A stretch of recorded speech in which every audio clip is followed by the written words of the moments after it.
just checked with the Honourable James and Honourable Garner, who we were still waiting for, but they said that they'll be here shortly. So thank you and welcome to everyone that is here. It feels like a historic moment to have everyone back at the Police Portfolio Committee after months of ad hocing and madlangaing. So it's been quite a few turbulent months. And yeah, welcome firstly to everyone. A special welcome to the Minister and the two Deputy Ministers, along with Acting National Commissioner General Dempane, along with the Deputy National Commissioners and the whole national team that are joining us today with regards to SAPS, and then also to Dr. Bia and the team from IPID. We look forward to engaging with you as well today. I don't have a very long specific opening remarks. I think there are a few critical things that we will discuss today as we start with the APP and budget process. Typical things that I think are important to discuss, for example, how we allocate certain funds. We learned a week or two ago about a organized crime initiative that would potentially be funded from CARA. Those are the discussions that I think we need to have, because at the same time, we need to make sure that our current detectives are actually funded. We need to make sure that specialized units like, for example, the Special Task Force or NIU are capacitated in the way that they should be. And more importantly, we need to make sure that the DPCI is actually 100% DPCI, which is currently functioning at about 50%. Those are the types of statutory bodies that we should be capacitating. So I'm not saying the one shouldn't happen, but I am saying that we need to make sure that allocation is fair and that we don't go into a frenzy of task teams while our committed standard structures aren't capacitated properly. We've got a challenging day with regards to members of parliament due to the amount of oversight and other committees that are happening. So thank you to the members who are here and those that are still traveling here. I know people had to literally travel from oversight to come and attend the committee as well. So I would like to thank you.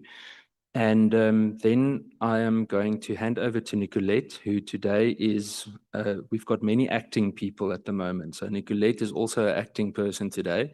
She is the acting committee secretary as well as the committee's content advisor. So Nicolette, if you could just handle the apologies for us. Thank you. Thank you, Jay. Good morning, honorable members and ministers, deputy minister and officials. Jay, we have a couple of apologies from Honorable Shabani, Honorable Kalbana, Honorable Breitenbach, Honorable Kosi, Muhela, Honorable Ntuli, Reverend Meshu, Honorable Skosana, and Honorable Shongwe. Thanks, Jay. Sounds like a whole cricket team that we are. So we will obviously welcome the other members that will be joining us today. And the structure of the agenda, before we move for the adoption of the agenda, is that first we will begin with a presentation led by the Acting National Commissioner regarding the SAPS budget as well as the APP and strategic plan. We will then engage in a discussion along with the members and the relevant officials from SAPS and the ministry, from where we will then head off to a quick lunch, and we will then return to not only continue with further discussion, but also then hear the presentation by Dr. Bia from IPID and the team, after which we will obviously then go into the relevant discussion again. We will try and manage time to the best of our ability. So I want to ask everyone, whether questioning or answering, to keep it direct and not to waffle and hang around or stumble across your words like I'm doing at the moment. And then we can continue to have I almost want to say a pointed discussion and get to the relevant conclusions. Colleagues, you will also know that within a few weeks, we're starting the discussion on terms of reference of the parliamentary gang inquiry. That's also starting. And everyone in this room will play some kind of a role in that process too. So look out for that, because when we discuss the terms of reference, it could be that a different component plays a role, whether IPID, SAPS, DPCI, regardless. I think everyone plays some kind of a role in that. And we would appreciate any constructive feedback regarding that too. With that, Minister Kachalia, if I may hand over to you first to possibly introduce, maybe say a few remarks, and then hand over to the Acting National Commissioner to lead us in the SAPS presentation. Apologies. Thank you. Yes. Full member. Thank you, Chair. You have presented the agenda and we have not adopted that agenda. I was just checking if everyone's awake, and then we will adopt it. No, I apologize. I missed it. Can we move to adopt the agenda? Honorable Schikkeling. Good morning, Chair. Thank you very much. I hereby move for the adoption of the agenda. Thank you very much. Thank you, Honorable Schikkeling. Honorable Mokoena. Thank you, Chair. I second the agenda. Thank you, Honorable Mokoena. The agenda is then adopted, and I hand over to Acting Minister Kachalia.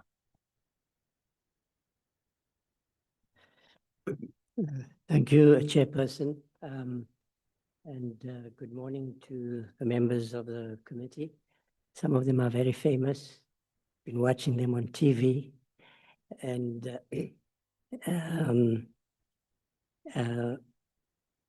now we have a new Acting National Commissioner. So I want to assure the nation that now that we've got an Acting Minister and an Acting National Commissioner, are completely aligned. And maybe we're also aligned with the committee, because I think your committee assistant is also acting. But I do, I'm extremely happy that we've been able to appoint someone who's a professional, who's an independent-minded manager of the South African Police Service. I believe that she's the right person at the right time. And I hope that, sure that she's going to be able to demonstrate that in the coming months. Perhaps we could ask the Acting National Commissioner to introduce her team. I'm, of course, accompanied by the two deputy ministers, Deputy Minister Boshelo and Matale. But I'll perhaps then just hand over to her. Thank you. Thank you, Chairperson. Good morning to the Chairperson, the honorable members of the committee, the Acting Minister of Police, Deputy Ministers who are present here today, the Head of IPID, Dr. Bila, and all senior officers from SAPS. I will introduce the team. I am here today with the Deputy National Commissioners, including the Acting Head of the DPCI, Lieutenant General Nkosi, General Musikidi, General Sintumule, General Mukua, Lieutenant General Mamuteti, Lieutenant General Mavundla, General Zulu, Major General Mokhale, Major General Zigamaya, Major General Ramore Natsoi, Major General Matou, Brigadier Tlalele, Brigadier Mukari, Brigadier Mate, Brigadier Machona, Brigadier Mitchell, and Colonel Mlambo. This is the team that is accompanying us here today, Chairperson. Thank you, Minister. Thank you, Chairperson. We can then start with the SAPS presentation. Possibly, General Dimpane, if you can guide us as to who will be presenting. And you have about 45 minutes, give and take, and we will then go into discussion. General Dimpane. Thank you very much, Chair. Chair, allow me to say a few words before I get to the presentation. I will lead the presentation, and I would then hand over to Brigadier Mitchell to take the committee through the details of the APP. Chairperson and the Honorable Committee, it is an honor for us to present the South African Police Service Budget Vote, Annual Performance Plan, as well as the Strategic Plan, at a time when expectations of our people for safety and security remains both urgent and justified. These plans that we bring here today, Chair, are not merely compliance instruments. They are a reflection of our commitment to delivering a professional, capable, and accountable police service that responds effectively to the needs of all who live in this country. Chair, this strategic direction is firmly anchored in strengthening crime intelligence, stabilizing leadership, enhancing visible policing, and intensifying our response to organized as well as violent crimes. We are also equally focused on rebuilding our internal systems, particularly the areas of supply chain, all governance-related systems, Chairperson and the committee, to ensure that every rand entrusted to the South African Police Service delivers maximum value to the communities that we serve. This budget that we bring before this committee compels us, Chair, to do more with limited resources. It demands innovation, it demands discipline, and sharpened focus on priorities that have the greatest impact on public safety. We are therefore going to be directing all the resources towards frontline policing, capacitating specialized units, and investing in technology. This will improve our operational efficiency. Central to our approach, Chair, is the understanding that policing cannot succeed without public trust. We are strengthening accountability mechanisms and reinforcing ethical leadership across all levels in the organization. Our commitment is clear: to act decisively against wrongdoing within our ranks, while recognizing and supporting that many dedicated men and women serve with integrity. We also recognize that crime is increasingly sophisticated, Chair, and is transnational in nature. In this regard, partnership remains critical in enhancing our capability to prevent, detect, and investigate crime effectively. Therefore, Chair, the plans that we are going to present today are realistic, they are measurable, and they are aligned to broader priorities of government. They reflect a police service that is determined to restore stability, improve performance, and ultimately ensure that the people of South Africa feel safe in their homes, communities, and places of work. As we appear before this committee today, Chair, we are committed to transparency, to accountability, and we welcome all the robust engagements that will strengthen our collective efforts in rebuilding this organization and ensuring that we are building a safer South Africa. Chair, I will start with the presentation. Our report, Chair, is divided into two parts. The first part, we will take the committee through in terms of the estimated national expenditure or the estimates of national expenditure. Part B, we will take the committee through the SAPS annual performance plan. We will touch on the 2026 State of the Nation Address, priorities for policing, the minister's priorities for policing, and we will also take the committee through the SAPS corporate plans. That is the strategic plan 2025 to 2030, where we will outline the impact statement as well as outcomes. We will then take the committee through the APP programs and program budget allocations. Chair and committee, we have attached also the Annexure A. We will not go through the Annexure A. This is just an implementation requirement in terms of the minister's priorities. We want to demonstrate to the committee that we are hitting the ground running. We need to ensure that there is implementation, and that implementation must be monitored and everyone must account to that they are supposed to do. Chair, I will start with part A, which is the estimates of national expenditure. Chairperson, in terms of the background to this 2026 ENE, We are indicating to the committee that according to the National Treasury Directives, the E&E contains the 2026-27 amounts to be appropriated for Vote 28, which is Vote Police. And these are appropriated in terms of programs as well as economic classification.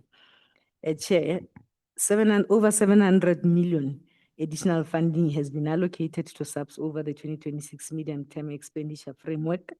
And this is to cater for early retirement as well as voluntary exit program that we had participated on.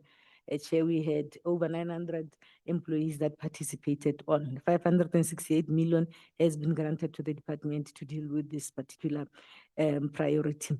An additional 207 million has been allocated over the MTF to cater for capital procurement. However, 2.6 billion baseline reduction was introduced as well over the 2026 MTF. This is mainly on compensation of employees, and you will see the bigger impact that is on the outer year 28-29 as a result of lower consumer price index projections.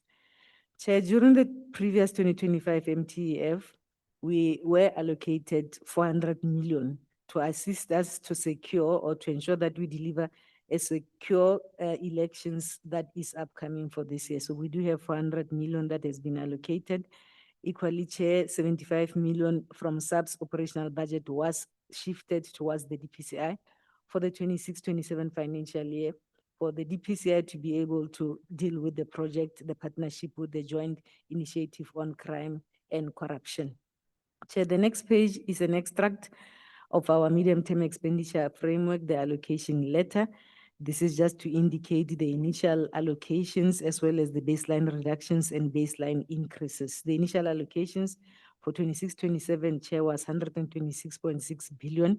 There were baseline reductions that were introduced as well as baseline increases. As I indicated earlier, the baseline increases were to cater for the early retirement voluntary exit programs at an amount of 568 million in capital procurement for 26-27 at 88.3 million, with 2026 local government elections being catered for at 400 million. This was allocated in the 2025 MTF. The total allocation for 26-27 for the Vote Police is 127 billion in this regard. 2027, 131.6 billion with 135.7 billion in the outer year.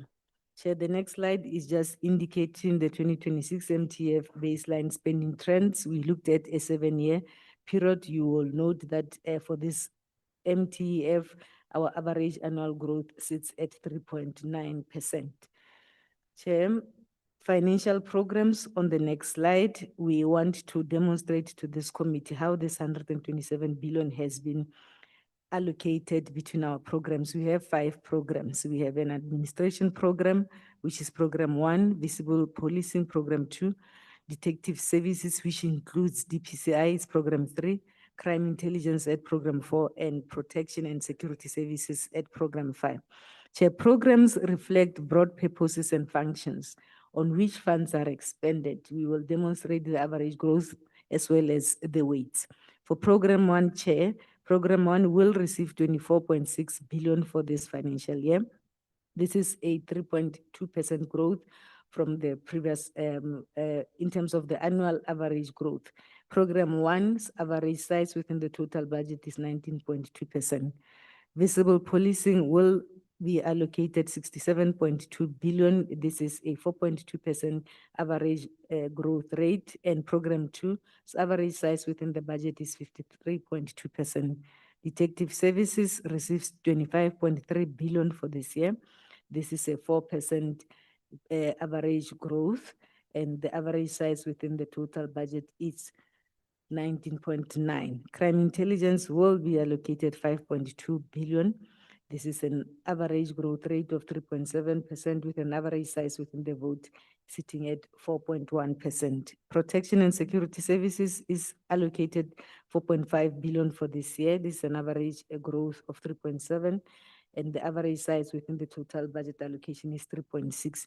The average growth rate per program is driven, Chairperson, mostly by increased compensation agreements as well as the 400 million that is allocated for the 2026 elections that are upcoming.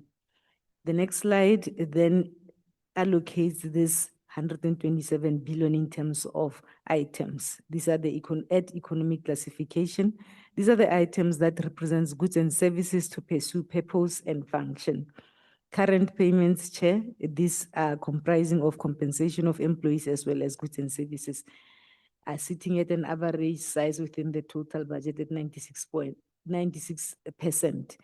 For compensation of employees, over 100 billion is allocated. This is a growth of 4.2% in terms of annual average growth rate. Goods and services, 19.3 billion is allocated in that regard. Transfers and subsidies, Chair, 2.2 billion will be allocated. This is an average growth rate of 8.5%. The payments for capital assets, which comprises of buildings and other fixed structures, as well as machinery and equipment, will see an allocation of 3.1 billion. This is a 6.4% average growth rate with an average size within the total budget at 2.5.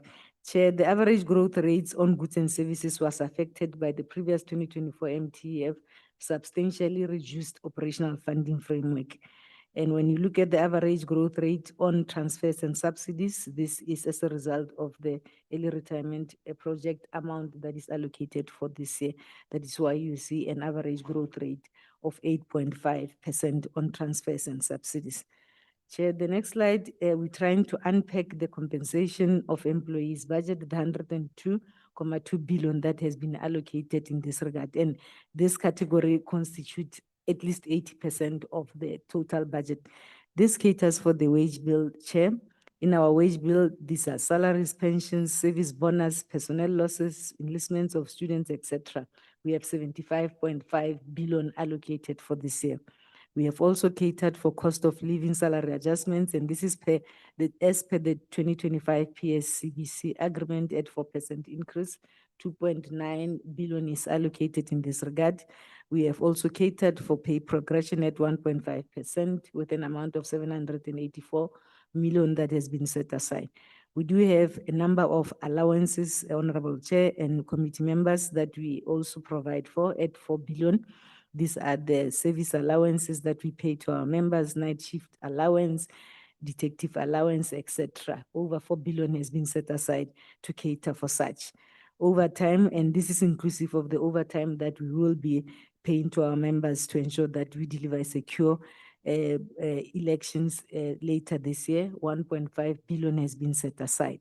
For rental and housing allowance for our members, Chair, this is as a result of the PSCBC Resolution 1 of 2025, over 4 billion has been set aside as well.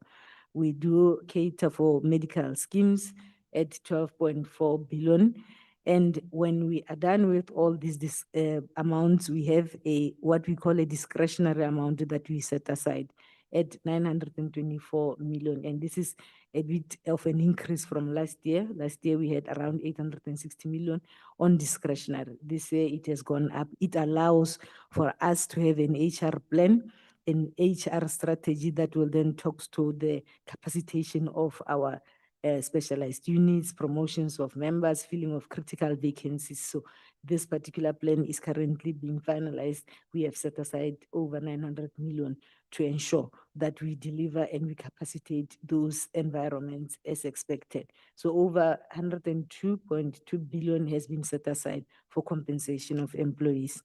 We have few general remarks, Chair. Due to the number of employees, personnel is the primary cost driver in the vote policy, which then resultantly also drives direct operational expenditure. Therefore, compensation of employees constitute more than 80% of the vote. It is therefore annually determined from zero, taking into account existing personnel and new personnel, whereafter they are apportioned between programs. Operational expenditures are predominantly goods and services and machinery and equipment in order to perform services, which this then comprises less than 20% of the total budget in the 26-27 financial year. Essentially, 3 budget types exist. We have the compensation budget, the operational budget, as well as the capital budget. Chair, the departmental spending over the MTF will be in relation to the core programs with visible policing more than 53% weight of the total vote in 26-27. The detective service program in terms of weight is also significantly catered for at nearly 20%. The growth rate for the vote from the 2025-26 to 28-29 financial MTF is 3.9%, driven mostly by the carry through of the 2025 increased compensation agreements, for which additional compensation funding was allocated over the previous 2025 MTEF. Additional funding allocated over the 2022 and 2023 MTEF for recruitment of additional personnel. A chairperson will recall that we had a project 10,000. So that allocation during those MTEF allowed for growth in personnel numbers up to the 24-25 financial year, which then we will be maintaining over the medium term.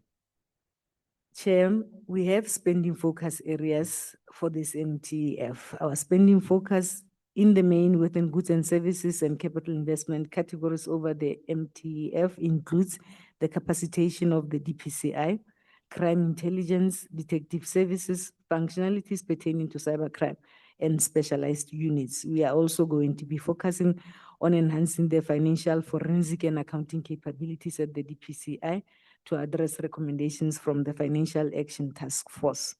Multidimensional and transnational approach to organized crime. This has been alluded to. We also have 1 billion that has been received and allocated from the CARA funding to assist us to deal with this particular priority. The use of technology to enhance policing. This will include the procurement of drones, body-worn cameras, CCTV, and all IT-related priorities. Chair. This is quite a priority for us, and we will be focusing our funding through supporting this. Gender-based violence focus with additional emphasis on FCS units in provinces. We will also sustain forensic services baseline, but with the allocation previously increased and enhancement of technology to allow the environment to execute their duties as required.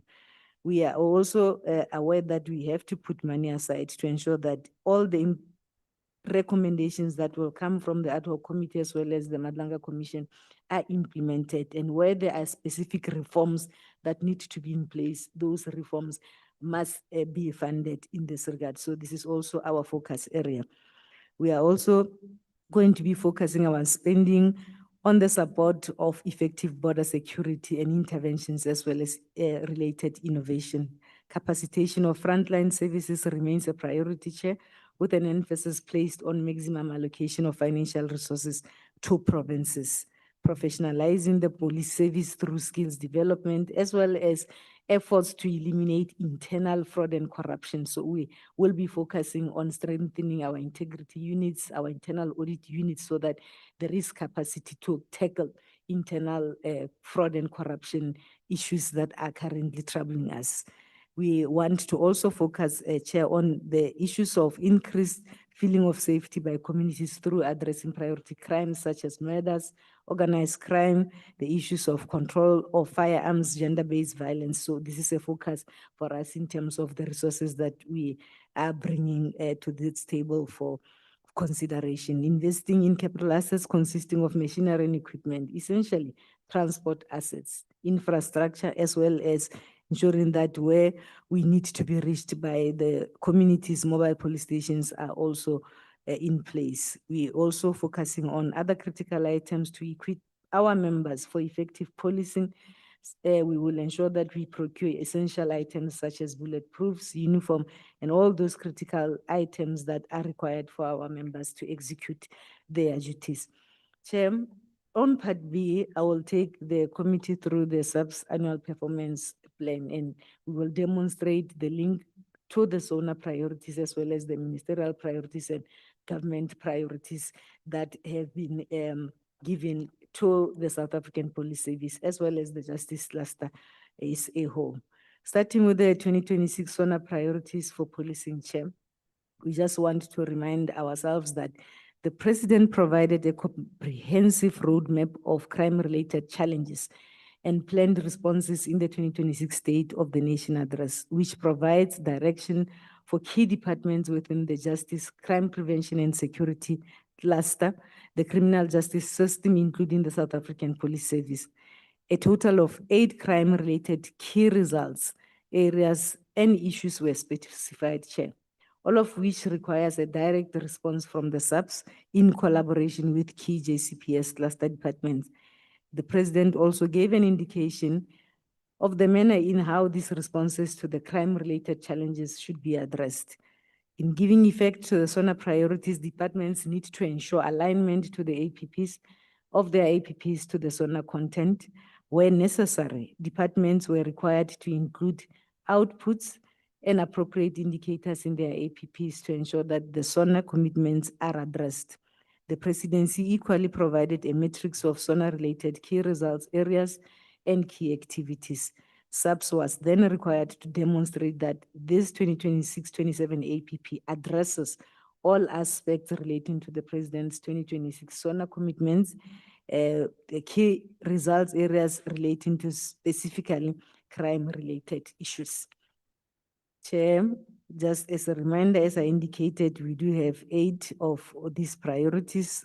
At the top of this list is the fight against crime, corruption, including the Madlanga Commission recommendations, fight against organized crime and criminal syndicates. Number 3, we have to ensure that we deal with gang violence and illegal mining. Number 4, we have to ensure that there is a multi-sectoral approach to tackling crime, including violent crime, particularly against women and children. At number 5, these priorities, we have to ensure that we tackle gun crime. We have to ensure that we capacitate the SAPS, and we must address illicit economy. And at number 8, the priorities to ensure that we enforce immigration, labor, as well as other laws. Chair will note that the SAPS contributions to the SONA are highlighted in the section of the APP that will come at a later stage. In terms of the Minister's priority, Chair, and the Honorable Committee, we have 9 of those priorities that have been identified, and they are summarized in this page. At number 1, we have to ensure that organized crime and corruption is reduced nationally. Number 2, we have to ensure that we improve crime levels with a focus on gender-based violence. Priority 3, we will be focusing on firearm-related crime, and we must ensure that this shows a decline. We must ensure border security is enhanced, localized gang and organized crime violence is reduced in all affected policing precincts. At number 6, police departments and entities must ensure that we have a strong strategic as well as management capability. There are objectives, Chair. I am not reading the objectives for purposes of time. At priority number 7, we must ensure that public trust in the SAPS is improved. The SAPS has to ensure that we have a highly effective intelligence and a detective capacity at priority number 8. And the last priority of the Minister, the SAPS has to ensure that we have adequate technological capability to measurably improve community services and its impact on crime and public safety. Chair must note that the implementation requirements that I spoke about are on Annexure A that we have provided to the committee, and we will not be reading them. Chair, in terms of the SAPS corporate plans, we have 3 of such, and these are the SAPS strategic plan for the 2025-2030, and the strategic plan allows for the measurement of the performance of the organization in terms of the outcomes over a 5-year period. This includes medium-term and end-term assessment of outcome indicators. The second corporate plan, Chair, is the SAPS annual performance plan for 26-27. This plan allows for the measurement of performance of the organization in terms of the outputs over a 1-year period. There are links to areas of performance to allocated budget. Performance is also reflected in the annual report as well as quarterly performance report. The last SAPS corporate plan is the SAPS annual operational plan. Here we provide for the implementation requirements that are linked to the outputs in the APP. Chair, I will then take the committee and remind us in terms of our impact statement as well as outcome. Our impact statement and Chair is a safe and secure environment that is conducive for social stability and economic growth, supporting a better life for all. This is a serious impact statement, and we have to ensure, Chair, that we do our work and realize this impact statement. In terms of the outcomes, outcome number one, we have to ensure an increased safety in communities, particularly women and children. And this outcome is linked to the JCPS outcome 2 and 4, as well as external environmental analysis 1 and 2 and 4. Chair, the government gave the JCPS cluster focus areas in terms of the MTDP. And they specified to say, as you go and do your work, you must make sure that you move towards evidence-based policing and increase the use of proven technology, including the modernization of 10.111, implement a data-driven approach to target violent crimes, hotspots, and direct police resources and personnel to the police stations where crime is mostly prevalent.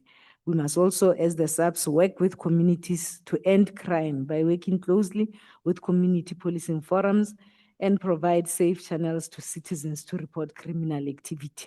We must implement the NSP on GBVNF, expand victim support services such as Tutuzela centers and GBV desks at police stations. We must equally ensure that effective border management to limit transnational crime and promote the regional trade and the legal movement of people. These are the focus areas as outlined or specified in terms of the TDP, as well as the focus areas that has been instructed by the government for the JCPS cluster to focus on. In terms of outcome number 2, we must ensure that we combat priority offenses, including economic crimes, organized crime, and corruption. And this is linked to the JCPS outcome 3 and 4.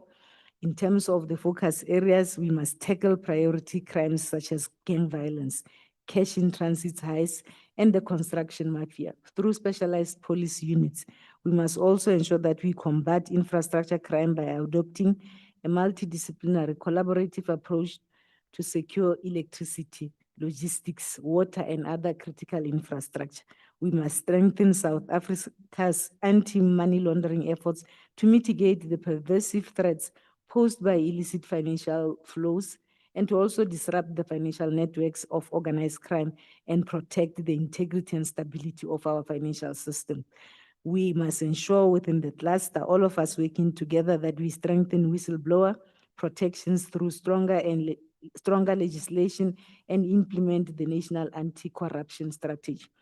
When it comes to outcome number 3, we must ensure that there is a strengthened and modernized ability of the SAPS to address crime. And this is linked to the JCPS outcome 1 as well as internal environment analysis. In doing so, we must provide additional capacity and resources to law enforcement agencies and the Hawks to tackle crime, including organized crime, strengthen accountability and consequence management in the public service, including the police, and conduct lifestyle audits for elected officials, senior public servants, etc. So this is in relation to the summary on the 2025 to 2030 strategic plan, Chair. We move on to the APP.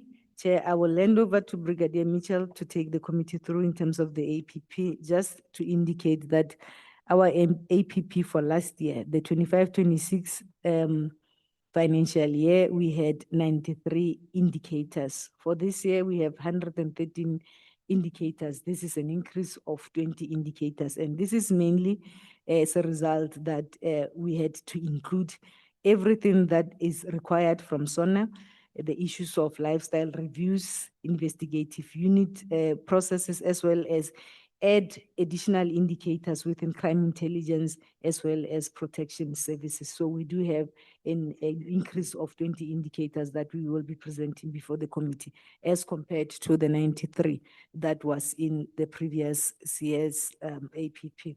If the chairperson allows, Brigadier Mitchell will then take the committee through in terms of the APP. Thank you, Chair. Thank you, NADCOM Chairperson, we've deviated slightly from our traditional approach to presenting the annual performance plan to the committee. As required by the revised framework for strategic plans and annual performance plans, our annual performance plan must be linked to our strategic plan. So the outcomes that the NatCom briefed you on earlier, the outputs that are reflected in our APP must be linked to these outcomes. And traditionally, what we've done is we've shown you the output indicators together with the outputs and the outcomes. We are using this opportunity to identify focus areas which are aligned to the outcomes, but which are also aligned to the direction which has been provided to the department by SONA, as well as by our minister.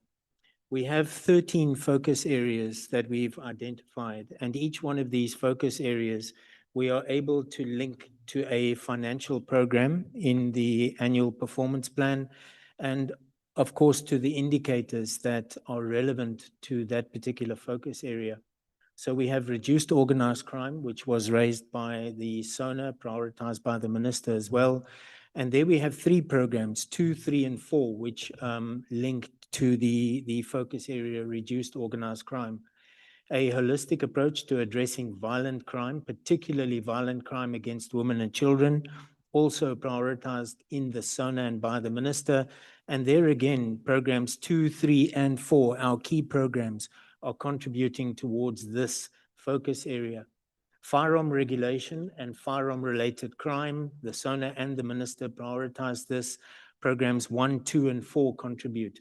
Border security, program 2, corruption, including within SAPS, as well as economic crime, we have programs 1, 3, and 4. Partnerships, community engagement, and mobilization, which is linked, of course, to the holistic approach to addressing violent crime. There we have programs 1 and 2 contributing. Internal stability, which remains a priority for the SAPS, program 2. Identified dignitaries and government interests protected and secured, program 5. Support to the investigation of crime, highlighted by the minister, program 3.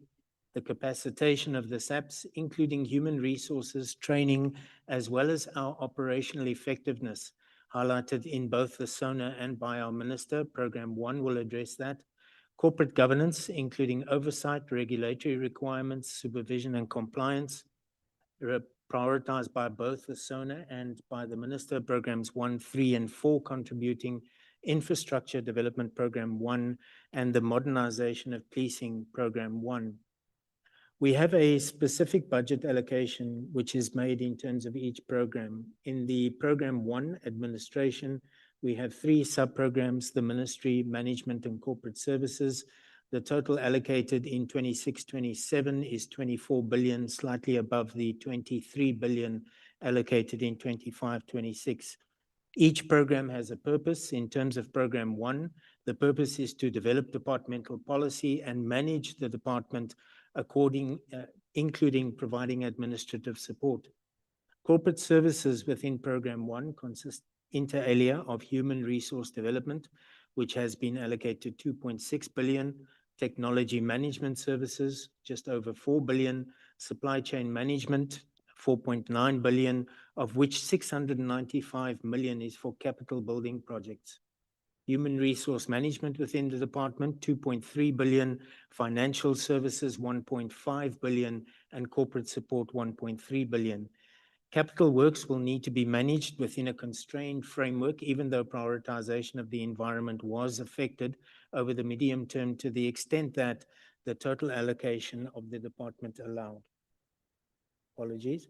Capital works, the ministry sub-program was increased with additional funding received for the increased portfolio, and the overall increase in the program is driven by inflationary increases on compensation, investment in technology, etc.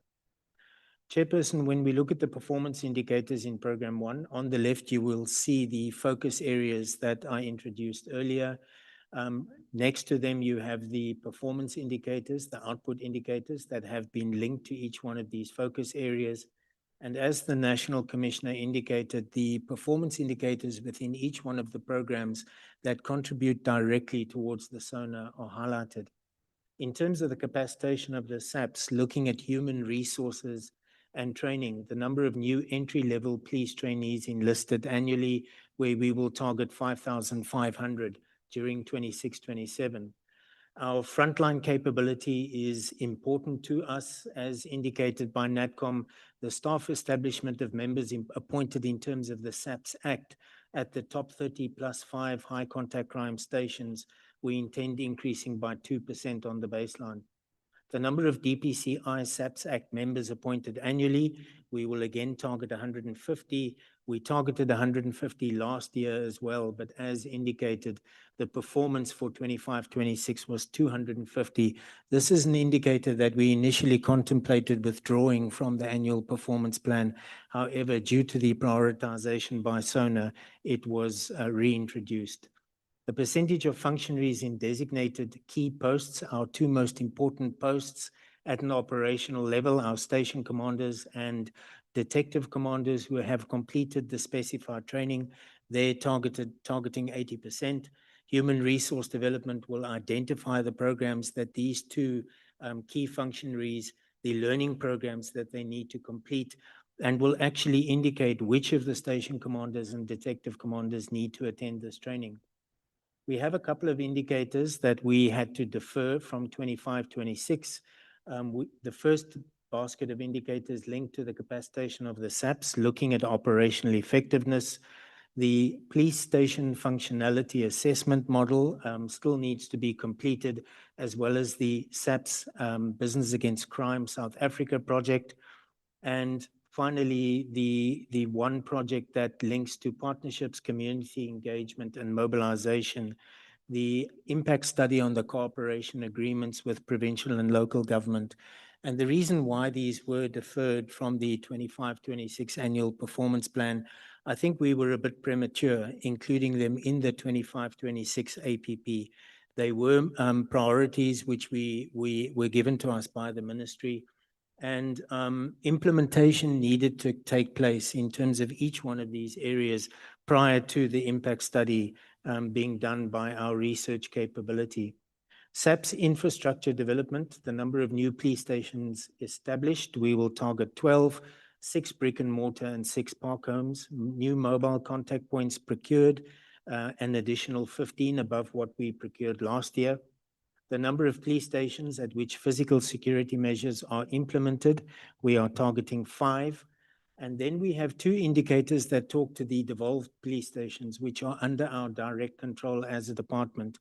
These are planned maintenance projects for 26-27. In terms of repairs and renovations, the execution of such, we are targeting 4. And then repairs to cells, we are targeting 34 of our devolved police stations. The modernization of policing, looking at new mobile technologies provided for operational deployment. There we will focus on body-worn cameras, dashboard cameras, as well as drones. The number of police business units at which the integrity persons management system is implemented, we will target an additional 150 police stations. The number of identified national network communication infrastructure sites modernized, 130 will be targeted, and CCTV systems implemented at identified sites, we are targeting 80. Corporate governance, including oversight, regulatory requirements, supervision, and compliance. There are quite a number of indicators within Program 1 that contribute towards this particular focus area. We have the percentage of annual SAPS procurement allocated to designated groups. Last year, we focused on women. This year, we have included youth and persons with disabilities. And the percentages that are being targeted there in terms of procurement via quotations is 15%, 10%, and 2%. We've also introduced a new indicator into the annual performance plan, the number of civil claims registered for arrest and detention. There are additional categories of police activities which result in civil claims. However, arrest and detention constitutes approximately 80% of the total bulk of civil claims that we are required to deal with as a department. So the prioritization of this issue within the APP is just to focus our efforts in terms of implementation. We then have an additional two new indicators, the percentage of lifestyle reviews conducted on identified SAPS members, which will be done by our risk and integrity management capability, the percentage of lifestyle investigations conducted on members referred from the lifestyle reviews, and then percentage of lifestyle audits conducted on members referred from lifestyle investigations. Just noting that the State Security Agency will be responsible for the lifestyle reviews and vetting of senior management service members in the SAPS. We have two indicators that talk to the activities of the Auditor General of South Africa, the audit on our financial statements, where we seek to maintain the unqualified audit that we've achieved over the last few years, and then the percentage change in material findings on predetermined objectives. There we are targeting a 10% decrease in the overall number of material findings. We also have a number of internal assurance providers, which are important for us in terms of their contribution towards corporate governance, the percentage of audits completed by the internal audit capability in terms of our internal audit plan, the planned forensic investigations. There we are targeting 100% in terms of both.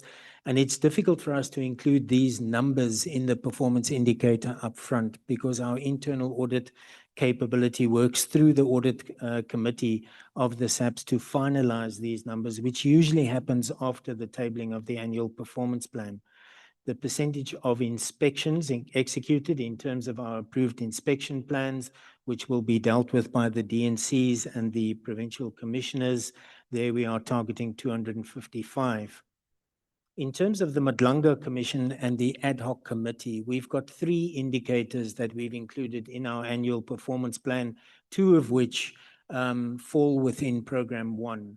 So we have the percentage of Madlanga Commission recommendations addressed and similarly ad hoc commission recommendations addressed. So this will talk to the total number of recommendations that are reflected in both of these reports.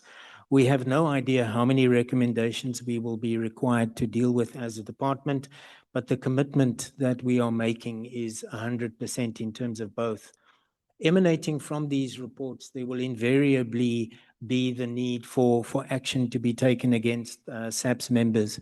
We have two indicators that talk to this action. The first is criminal action that will be required against SAPS members, which falls within Program 3.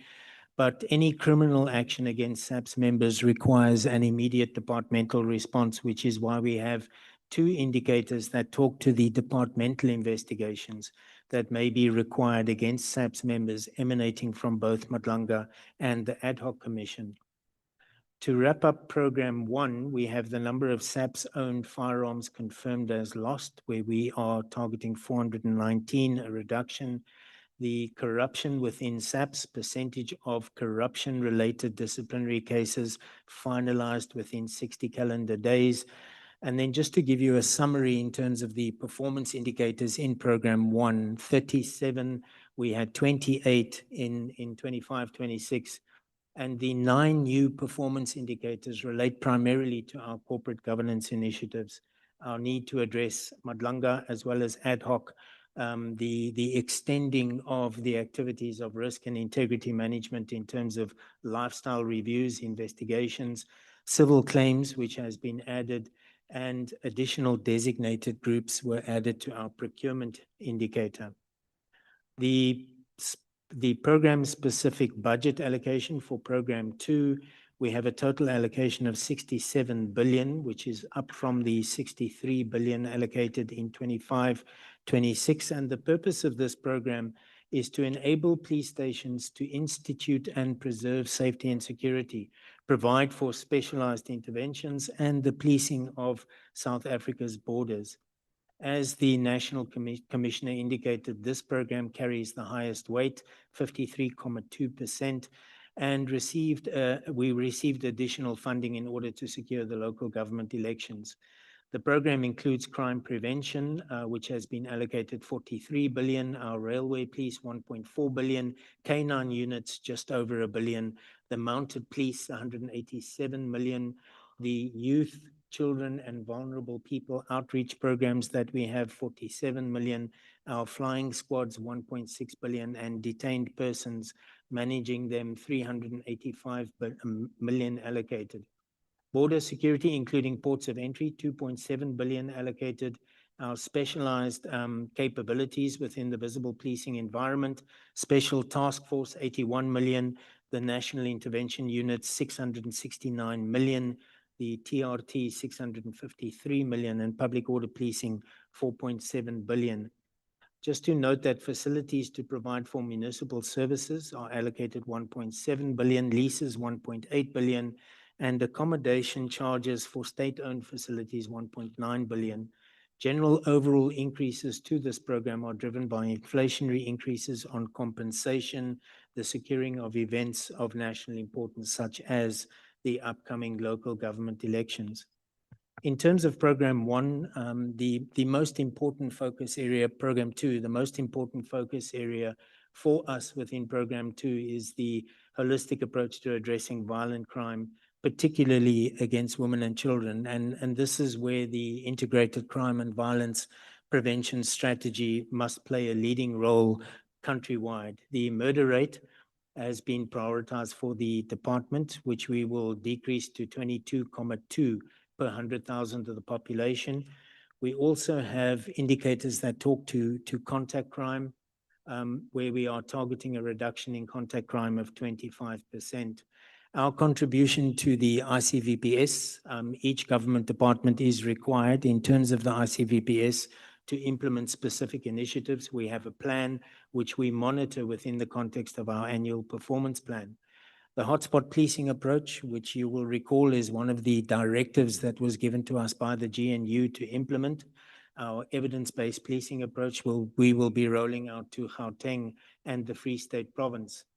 The percentage reported change in the decrease in the reported incidence of contact crimes against women and children are both reflected in Program 2, where we are targeting a 25% reduction.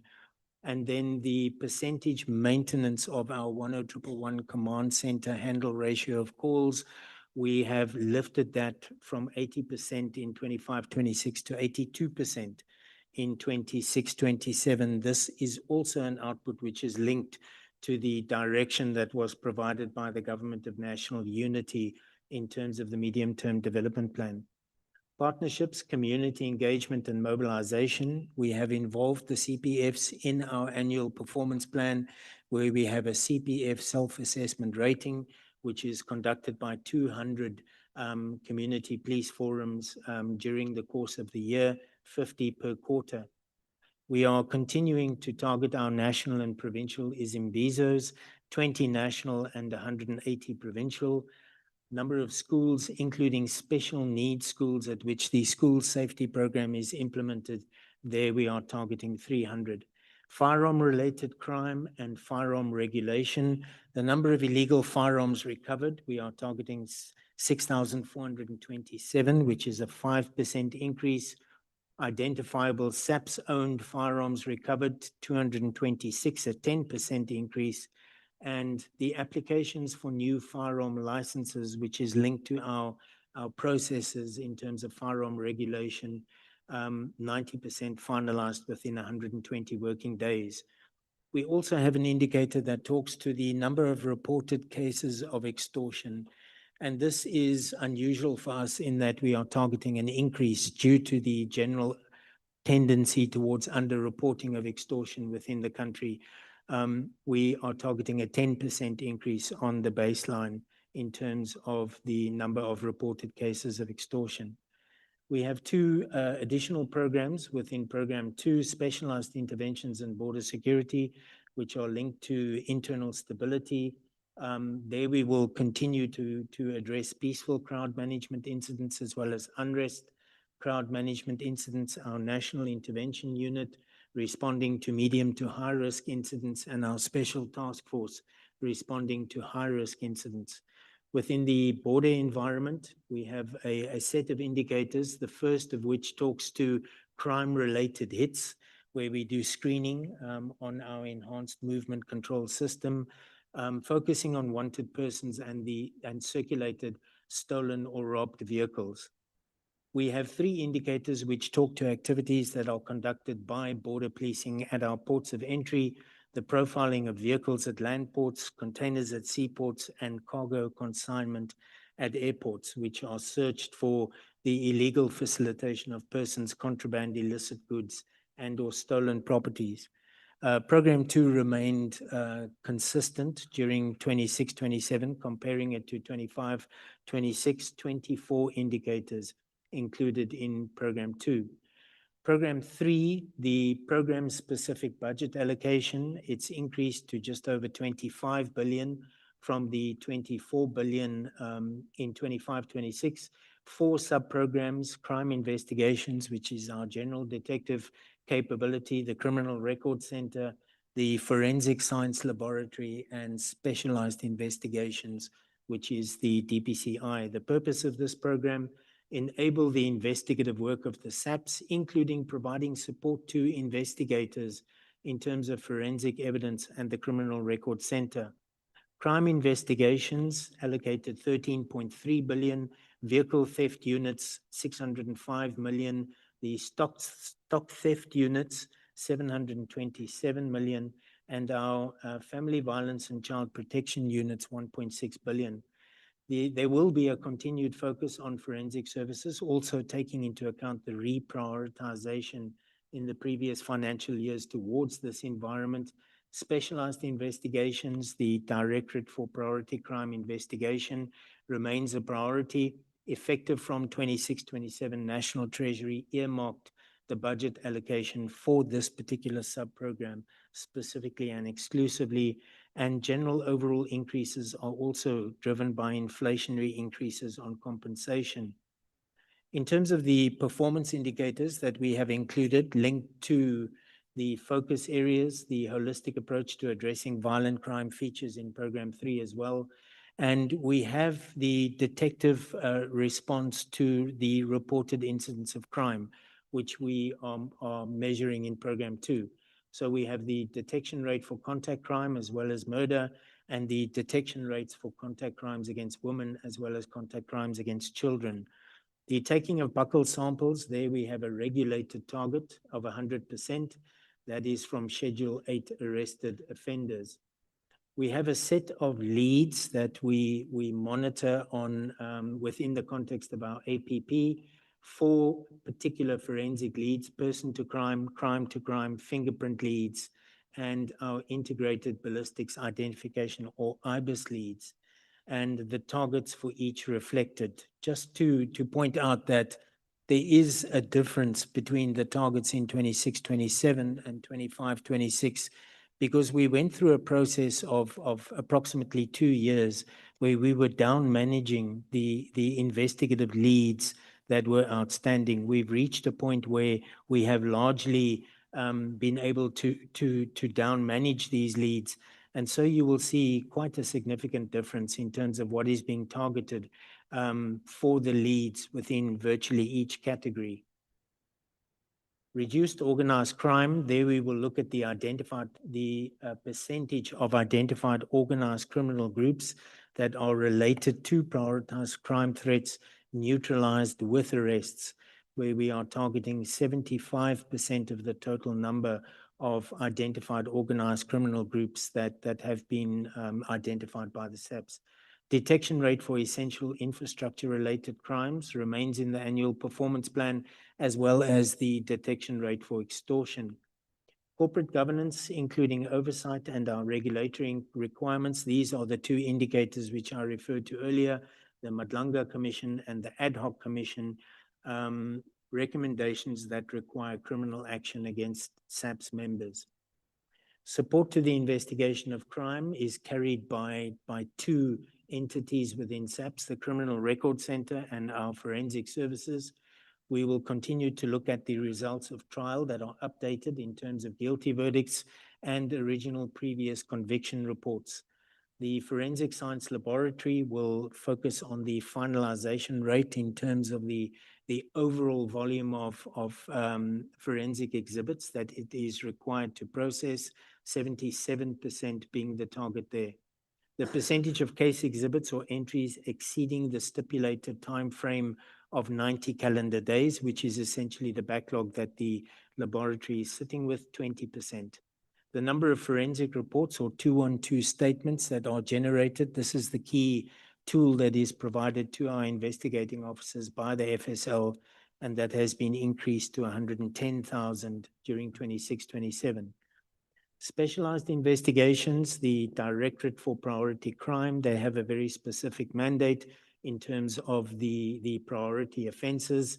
Organized crime, serious organized crime, there the percentage of registered serious organized crime project investigations successfully closed, supported by the percentage of identified clandestine laboratories dismantled with arrests, and those two indicators both featuring in the SONA.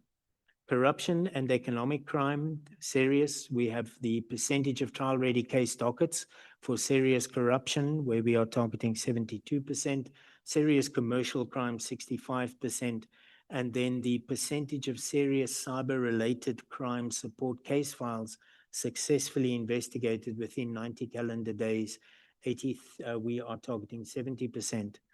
There was an increase of 2 performance indicators in Program 3 compared to 25-26, and both of those are linked to our obligation in terms of Madlanga and the ad hoc committee.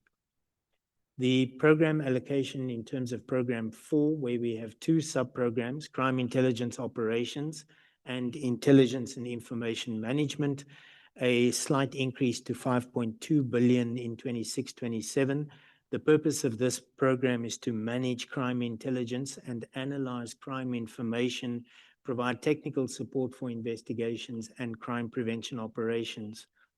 In this regard, compensation payouts are usually the largest portion. Therefore, increases on the program can be directly linked to increased cost of living benefits concluded for government employees. Operational costs are primarily fuel, fleet maintenance, travel and subsistence as generated by personnel, noting that the Secret Service account is not part of Vote 28. The focus areas, we start with reduced organized crime, where we have a set of indicators that are linked to this focus area. What crime intelligence has done is they have opted to indicate upfront how many of the network operations linked to the various key focus areas that they address they will be focusing on during a particular financial year. So in terms of all of the network operations, you have crime intelligence indicating that they, for example, in terms of prioritized organized crime threats, they are targeting the registration of 310, and then the percentage of network operations relating to prioritized organized crime threats that they successfully terminate, 70%.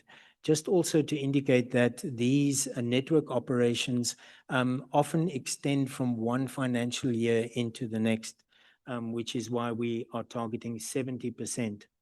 The date of submission of the finalized SAPS intelligence estimate, that is an indicator that we had to introduce based on the SONA requirement, and then the number of arrests for prioritized organized crime as a result of the provisioning of intelligence reports. There, the target is 300. The number of network operations related to contact crime threats registered, 160, and contact crime threats successfully terminated, 70% of that 160. The number of arrests for contact crimes as a result of the provisioning of intelligence reports, there we are targeting 13,200. We also have an indicator that talks to arrests for contact crimes against women and children as a result of the provisioning of intelligence reports, where we are targeting 500. And then crime intelligence also contributes in terms of the number of firearms recovered as a result of the provisioning of intelligence reports. In terms of corruption, the number of network operations relating to corruption threats registered as well as successfully terminated will be measured. The proactive intelligence reports confirmed as operationalized for corruption as well as reactive intelligence reports. For corporate governance, the contribution from Program 4, the percentage of security clearances finalized, 100%, the numbers there are 1,500. ICT security assessments finalized and overt mandatory physical security assessments finalized in the SAPS. Just to summarize program 4, we have 16 indicators, 4 new indicators introduced within program 4, relating primarily to the commitment that crime intelligence has made in terms of the registration of network operations.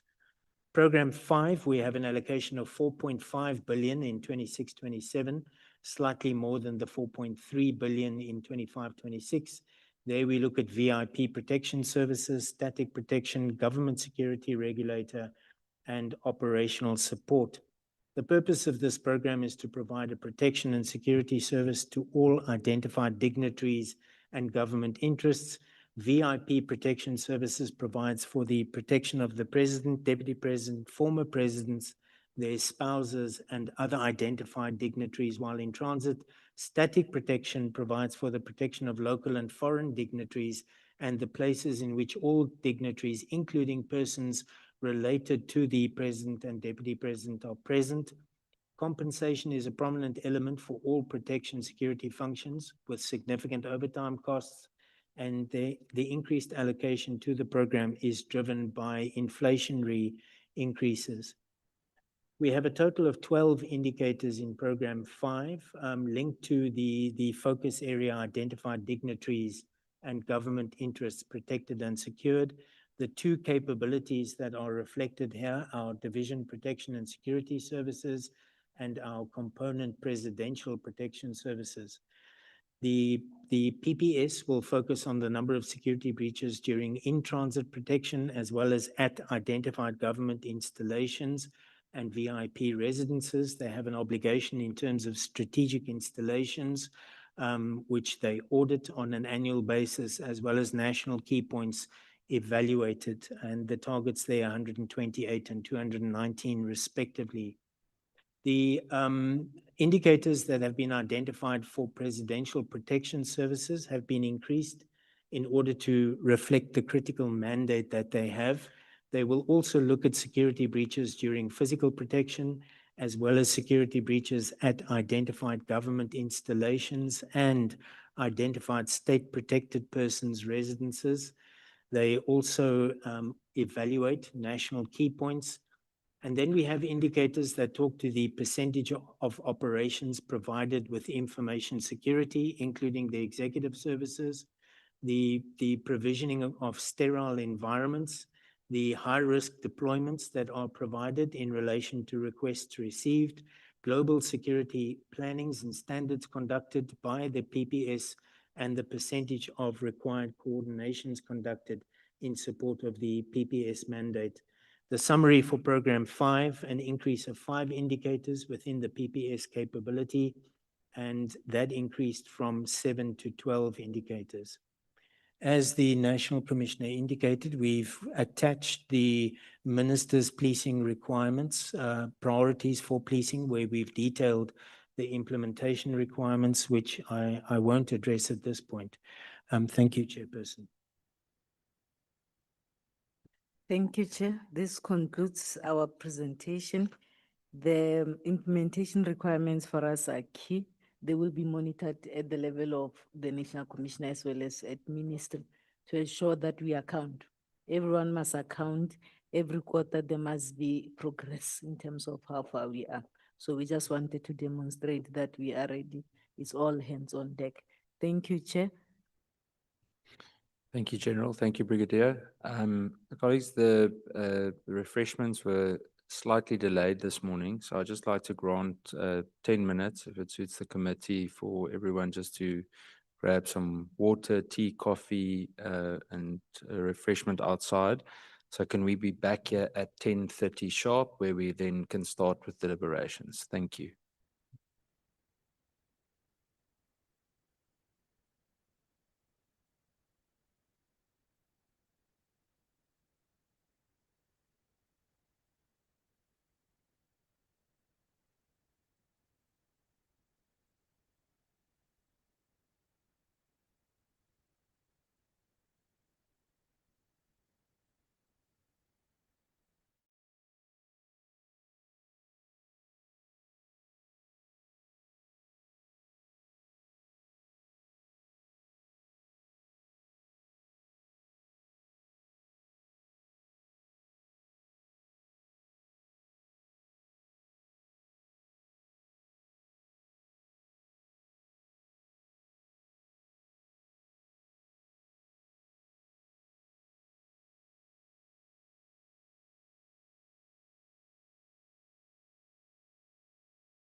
did receive an apology from Honorable Matthys yesterday, and it is noted.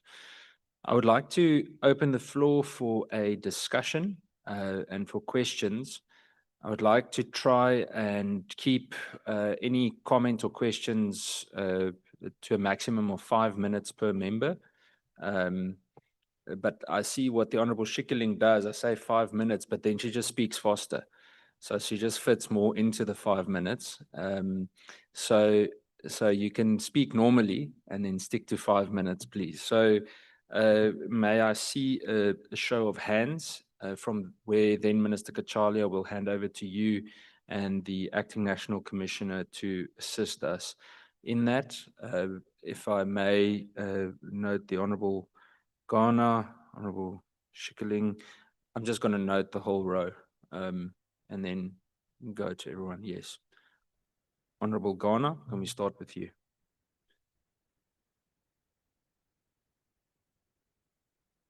Thank you very much.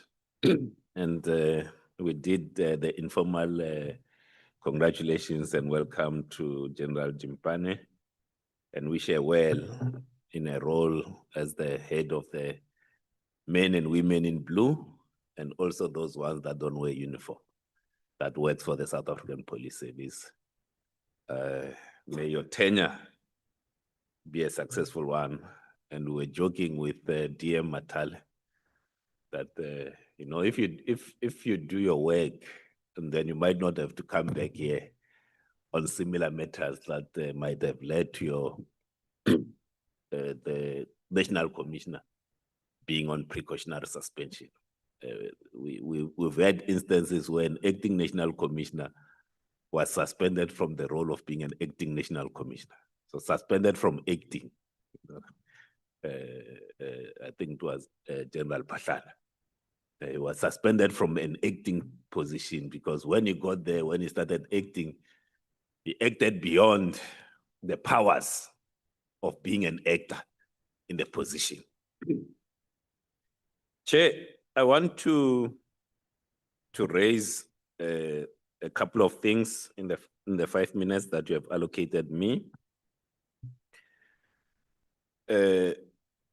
One of the issues that I have raised, you might remember when we dealt with the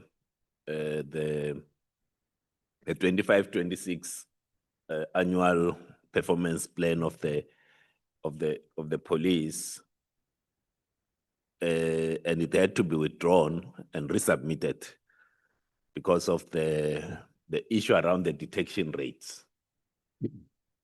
And I want to start there just for consistency's sake. So what we have on paper, it's impressive that the police wants to detect 62% of the murders that happen. But I'm questioning whether that is an assessment of capacity within the South African Police Service.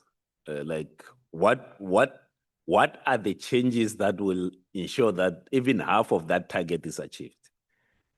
Because at the moment we hovering below 20%, actually it might be closer to 10%. And we have set this high target.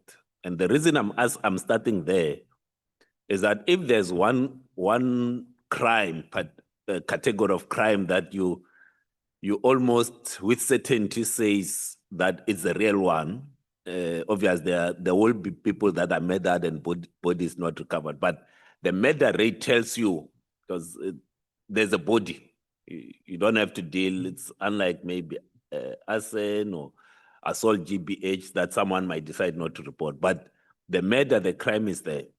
And then when I look at the murder rate, both the murder rate and the detection rate thereof, and I look at the targets, I was like, oh, on paper it's very impressive.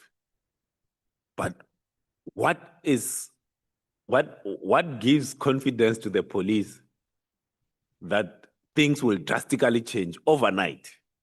Because to be able to achieve 62% detection rate of murder, the output level of the current detectives that are there needs to be 3-4 times better. And I don't know whether the capacity is there. So I'm querying whether that number is not more of a wish, it's not supported by available capacity within the South African Police Service. Because if you kind of think of it, when the forensic laboratories are not performing at the, let's call it at the level where they should be, then it reduces your detection rate. So what are the interventions that you believe as this team of senior police officers that are here in front of South Africans, that you say, we can successfully detect and successfully solve 62% of the murders that happen? Because without that, that's not backed by an increase. Either you are increasing the number of detectives, because one of the other things that links to this, and I'm starting in the detective services, because if you solve the murders, then the confidence in the police starts returning. We say in my language that means so you also have a situation where you are losing detectives, young, capable detectives. You train them, they start working 2-3 years, then they leave the force into the private sector. And I'm looking at this because even if you look at the 5,500 that the president spoke about in the State of the Nation, it's not all of them are detectives. And to achieve 62%, you might need to triple the number of detectives that you have. Unless if there's a particular intervention that you have found in that regard. The second one, Chair, and I might come back the second time. I had asked the minister a question around the detective. It just so happened that I had asked the question around the detectives and them going to receive further training. You know, obviously the training itself might not be the requirement. I think it's called the Resolving of Crime Learning Program. We still have a lot of detectives that have not gone to that level. It's not a requirement for them to be detectives, but if you want to increase the output, surely the development must link to that. So if maybe you can talk to us around that, it will assist. So last year we spent over 800 million. You start closing, Honorable Ghana. All right, two last questions, Chair, in a minute. Last year we spent over 800 million in civil claims. So because of you know, the arrest, rushing to arrest before investigation, and keeping people longer in detention that shouldn't be kept longer.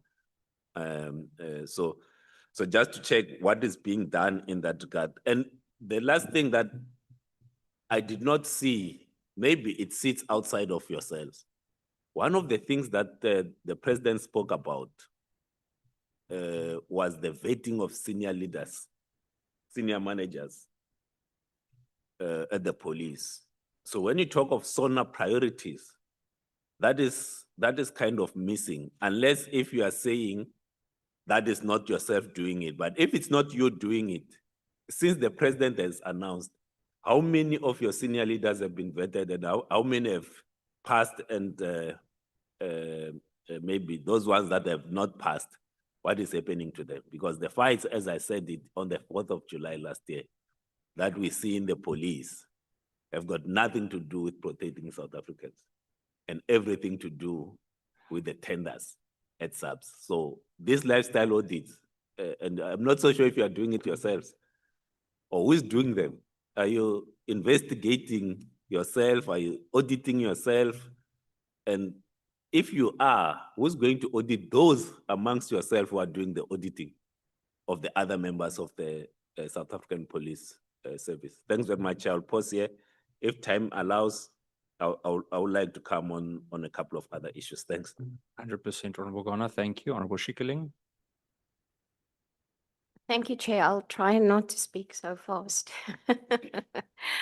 Chair, you know, when you look at the APP, it is a good blueprint for safer communities, modernized policing, and a strengthened criminal justice system. But when you look deeper into it, it feels to me as though this policing system is still very reactive instead of preventative. We're measuring activity instead of outcomes, and there's still structurally constraints from delivering justice at a large scale. The DPCI, the detectives, the FCS units still remain severely constrained. We would like to know when we can expect these police clearance certificates, when, I mean, police clearance certificates are so far behind. I don't know if you'll ever catch up with it.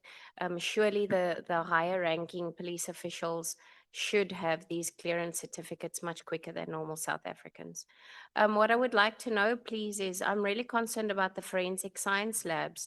The APP confirms that the forensic science labs allocation declined in real terms by 1.26%, despite a 45% increase in case volume since 2021-2022. And there are ongoing DNA backlogs and infrastructure constraints. At the same time, the SAPS has admitted that it is relying on overtime to keep the system afloat, while the expansion projects are very slow and stalled. How can the SAPS claim to prioritize GBV and conviction-led policing when the very backbone of this evidence, the DNA, ballistics, toxicology, is effectively being defunded in real terms, and that is according to the APP? Then, Chair, the APP itself aligns with the SONA commitments to strengthen the response to GBV and femicide, including faster investigations and improved case management. Yet the performance framework, there is no clear disaggregated indicator tracking GBV. And I've asked this question before about the disaggregated indicators. There's no specific conviction rates. There's no turnaround times for forensic evidence in GBV cases. There's case attrition. Cases take 3, 4, 5 years. I've been in a forensic science lab recently, and there was DNA sample lying there from January 2025. We are halfway through 2026, and the DNA still hasn't been tested. That can never happen. I mean, that's completely wrong. So how does the SAPS continue to speak about GBV as a priority, but fail to include measurable outcome-based indicators that track whether victims are actually receiving justice? Chair, we know that detective services receive only a modest growth while carrying the burden of cases. The detectives are the ones that carry the burden of the cases. They carry the burden of forensic delays. They carry the burden of complex investigations. What is the SAPS doing to ensure that detectives can produce quality dockets, reduce case backloads, and improve conviction rates, particularly in complex crimes like GBV, organized crime, and repeat offenders?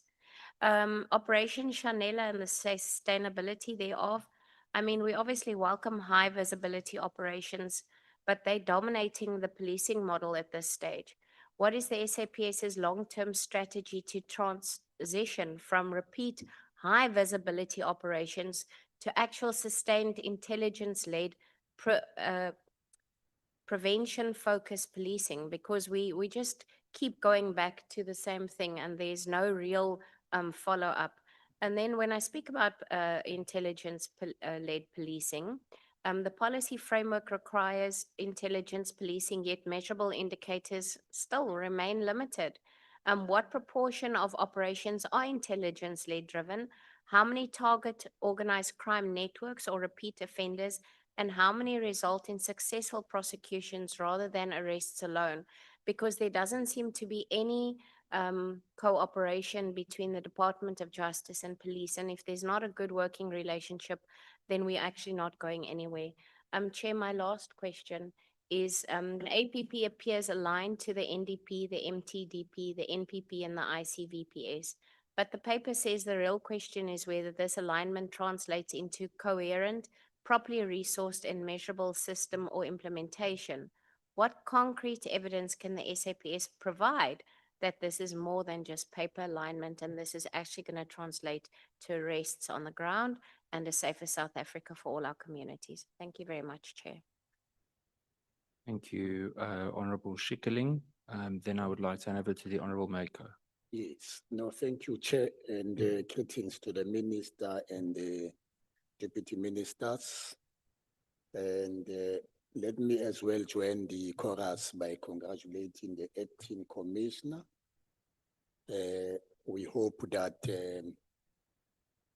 Acting Commissioner, you will form part of the happy family that we see here, and obviously deliver as per the mandate the President has given to you of fighting crime in South Africa and ensuring that there is justice for all.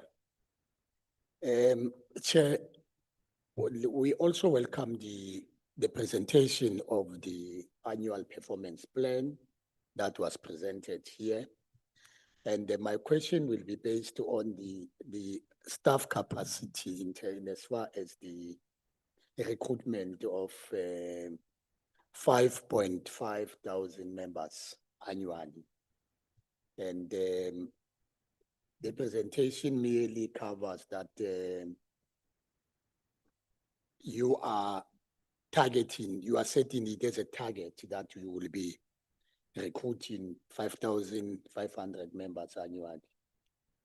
And my question will be, how does the department plan to achieve a 25% reduction in contact crimes while you are having a stagnant workforce that is sitting at 126,934 members below the ideal requirement? That's the first question. The second question will be, the FSL has achieved 0% of its targets for 3 consecutive years. What specific structural changes have been made to ensure the new 77% finalization target is met?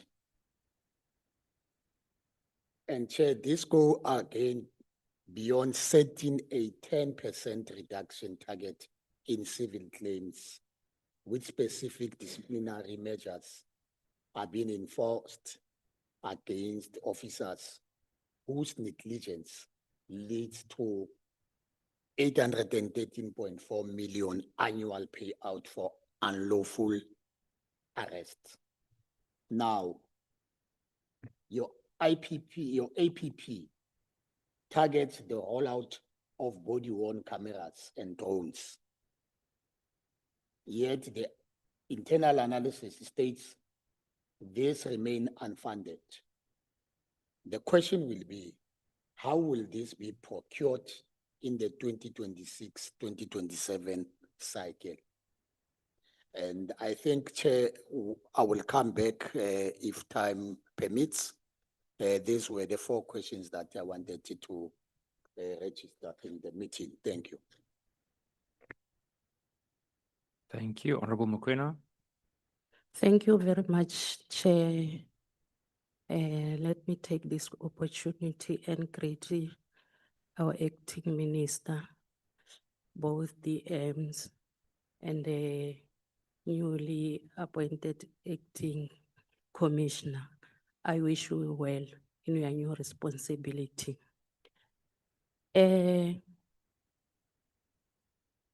Just want to check, why does the Crime Intelligence Division continue to report 100% target achievement while internal reports cite hollowed out capacity and significant security breaches? How will you comment on the effectiveness and reliability of that performance indicator? There is an 11 billion shortfall in the infrastructure budget. Which police station project in the 2026 and 2027 list will be delayed or cancelled as a result?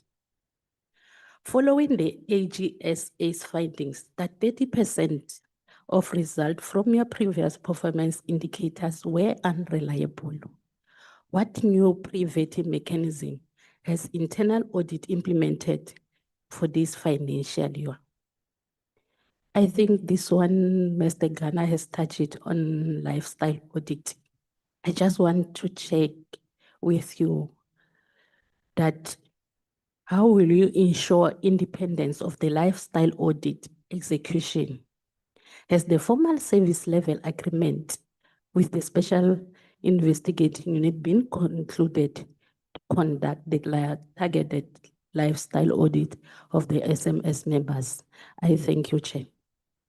Thank you, Honorable Mokoena. Then the Honorable Director.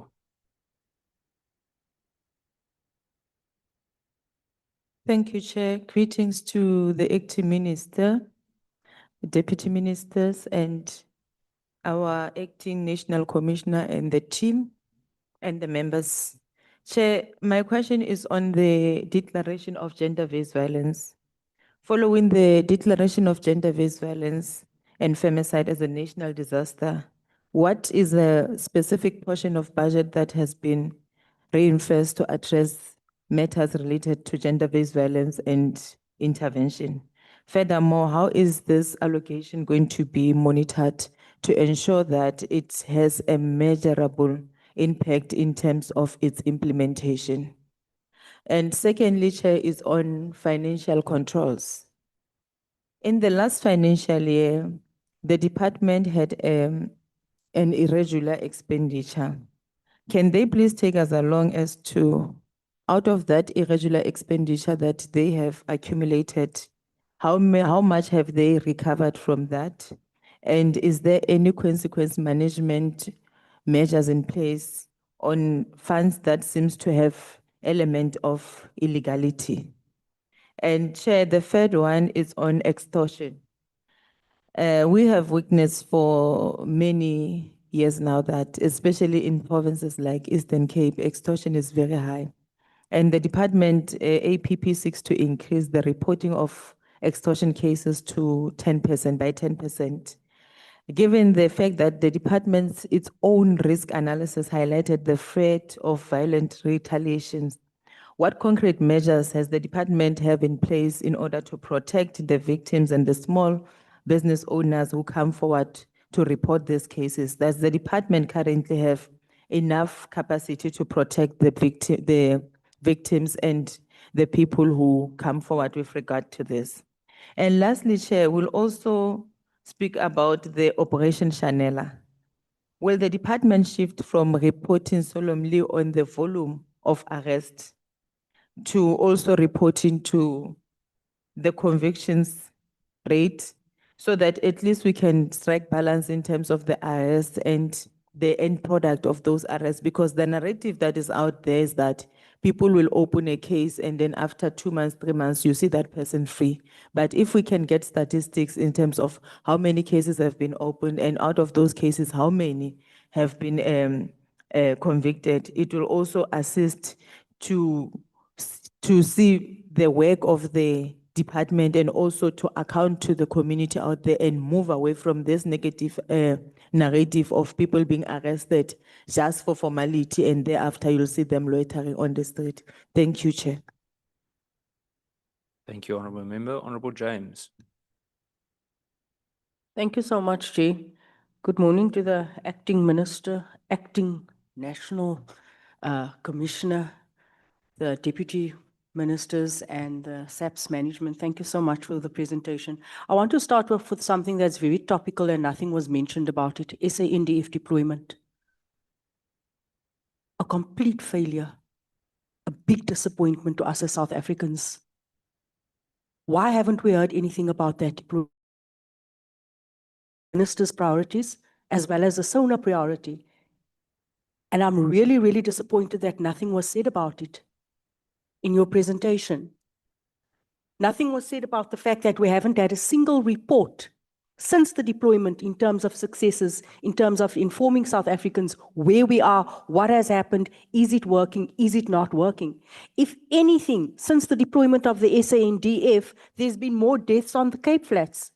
If anything, it almost feels like a drive-by, like a wedding drive-by, where a couple is driving through the community and everyone is waving and smiling. There's absolutely no operations taking place. And I speak from a point of being present at these operations, Minister. I was driving behind 3 of these operations in different areas on the Western Cape for over an hour. And guess what? Not a single time did SAPS or SANDF stop to actually go in anywhere. They drove through the community, they smiled and they waved and they went to park, and that was the end. What is happening? We have allocated billions. We literally see only one SANDF, and sorry if I'm going to be stuck here for a while, one SANDF van with 8 members and 4 SAPS vehicles in hard-hit communities. And at this point, we're having more than 100. We speak about the vulnerable women and children. That is where your victims are coming from, the Western Cape. I want to ask, why don't we have, your presentation speaks to a whole of government approach. Why don't we have a whole of government approach when it comes to this intervention? What stops us? What are the challenges? Because it has clearly fallen flat on its back. Why haven't we included forensics in this operation?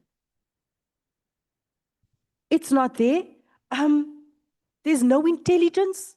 We speak to the members that's part of these operations. There's absolutely no intelligence. They don't know where to go and where to start. And that's the reality. So please, can we have feedback on the SANDF deployment, why it's not working, and what next? I think that's the first thing. Also, the second thing, I'm not sure if we are creating duplicate roles or if this is a smoke screen or what, but can we please unpack the role of the newly appointed, I'm not even sure what role he's been appointed in, General Kwanazi. Can we first, before I ask questions on that, please unpack what that role entails? And then also, we speak to the vetting, obviously, what is unfolding in ad hoc and Madlanga Commission and our response. Counterintelligence. There's absolutely nothing in this report about counterintelligence that exists within SAPS. When it comes to detecting the risk, when it comes to lifestyle audits, what are we saying about counterintelligence? Are they there? Are they dead?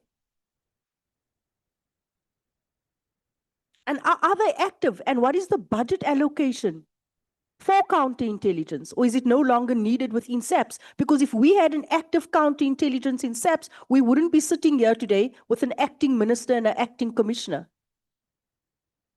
Then also, the reservists. Here we have thousands of South Africans that has given their time and that has served this country for years, that has gone through all the training. And we are duplicating roles. We are employing new people in those roles when we do have our reservists. What are we saying about that? Where are we with the reservists who still have those personnel numbers on the system, who cannot even get grants because of that? We speak about, I think on page 31, youth, children, and vulnerable people. 47 million. For youth, children, and vulnerable, and we speak about, prioritizing GBV, another SONA priority, 47 million allocated.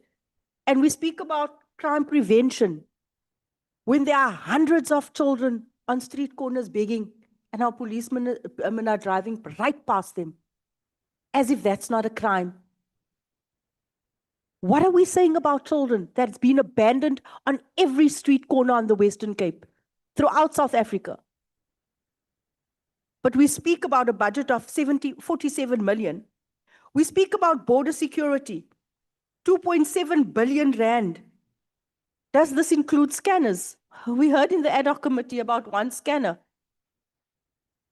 What are we saying about detecting illicit goods coming through our borders? Do we have the relevant equipment to address it and to tighten border security? SAPS infrastructure. A couple of weeks ago, Chair, I visited the Hawks in Bellville, their office. Lord knows I wouldn't go to work. That building has been declared unfit many years ago. The morale of the members in that building is at an all-time low. Is that building part and parcel of the infrastructure upgrade? It cannot even be upgraded, must just be scrapped. These are the real issues on the ground. I'm going to leave it at that for now. Thank you, Chair. Thank you, Honorable James. Minister Kachalia. Thank you, Chairperson, and thank you to all the members who've asked very helpful and interesting questions. And they certainly, as I've keep emphasizing my engagements with the Chairperson, that they are extremely helpful also to the Ministry in identifying the issues that need focused attention. I'll try and address some of the questions, and then I'll hand over to General Pimpane. Let me just start with some of the issues that Honorable James has raised, because I think that for this process to work, the oversight process, it's important that the agenda and the focus of this meeting is kept in view. So we were asked to prepare on the budget and the APP. And so we've had questions, for instance, about whether these targets are realistic or not. Those are helpful. I'll address all the questions that have been raised. We were not asked to report on the SANDF deployment. But honorable members entitled to raise that issue, and there are questions, legitimate questions about how that intervention is being monitored and whether it is successful or not. I think that is a matter that the committee should be focusing on in its work ahead. The deployment has just started. We as the Ministry also working on how to monitor the implementation of the deployment of the soldiers who are not directly under the command of General Pimpane. But I see that the SANDF has quite a lot of assistance from the honorable member entering homes and so forth. Now, and it's certainly premature to make that kind of highly generalized observation about it not working. The deployment is for an annual period. And I would say, honorable members, that it's critical to understand that the deployment of the SANDF is not a panacea. We've never presented it as such. The critical question for the police is going to be how we use this period to improve the level of policing in relation to organized crime. And certainly the deployment of the SANDF was necessitated by the recognition that we were not succeeding in dealing with the gangs, with illegal mining at the level that we need. And therefore, we should be having a conversation about what the government is doing to address this evolving challenge of organized crime. That is the critical question. The deployment of the SANDF is intended to create the space for us to develop and implement such an organized crime strategy. Now, as regards General Kwanazi,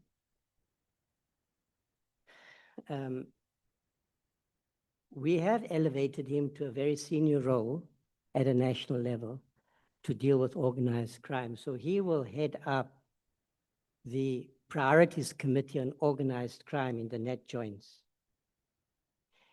The Net Joints is chaired by General Musikeli. That is the main operational structure through which operations are implemented. The politicians don't sit there. So the decision that has been made with respect to the appointment of General Bimpane should be seen as part of an effort incrementally to strengthen police leadership at the top. So the way we are seeing it is that she will be leading a team. General Mkhwanazi is part of that team. Or General Musikiri is part of that team.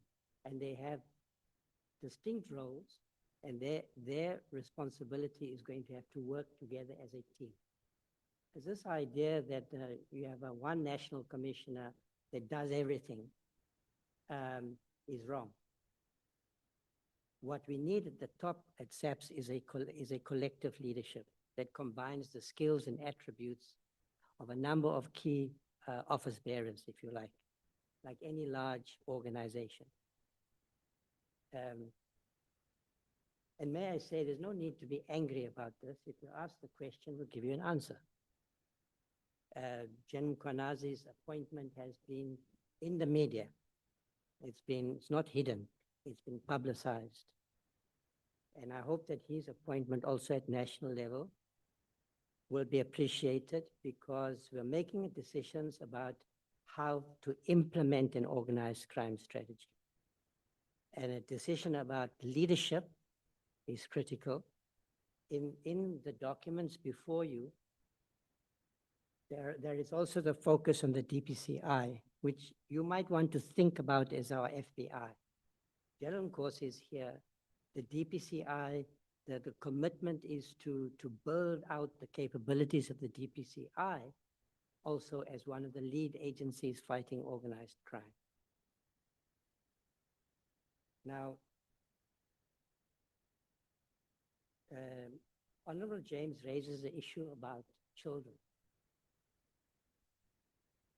This is a very important question, but the honorable members of this committee should know that this is why we need an all-government approach. You can't look at the SAPS budget and say, well, is enough money being allocated to support the development needs of children? The question should be, what is the role of SAPS in dealing with the enforcement issues impacting children, issues of criminality? And it's the same with GBV and H, on which I thought General Schnickeling, Member Schnickeling, yes, under my watch, it looks like there are going to be a few people who might get it. But you asked all the right questions about whether the targets and indicators reflect this commitment. It's the same with infrastructure, Honorable James. You know that actually the department is not an infrastructure department. We don't build police stations. We don't maintain them. So when you go around the country and you see places where there should be police stations and there aren't any, as I have, and you go to police stations that are not properly being maintained, the question is whether the current model of delivery of police stations and maintenance of those police stations is adequate. I don't think it is. And that's a challenge for the government. The stations are built by the Department of Infrastructure and Public Works. And we pay them to maintain those stations. Now, you must not misread me, members, to be thinking that I am now pointing fingers at another department. I won't do that. Because I know if I was the minister of that department, you would still have the same problem.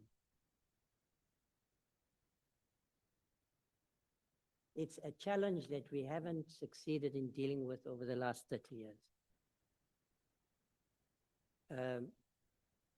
So that is why we've started a conversation with the Treasury about our approach to infrastructure.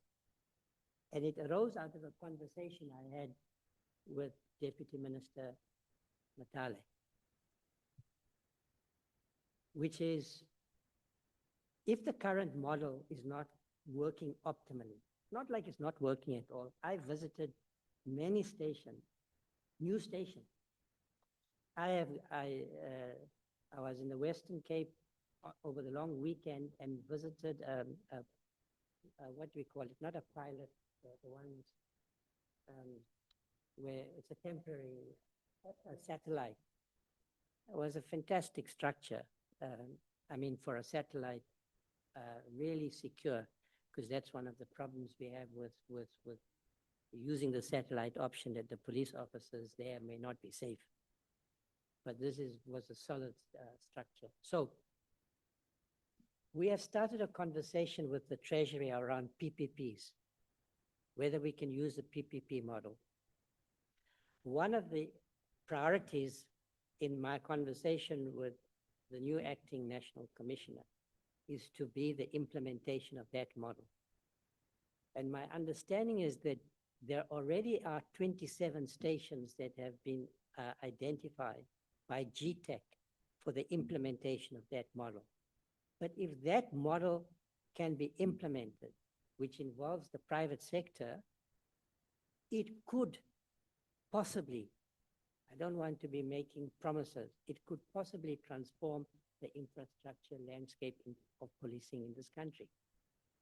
The current model is not working, and it's not working optimally. I think there's a planning problem. You go to many communities, you all know, colleagues, you go to a community, they've got a police station, but the community has doubled in size. The police station is no longer coping. There's a planning problem there. So let's not be also simplistic. Infrastructure is a huge and complicated challenge in this country around policing. But we are thinking about how to respond creatively and thoughtfully to that challenge. And that maybe the committee can invite us in a few months. I hope we'll be ready to report back on that initiative. Now, the members have all asked us the right questions about implementation. No one is just, I think we're all aligned here on the priorities, that these are the right priorities. And the priorities are embedded. I think that's what we should be looking for in this meeting. Are they embedded in the current budget? Are they reflected in the SOPs? Are they reflected in the target? I haven't heard one member of the committee say, we don't agree with your priorities. And how did we do that? We engaged with the presidency for the purposes of the SONA. So president doesn't just make announcements. Then we adopted priorities, and I really have to express appreciation to the leadership of the South African Police Service for what they've done, because we identified those priorities. First of all, I have to make sure that me and the two deputy ministers are aligned. Then we took those priorities to the MINMEC so that we have an intergovernment, all government approach. And those priorities were then discussed with the Board of Commissioners, and they have taken the SONA priorities, the ministers' priorities, and made sure that in their internal budgeting and planning, those priorities are reflected. I believe those are the right priorities, and no one has contested that here. The questions that I think Honorable Ghana particularly and Honorable Sheikh Snickling have raised the right ones, and I just want to spend some time on them, because the conversation we should be having here is not just a bilateral conversation between the committee and SAPS. It's a conversation involving the committee, the SAPS leadership, and the ministry. That's why I said that your questions are of enormous assistance to us, because they're the right ones. On the question of detective rates, Honorable Ghana is right that if we can start to see significant reduction in the murder rate, that is universally internationally accepted as a good indicator of police performance and of that you're succeeding in general with the fight against contact crime. The murder rate is an objective rate, as you indicated. Now, we know for a long time, and that's why your spirit also of the questions are so important. I think that it may well be the case that the great majority of cases are not properly investigated. We know that victims of crime don't receive regular reports in many cases from the police. We know that our forensic laboratories are not functioning at the level that they should be functioning. And I'm greatly worried about the backlogs. And my understanding is that those backlogs are increasing, not decreasing. So I would also hope that the committee can call the board soon. I'm going to be engaging the board and ask them those questions. Because you're quite right. If we don't improve the training of our detectives,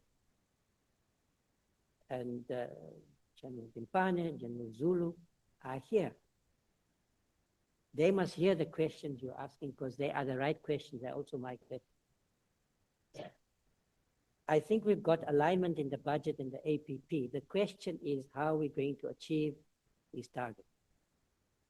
And without rethinking, stepping up the training of detectives, without making sure that we improve the performance of the forensic laboratories, we're not going to achieve these targets. And when General Timpane made her opening observation, she said the issue is going to be around efficiency and effectiveness of the functioning of SAPS. She gave exactly the right answer because we have to work within the existing resource envelope. All of you know the country's economy is not growing at the level that it needs to. You know that tax revenues are therefore under pressure. And you're all committed, as far as I understand it, at least in the GNU, to the current approach to the management of the country's finances. So the question is, we have to work within the budget, the financial constraints that the country faces. Because within those resource envelopes, we have to meet all the country's needs for social development, for the protection of our children, et cetera, et cetera. The question is, how does this budget reflect the priorities that the committee thinks should be our priorities? Now, the reason that we're now re-emphasizing the importance of civilian oversight, and they're here, is that I think we got into this position over the last 30 years because we de-emphasized the monitoring, evaluation, and oversight role of civilian oversight. It's not going to be possible to turn civilian oversight around over time. There are good people there. They have some good leadership, but they have resource constraints. The same with IPID. We're going to be discussing that later. IPID is certainly not at the level where IPID, in terms of the resources, where it can ensure there's accountability. The question is, are we are we pointing in the right direction? Are we asking the right questions at least? So we have to emphasize training, we emphasize oversight to address the issues that Honorable Ghana and Honorable Smith asked. So it's about HR. General Mkua is also here. I want them to hear the questions you're asking because I'm going to be asking them the same question. So what we have is a start. They are going to have to answer the question how we implement and achieve the results that we're trying to achieve. So yes, we have I don't know even if that's too strong, if we have a blueprint.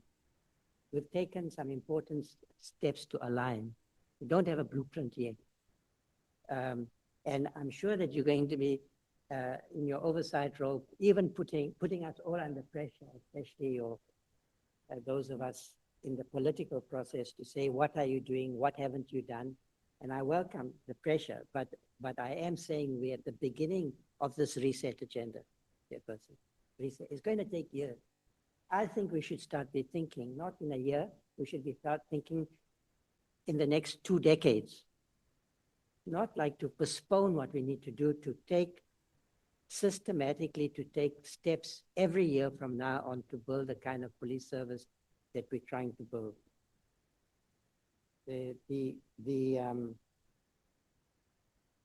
And I agree very much with you. They all know it. I'm not thinking about the change in the policing model. I think visible policing has to be part of our ongoing strategy. I think our communities expect visibility, but you're quite right that visibility doesn't yield conviction. And we need an intelligence-driven approach. So we also need to manage a change in the policing model, which is what we're saying. And I think that that's exactly what we need to achieve in the next 5 to 10 years, that we have to change the model of policing, not by throwing the baby out of the bathwater, but by building upon what has been achieved, what is necessary. I mean, I think, for instance, we need street lighting. You know, the reason that I think we must strengthen community policing, patrollers and so forth, is that the visibility issue is important. The presence of law enforcement. I know you go to any big city and you see policemen on the street corners and so forth. It creates a sense of security, but it's definitely not enough.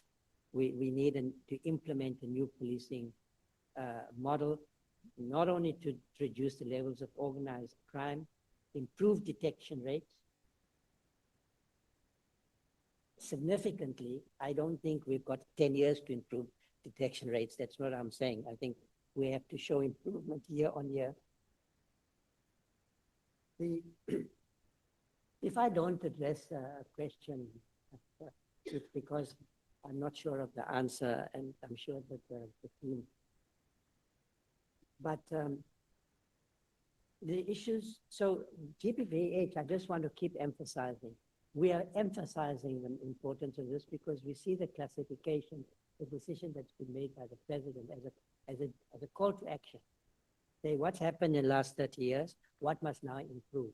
And the law enforcement side, we are emphasizing. It's not a mistake that Deputy Minister Bushelu has been given this specific responsibility to ensure that the law enforcement picture changes by achieving the targets that we are setting. And she's already been hard at work. And I'm emphasizing that because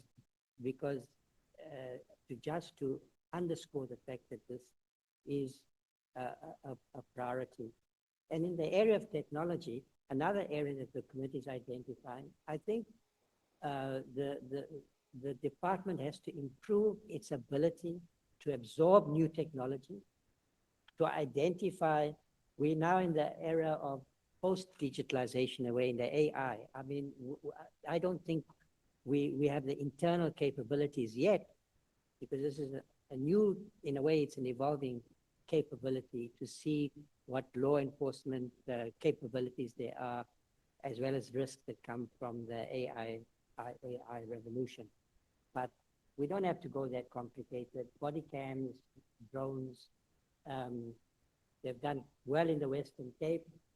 The Premier of Gauteng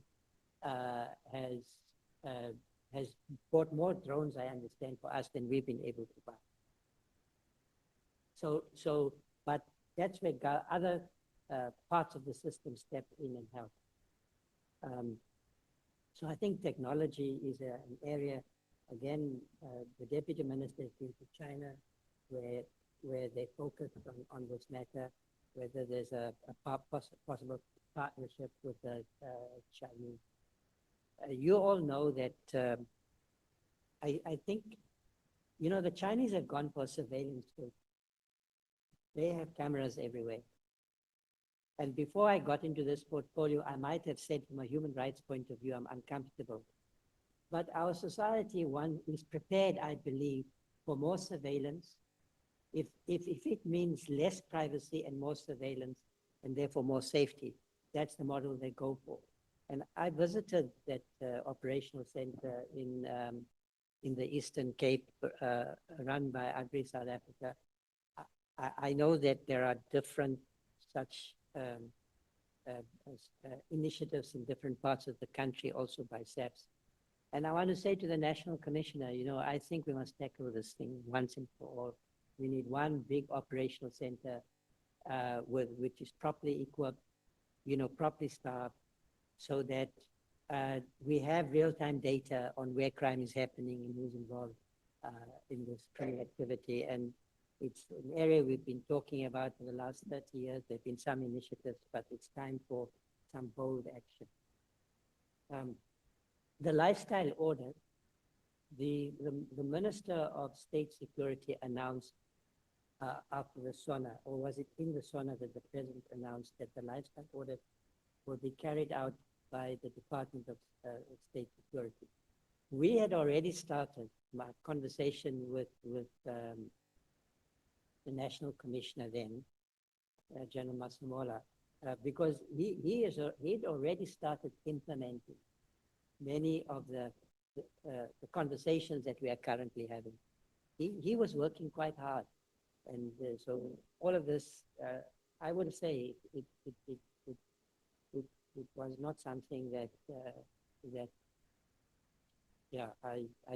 I am concerned about his well-being, even as he faces because he was carrying out his responsibilities faithfully. But in any event, we had started with the SRU to do the lifestyle audits. Now the SAA is doing it, but we have to make sure, General, that, I mean, how is it going to work? Will they be reporting to us? How do we make sure that they are also doing their work? Because we have an interest in ensuring that the lifestyle audits are carried out, but it's not in our hands. We are not doing the lifestyle audits, it's being done by the SSA. Financial controls, I leave that to General Zimpane. One of the reasons why she's sitting where she is that she understands financial management. And I believe that SAPS needs, we got into the situation because we messed up supply chain and financial management. And that has an impact on police performance. So those who say, no, you just need a cop's cop to run a big, complex organization like SAPS, really, with respect, don't understand what it takes to run an effective organization that has to do something. And if it has, whether it's manufacturing products or it's doing safety, that organization has to be well run and well managed.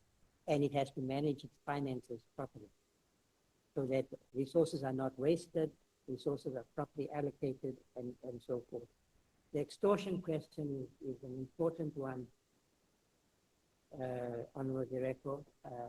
It's a growing problem. At least it's reflected now in where the focus must be. Extortion is a very difficult crime to police, but I also think that your observations about the protection of victims of the small businesses is a very important one to hear. It's not just about arresting the extortionists and the contortionists, it's about protecting those businesses that need to establish themselves and to grow and to be able to do business without being intimidated and extracted. So it is a focus. It will be a focus of General Konazi, extortion, but I think this idea of protecting victims is very important. Now, I am rounding up, Chairperson. The right questions have been asked about conviction rate. But is that the target that SAPS, you're saying SAPS must adopt? Or is that illustrates the question about the importance of a whole government integrated approach to the criminal justice cluster? And I can tell you that we are struggling in that area because departments do work in silo. And I can't instruct the Department of Justice, nor can I instruct the head of the NDPP, who is independent, constitutionally independent, what targets he must adopt, what his priority should be. But of course, if you've just got an arrest target for the police, then that is what they're going to do. They're just going to arrest. So I think that the one way in which maybe the committee can also assist, maybe the committees in this cluster should think about a cluster approach also to oversight, so that the targets that are set for across the cluster can be the ones that are emphasized in the oversight process.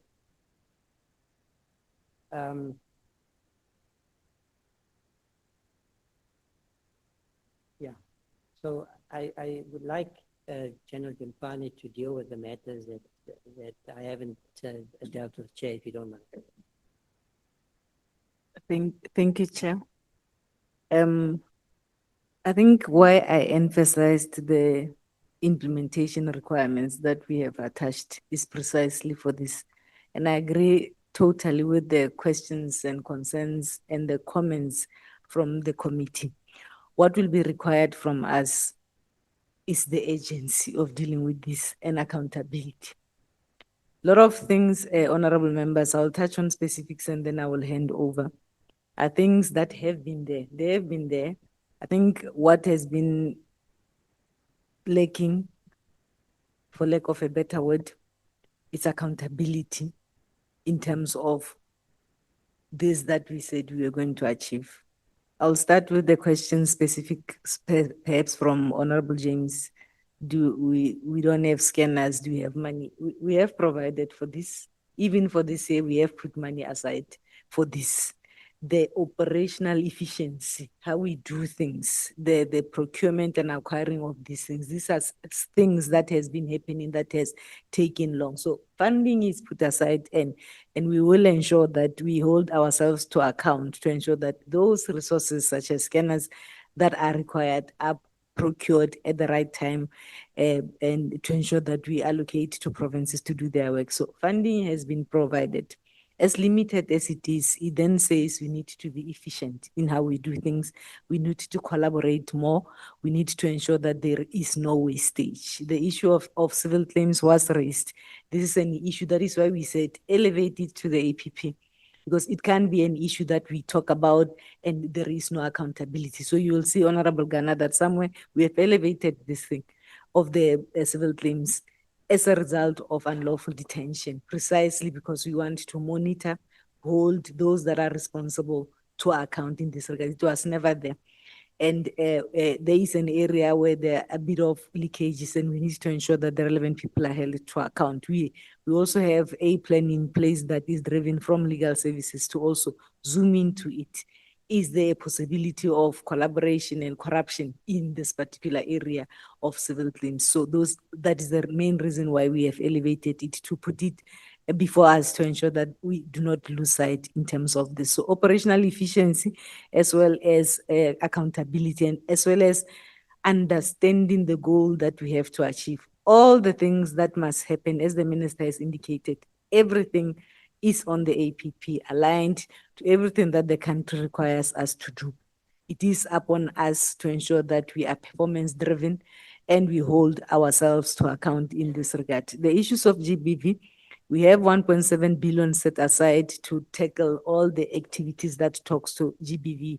The 47 million, honorable member, is for proactive initiatives such as awareness and education on those crime prevention initiatives under visible policing. However, we do have a 1.7 billion set aside for issues that talks to GBVF. We have also topped up the provincial commissioners' allocations with an additional 50 million on their baselines to ensure that this is a focus area. So as limited as they are, the resources we have tried to spread.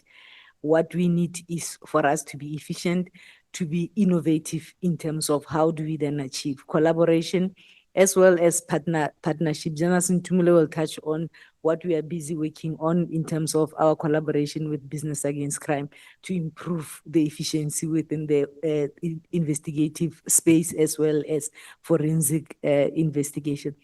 There are targets that were not achieved within program 3. We have increased targets. The question is it impossible to achieve those targets?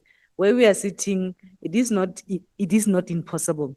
Yes, we do have limited constraints, but we need to ensure that we then put systems in place to capacitate ourselves within the detectives. This is a priority area. The HR plan is talking to that, as well as the steps as well and plans that I have directed General Sintumule and the team to then focus on. So detective services, investigative environments are a priority, and we intend to ensure that we capacitate ourselves to achieve that we said we want to achieve. It is urgent. We need to ensure that the murder rate goes down. We need to unpack, working together within the justice cluster to ensure that those things are achieved in this particular regard. So there are funds that are put aside. We just need to improve efficiency. The issues of IT, there is a bit of funding, more funding that we have allocated, you will see, compared to last year. There's a bit of room to maneuver when it comes to issues of IT. Is it enough? No, it is not enough. That is why there is a need for us to collaborate. The minister has spoken about the agreements that have been signed. These are the issues that we are going to be zooming into to ensure that we completely overhaul and expedite the priorities within the technology management space. And yes, without taking away the challenges that we have in terms of our third-party arrangements, but these are the things that are doable, and we will be looking and monitoring those particular activities and holding the relevant managers to account in this regard. Issues of visibility, it is important. Yes, we have set money aside. We intend to recruit over 5,500, and I believe we will be doubling the number this year due to the backlog that we have in terms of recruiting these officials to join our ranks in this regard. We do have the capacity. We have set money aside in this particular regard. The issue of the SNDF deployment, as Minister had indicated, it is an area that we focused on. Even as early as yesterday, we have given directive to say, after a month, after 2 months, we need to come back. I want an analysis, I want a report. So General Musikidi and the team are working on that to address precisely those concerns, Honorable Member. And I believe soon we will be able to come back to the committee and report in this particular regard. So it's an area that I am putting focus on. Even yesterday in our priority crime meeting, we spoke about this particular issue, but General Musikidi is working on it and she could touch on that. The area of supply chain management is a priority. It will be a focus. We are collaborating with other experts within the Treasury to revamp and sort out the issues that are plaguing us. In particular, the issues of irregular expenditure, where it is deemed that there was an intention to commit corruption, all the necessary investigations are to be taken place. And this is an area of focus for now in terms of our 10-point plan that we have put aside. So we will be focusing where we need external expertise. We will bring in those external expertise to assist us in this regard. The lifestyle audits, the minister has spoken at length about those. The process phase 1 is underway with SSA. All the lieutenant generals were instructed to submit That process kickstarted in April. We have numbers that are with SSA already, including the appointment of new senior managers. We do not approve any new senior manager before SSA gives us an outcome. So the work has started. SSA is currently working on this. All the lieutenant generals, major generals at provincial level, this will be the provincial commissioners and their deputies have submitted. There is a team under the leadership of General Nkua that is monitoring and working together with SSA with the view that every or monthly we will then get a progress report in terms of how they are proceeding. But phase one has started, and we also have our integrity unit that is also focusing on other categories of employees. That is why on the APP, we do have a priority to capacitate our integrity office as well as all other oversight offices to ensure that we deal with this. So when it comes to senior management, phase one has kickstarted soon. I believe we will be getting results in this regard. It's an area that we are monitoring, working together with SSA. There are teams in place to monitor and manage this particular exercise. I've spoken about the issues of civil claims. Yes, it is a priority, and it will be an area where I monitor and submit continuous reports in this regard.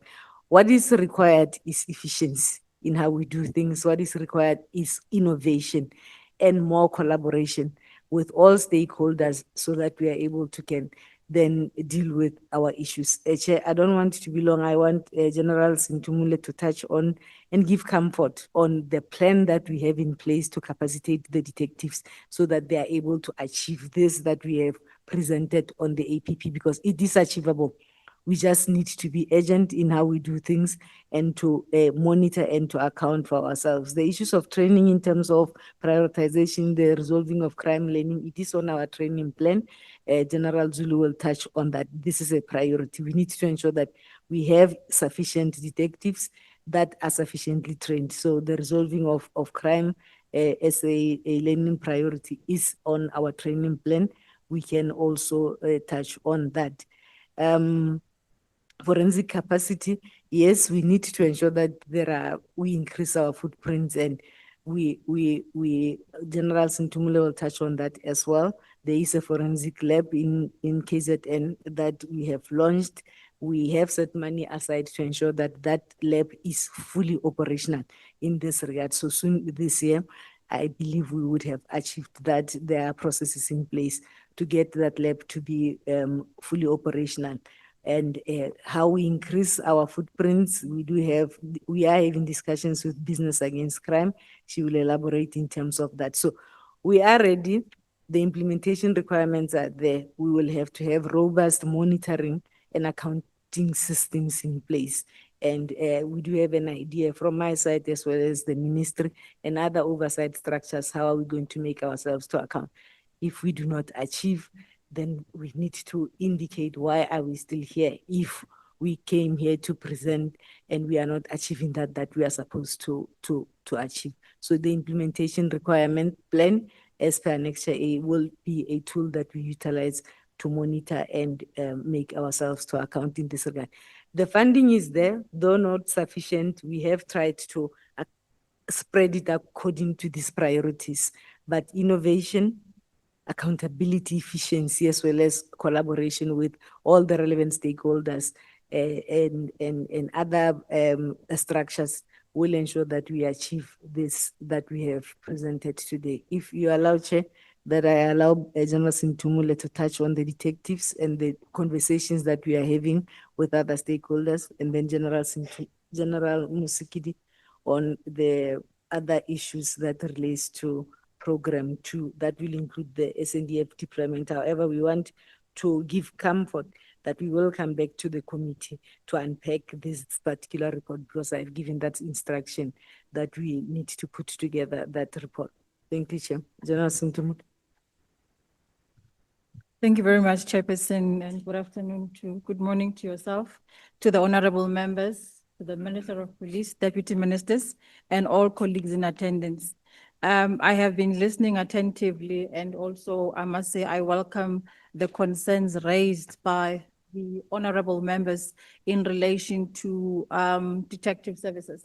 But what I also want to underscore is that we all recognize that this environment of detectives has over a period of time faced severe constraints in relation to maybe I wouldn't want to use the word understaffing, but your low levels of detectives as opposed to what we have as our docket cases in the system.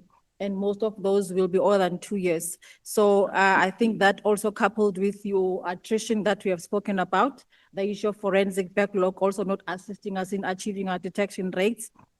This has prompted SAPS to have an approach in how do we deal with this situation, ensuring that we turn the situation around. And Honorable Ghana, this also informed why we felt, though the targets are high, we deem them achievable. I think this for us is a commitment which is ambitious that says we need to push ourselves and have the resolve to be able to detect crime, particularly your contact crime and especially rape as well as murder. So in this regard, for the financial year 2026-2027, as well as this financial year, you can see in the APP that the capacitation of detectives has been prioritized, and this has been done through targeted human resource shifts. We've been given a number of posts, I'm going to talk to that, but also the issue of leveraging on technology, optimizing on processes, but also smarter deployment. And that talks to the 353 detectives that we have re-enlisted to focus particularly on murder as well as rape. In this regard, I want to say that in our plan, we then spoke about acceleration, placement, and re-enlistment. In the re-enlistment, in the capacitation, I think previous sitting, or actually I can't in this committee, we reported that we were given 4,669 additional posts for detectives. And I am glad to say, as I sit here today, of those, we've been able to successfully place 1,978 detectives, which is 63 over our target. And these come from our previous intake. And in the incoming intake, we have already identified 1,554 detectives, and those will be placed once they are done with their workplace exposure experience. And also we have been given, as I said, 353 posts for re-enlistment. These have only been prioritized for 4 provinces, KwaZulu-Natal, Eastern Cape, Western Cape, as well as Gauteng. And they have been employed particularly to deal with the issue of your murders as well as your rape, which are 2 years on and over on the system. We also were given 1,000 posts for lateral transfers. This is where we face challenges. Of those 1,000 posts, 505 members have been successfully placed. Our challenge here is that our members view this as a transfer mechanism. For example, if they want to move from province to another, they then use this. As a result, we have re-advertised the 495 posts out of 1,000, and we are also earmarking these specifically for members who will assist in dealing with your detective case backlog. If I then move on our relationship and partnership with BAXA, this is specifically aimed at leveraging on technology, but also ensuring process efficiency and effectiveness. The key components of this talks to your digital case management and automation, forensic and scientific support optimization, intelligence-led and predictive policing, as well as your drone and helicopter deployment. We have got 5 pillars in this particular partnership, and that talks to your police station modernization, technology, airborne support, forensic services, and as well as detective capacity. If I may look at the focus areas, this is what we are moving towards, Chairperson. We are going to be automating functions that are non-core at the police station, and we are going to leave the police station to actually focus on your crime issues. In this regard, we are going to be piloting, I think in the next 3 months, your digital statements, digital docket, case triaging and queue management at a police station, also utilization of digital tools, platform, data system, as well as a supporting infrastructure. Again, Honorable James, just to also put you at comfort, we are looking at rehabilitating the infrastructure that deals with your GBV, particularly your victim support centers. If I move forward, Chairperson, as I said, the initial rollout of these modernized police stations is targeting, at least for starters for this financial year, we are targeting 50 stations. But by the end of 2027, the target is going to be 100. And this, I must say, initiative is headed by the banks, particularly FNB, as well as Vodacom and Standard Bank, who are assisting, I think it's NetBank, sorry.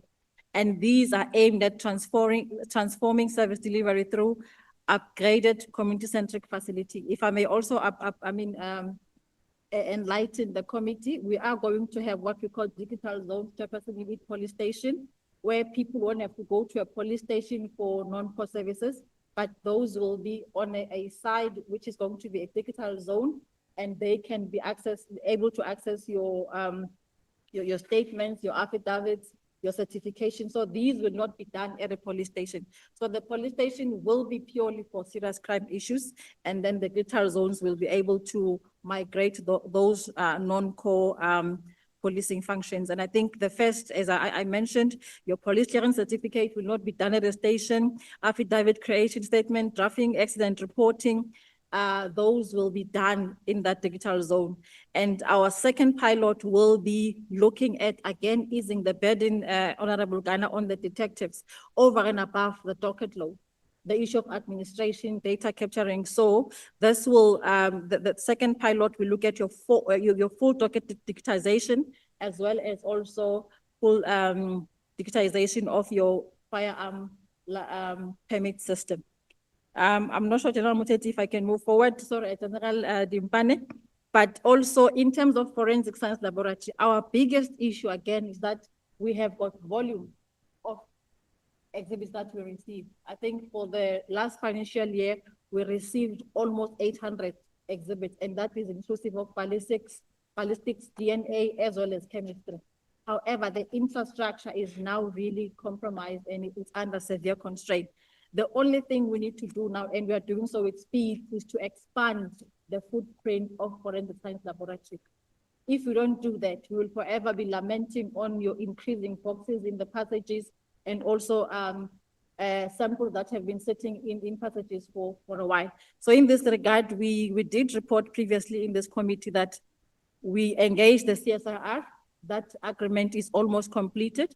It is now with our legal services, where we are going to migrate your reference samples. So all your DNA samples that relate to your Booker samples will then migrate to CSIR. And if you look at our statistics, that is basically 90% of what we generate from DNA. And these are intelligent samples that also go into your NFDD that is monitored by the DNA board. But also in our meeting with the presidency, Mr. Kule, to be specific, as well as I think Dr. Morphe from Science and Technology, we are also looking at further expanding to other laboratories that are owned by government.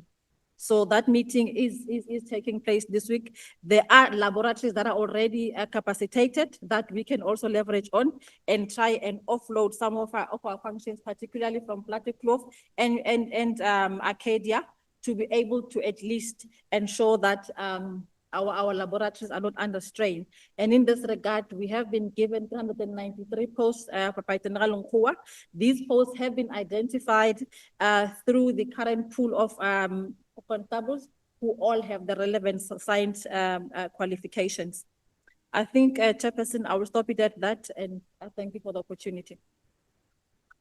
Thank you, General. Honorable Adams, you keep waving at me. Sorry, Chairman, as indicated, I have to catch a flight, I have to leave. Yes, would you like to say something? I just have maybe 2-3 minutes. Okay, is it okay? Can I grant Honorable Adams committee comfortable? 2 minutes. Thank you, Chairperson. Thank you, SAPS. Thank you, Minister DMs.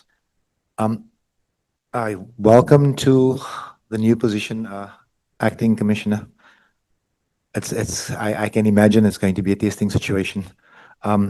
Just on the budget, man, I might have missed it because I had to take an urgent call. I didn't see any real provision for the capacitation of the AGU. And I think that consistent oversight by SAPS management is the reason why the army had to be deployed. And even though we agitated against it, those of us who live the reality of the Cape Flats, the army was deployed and much fanfare was made of it. And like I told you, the violence was going to spike. Now, that is not the fault of the South African police services. It's a knee-jerk reaction from elsewhere. But be that as it may, it's what we deal with. I just have a few questions and just a little bit off the agenda. The suspension of the National Commissioner because he was criminally charged. I just need to know why General Kumalo is still allowed to act as the head of CI. He's in the exact same position because I don't see any consistency there, acting minister. That's the one thing. And then the second thing was the Telkom Towers, which is listed as the official headquarters of the South African Police Services. So R500 million worth of waste. Someone's head has to roll for that. So I'll just ask, because this is a financial meeting, if we can have some type of answer over there, please, man. Thank you very much. Thank you. Thank you, Chairperson, for indulging me. Thank you, Honorable Adams. General Minister, sorry for the interruption. Thank you, Honorable Adams. General Musekidi. Thank you very much, Chairperson. Good morning or good day to yourself and to honorable members. Let me stand by the established protocol, observing the presence of the Minister of Police and the ministry was represented here, and my colleagues from IPID. Chairperson, I think there are few left in regards to Operation Chanela that I will want to respond to. The first question came from Honorable Shikeleng, as well as Honorable Direko, in regards to us communicating particularly on the issues of Operation Chanela. And I think one area is the dominance of South African Police Service insofar as Operation Chanela is concerned. Just to indicate that the focus of the operation is mainly on prevention and combat. And Chairperson, I want to indicate and reiterate the fact that with all the operations that we undertake, particularly on Operation Chanela, it starts with intelligence collection, verification, and dissemination to the operational units before operations are undertaken every week. So it might not be sufficient, but we do collect intelligence. I think one question that came was that we still see on the APP that crime intelligence achieve 100%, but when you look at the operational environments, we still have challenges. That is the emphasis, and we also look at different dimensions that Operation Chanela needs to focus on, and what targets do we have. So in terms of the further question, Honorable Shikeleng, on how many target organized crime are we having in collaboration. Operation Chanela is a multidisciplinary and multi-dimensional operation that we undertake. So we do not leave any department out, Honorable James. We work with all the departments, and where we need to collaborate and assist other departments and them assisting the South African Police Service, it is done within these operations. The operational plans are disseminated to National Operational Center, where we also do the evaluation every week after the operations to look at whether they were targeted, and if not targeted, whether they were efficient, and if not, we advise the provincial leadership, starting from Sunday when we do the evaluation, including when we meet with the whole of SAPS management every week on Monday to do the evaluation of the operations and advise accordingly. In communicating, Honorable Direko, we do not only report on the arrest, but yes, the numbers of the arrest are high. What we do as well on the Monday priority crime review meetings, we do get reports on the level of case management, what happened to those persons that were arrested, the whereabouts, and once a month we took the holistic assessment of the persons, which it's presented to us by General Sintumule and the team, because we find that we really need to zoom and dig deeper in terms of the whole criminal justice value chain, what happens to the people that we take to court, the whereabouts, and how far are we going in terms of the conviction rate. So those are the things that we are evaluating. There was a question on the extortion, Chair. I think it came also from Honorable Dirego. In so far as the extortion is concerned and the fact that it's increasing, what reports that we get, because we do over and above the crime evaluation meeting, we also have the provinces that has established their own toll-free numbers. We also have the national toll-free number that General Sintumule and the team are monitoring. 80% of the reports that comes to these toll-free numbers are not necessarily cases, but those that goes to cases. General Mohale, on the monthly basis, we look on how many reports that came through the extortion hotline, how many resulted or ended in a case docket, how far are we with the investigation of those case dockets, including the conviction rate in so far as the extortions are concerned. The other question is the protection of victims. The establishment of the toll-free number was precisely to also protect the identity of those that, because we realize at first that people are afraid to come forward, especially those that are on construction, those that are working with the tenders. They are afraid to come forward to report, hence the toll-free number, and the cases will be investigated as such by the detectives with that anonymity, and make sure that they are not exposed or their safety is also protected. The other issue, Honorable James, is on the SANDF deployment. I am smiling because though, Chairperson, we might have went a little bit overboard when we were doing the introduction of the team here in the Western Cape. And I'm glad that you were with me, Honorable James. It's still not even a month to do a proper evaluation and assessment of this particular team.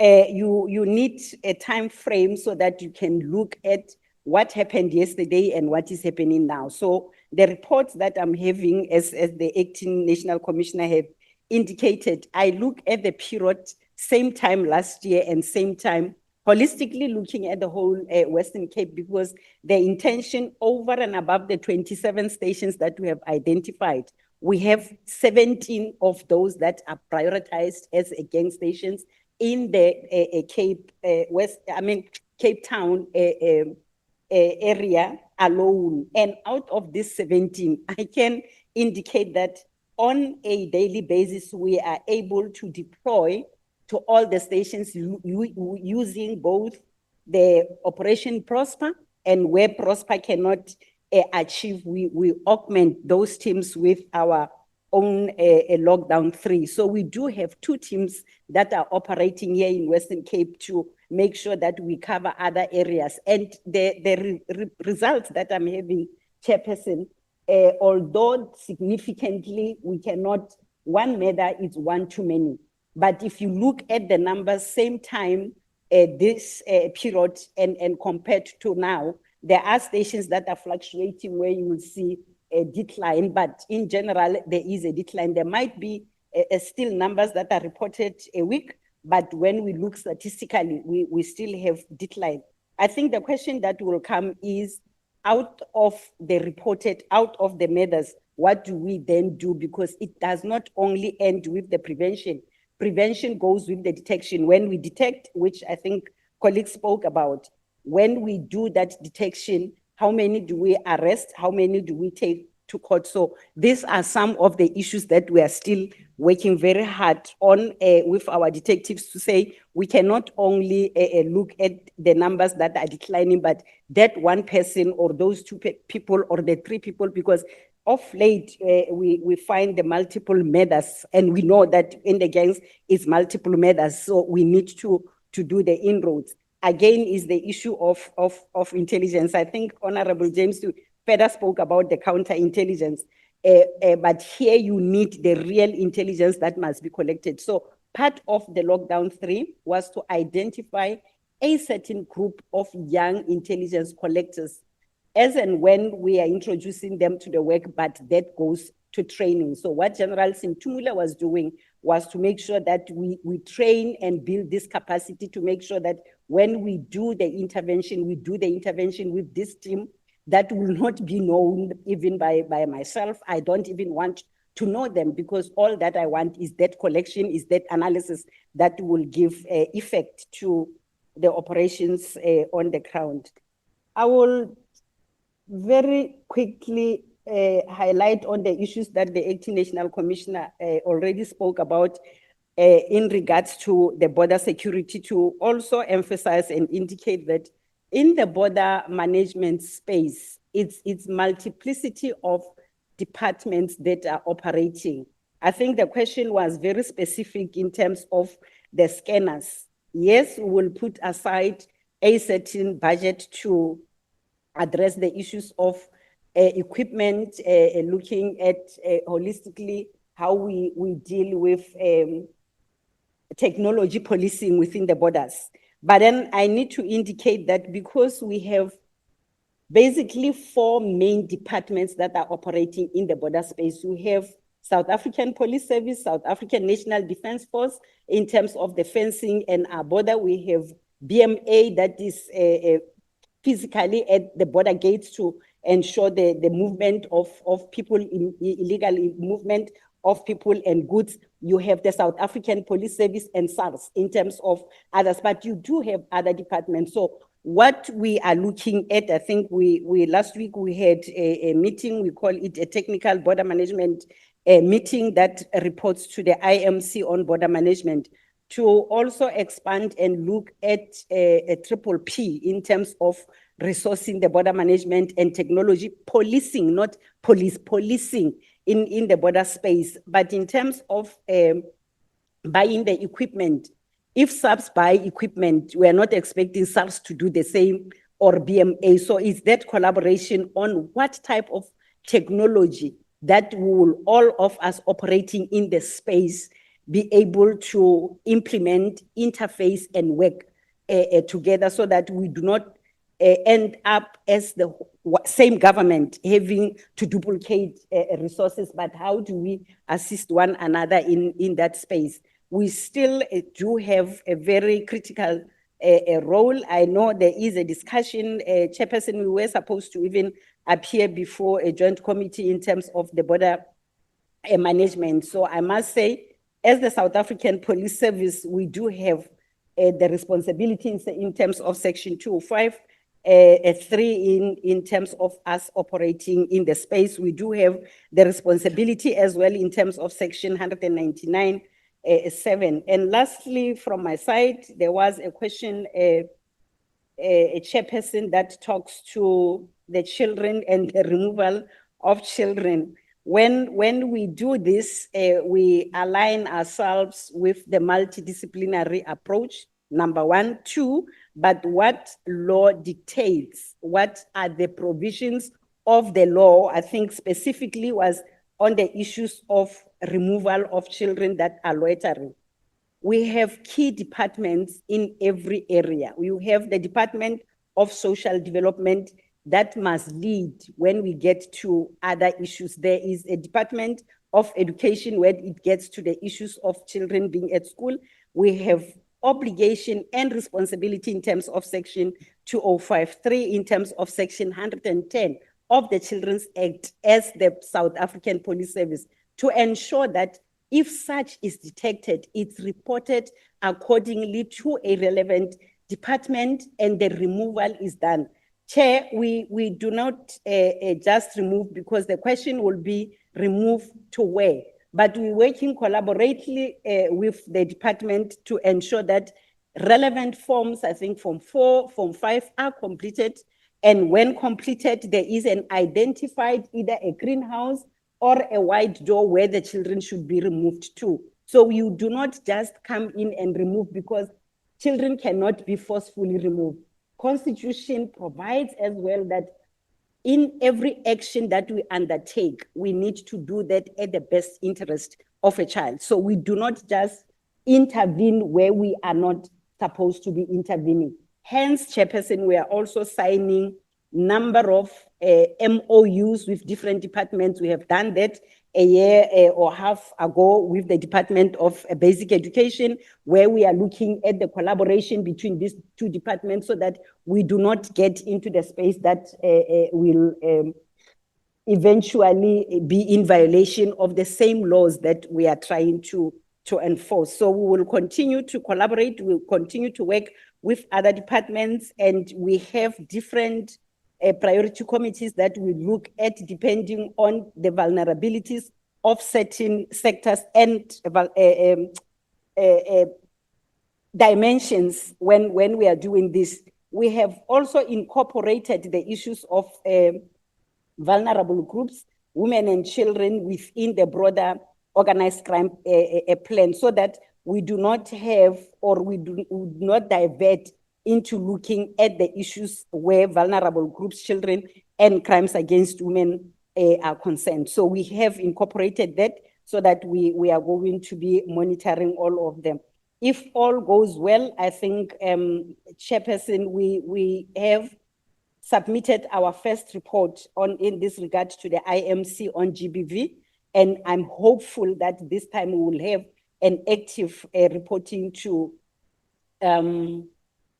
NSP, because NSP is still very alive, much as we have obligation and responsibility to report to the IMC as the GBV NAT joins, that includes children and vulnerable groups. We also have the responsibility to report to our civil society group that were part and parcel of the NSP, to make sure that that monitoring and those identified 6 areas, insofar as the South African Police Service is concerned, monitored, and all the time we are reporting on our responsibilities. I said last, but there is the issue of reservists that were highlighted, Chairperson, which I thought the acting Deputy National Commissioner will highlight in terms of the recruitment.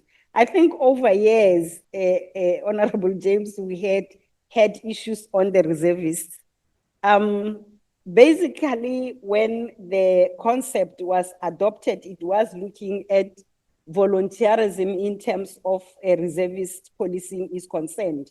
In order to ensure that there is a stipend paid, it works on the call-up instruction. So there are activities that reservists will undertake as a volunteer work. There are activities that they undertake in terms of a call-up, and they will receive payment for the call-up that happens. But on the specific issue of recruitment, I think my colleague will reiterate the fact that we have had numerous dispensation to look at our reservists, those that are qualifying, because we cannot again run the risk of incorporating a person that is not 100% qualifying.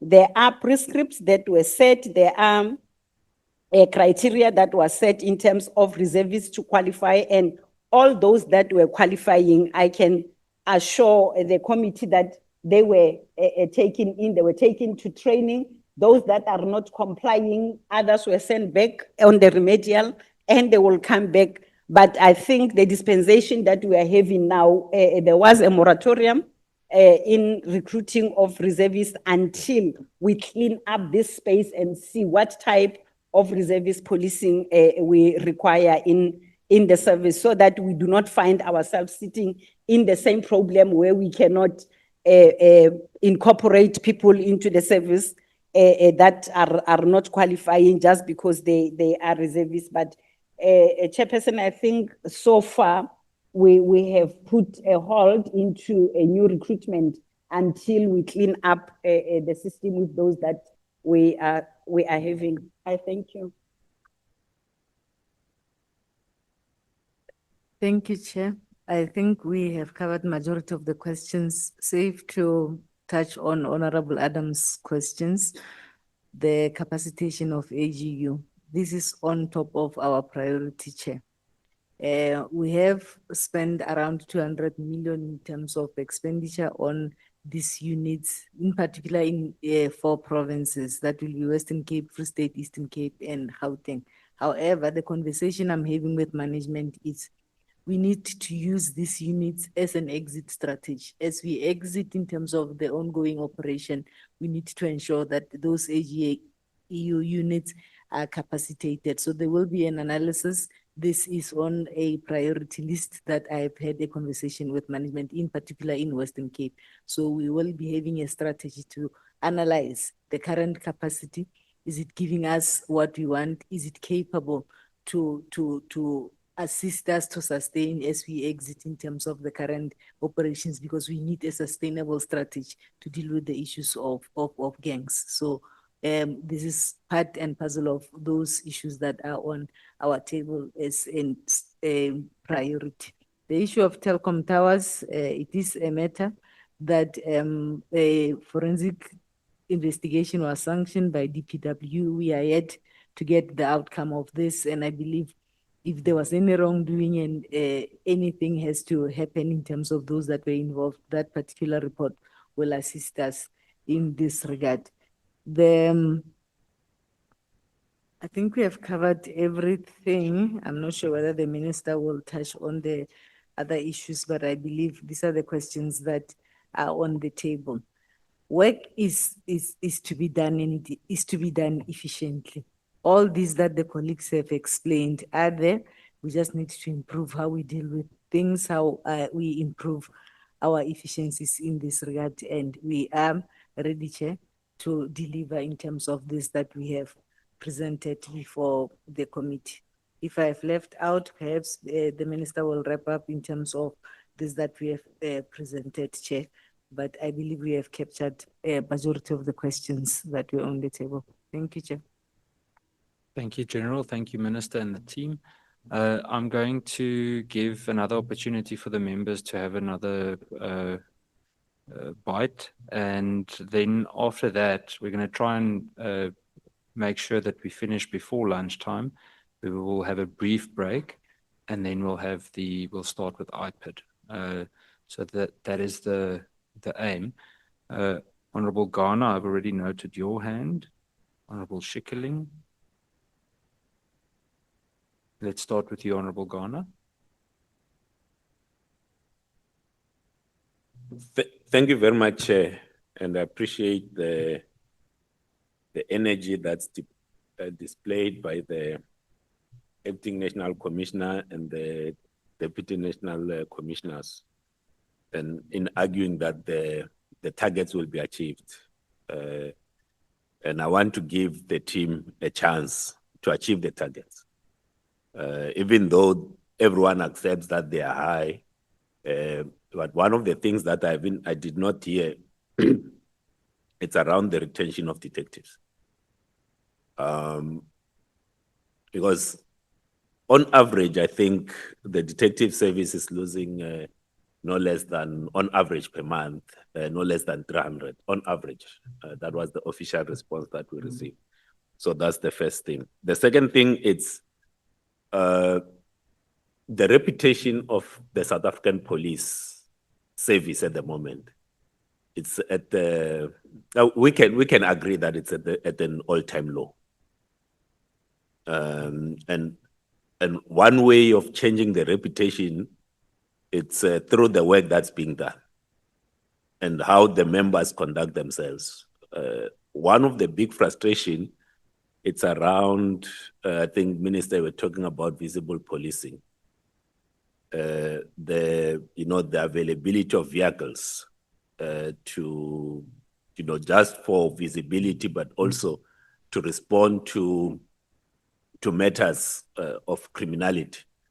Because what I see, what you should try to balance, it's the community when a crime is committed, they would like to see an immediate action, which then might then encourage the police to go and arrest without investigating, which then leads to the civil claims. Because if we don't do, maybe this is a question to say, in the interaction with the CPFs and communities, how do you then explain that in some instances the arrest might be delayed because we need to ensure that the correct culprit is being arrested, because we are losing too much money on civil claims. So let me come to these lifestyle audits. So it is in your performance, it's there, it's listed, but then you say that is the SSA that does it. What then becomes the role of the police in this particular instance? Is it the referral? Is it yourself as the National Commissioner referring to say, these people need to go for lifestyle audits? And then, because you are not in control of the pace at which the SSA works. How are we to assess that this particular objective is being achieved, so that we can do our work correctly? Because so I hear the points around not hiring, let's say at the senior level and so forth. But here's the thing. So a permanent appointment requires vetting, né? But an acting appointment does not. An acting appointment does not. So you can have a situation, and you might very well have that situation, where the people that are appointed to act in a senior role, they are making decisions on a daily basis. You can't appoint someone to make a decision, but then you say they can't make the decision. The people that get appointed into that senior role in an acting capacity, and in some instances, the acting takes long because the person that's being suspended, their cases take long. Now, this person has been acting for 6, 7 months to a year, more than a year, but they themselves haven't been vetted. How do you then balance that? Because the decision still needs to be made. Even if you say we are not appointing permanently, you are appointing acting people to act in those positions, and they take decisions. And as in my earlier input, I mentioned that the acting National Commissioner, Pahlane, was suspended from an acting capacity because he was promoted without the vetting. What is maybe the point that we need to think about is, what is the surface level vetting that South African Police Service needs to do? At the surface level, yes, there's the work that the state security agents needs to do, which takes time in most instances. But at the surface level, what is being done? More so in the supply chain. Because you can't listen to what's happening at Madlang and so forth and say that no, the supply chain will wait for state security agents. 2 minutes, Honorable Honor. So that is the points that I wanted to raise. The last one, Chair, I was looking at the cost of the police stations and the time that it takes. If you were to look at the start of the projects, the average time that it takes to complete the project is just far too long. I mean, like, you've got Tafelser, for instance, in the Western Cape. At the moment, it's the most expensive of the police stations that are to be built. I think it's costing 146 million. And the allocation this year is only 9 million. By the time that the police station is completed, the total cost will have gone way overboard because it's taking us on average 7 years from the start of the project to the completion of the project.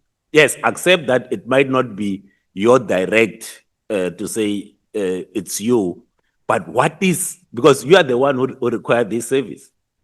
At the end of the day, you are the one who are going to pay for this. How are you ensuring that the time it takes to build a police station, including the satellite police stations, which are required, as you said, Minister, that in many instances, by the time that and I think you wanted to give an example of Deep Slot. By the time the police station was completed, the population of Deep Slot had increased so much that the capacity of the police station was inadequate. And the last one, Minister, because you come from the business school, don't you think the time has come to actually send every one of the senior managers of the South African Police Service back to school on leadership and management, but also on PFMA and ethics? There are just too many people who are suspended on account of PFMA, on account of ethics, and on account of leadership. I would think that being a professor from a business school, that should have been or ought to be your top priority. That the men and women that are sitting here in front ought to be enrolled, talk to the business school, let them go back to school on matters of leadership, management, ethics, and PFMA. Because we don't want to, tomorrow we say, no, we interacted with them, and then they are suspended on account of ethics, on account of PFMA. I think it ought to be mandatory, over and above the work that the State Security Agency is doing. Thank you very much. Thank you, Honorable Ghana. Honorable Schikkerling. Thank you, Chair. Chair, you know, if I listen to the SAPS today, it does feel to me as though there is some form of information from you that you want to rebuild and restore the SAPS, and it's commendable, and we thank you for that. But, you know, when I look at you sitting here, all of you, most of you are higher ranking police officers, and you're all dressed very neatly, and you're all writing with nice pens, and you look nice. But that's not the lived reality in a police station. When I do visits at police station, oversight visits, your police officers are not dressed properly. They don't have name tags on.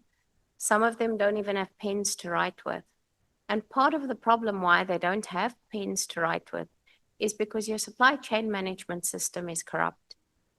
If you don't put in 6 quotations for something simple like pens or light bulbs or cleaning material, and it takes a long time for it to get approved, the process starts all over again, which means they don't have access to basic things that they need: toilet paper, pens, books.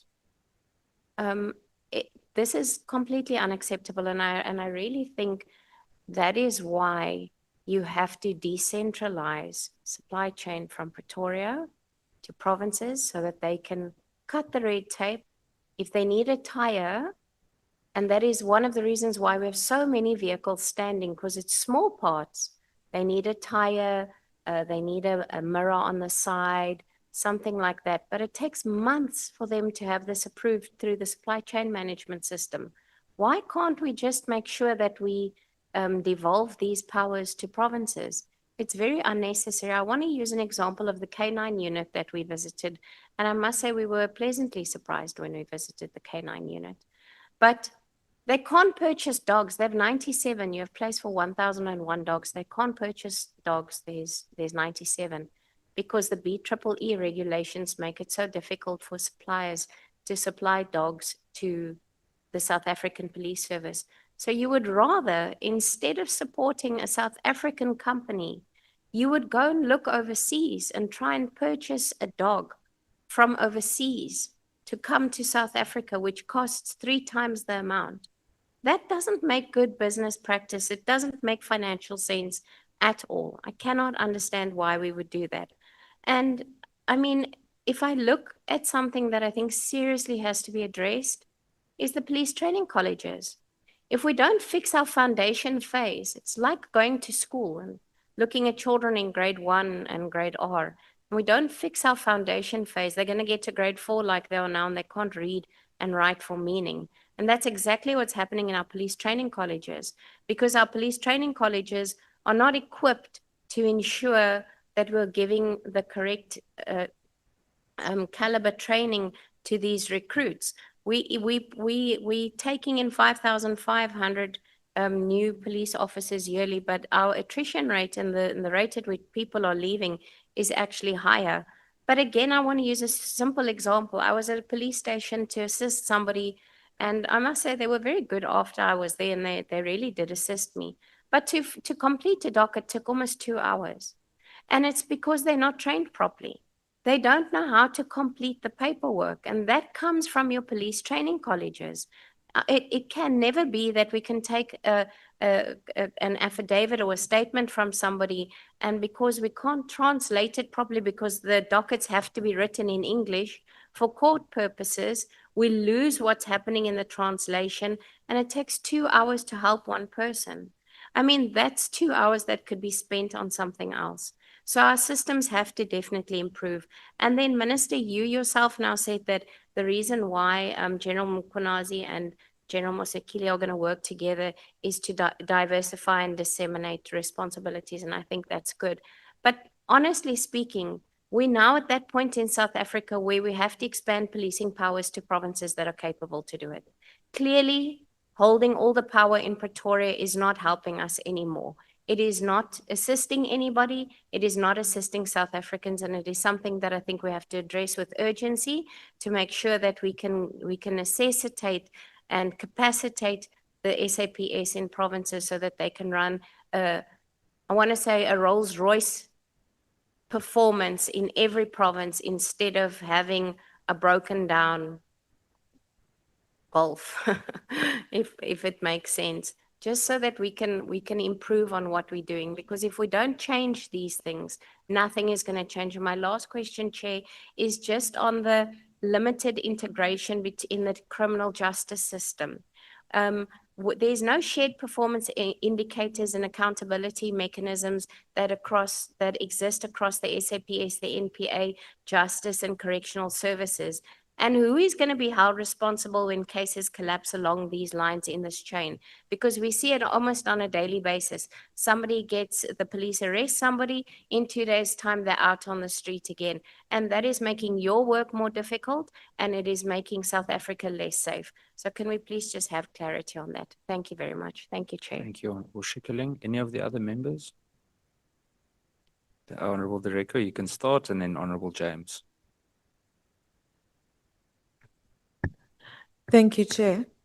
When the minister was responding, he raised a serious aspect with regard to intergovernmental relations, which seems to be a challenge in the justice cluster.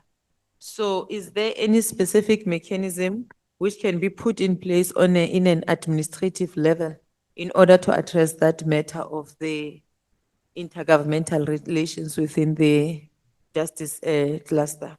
And secondly, Chair, on the issue of extortion, I've heard that the department has established both provincial and national call center. And I would also want to check on the side of the department, is it value for money? Is it bearing positive result?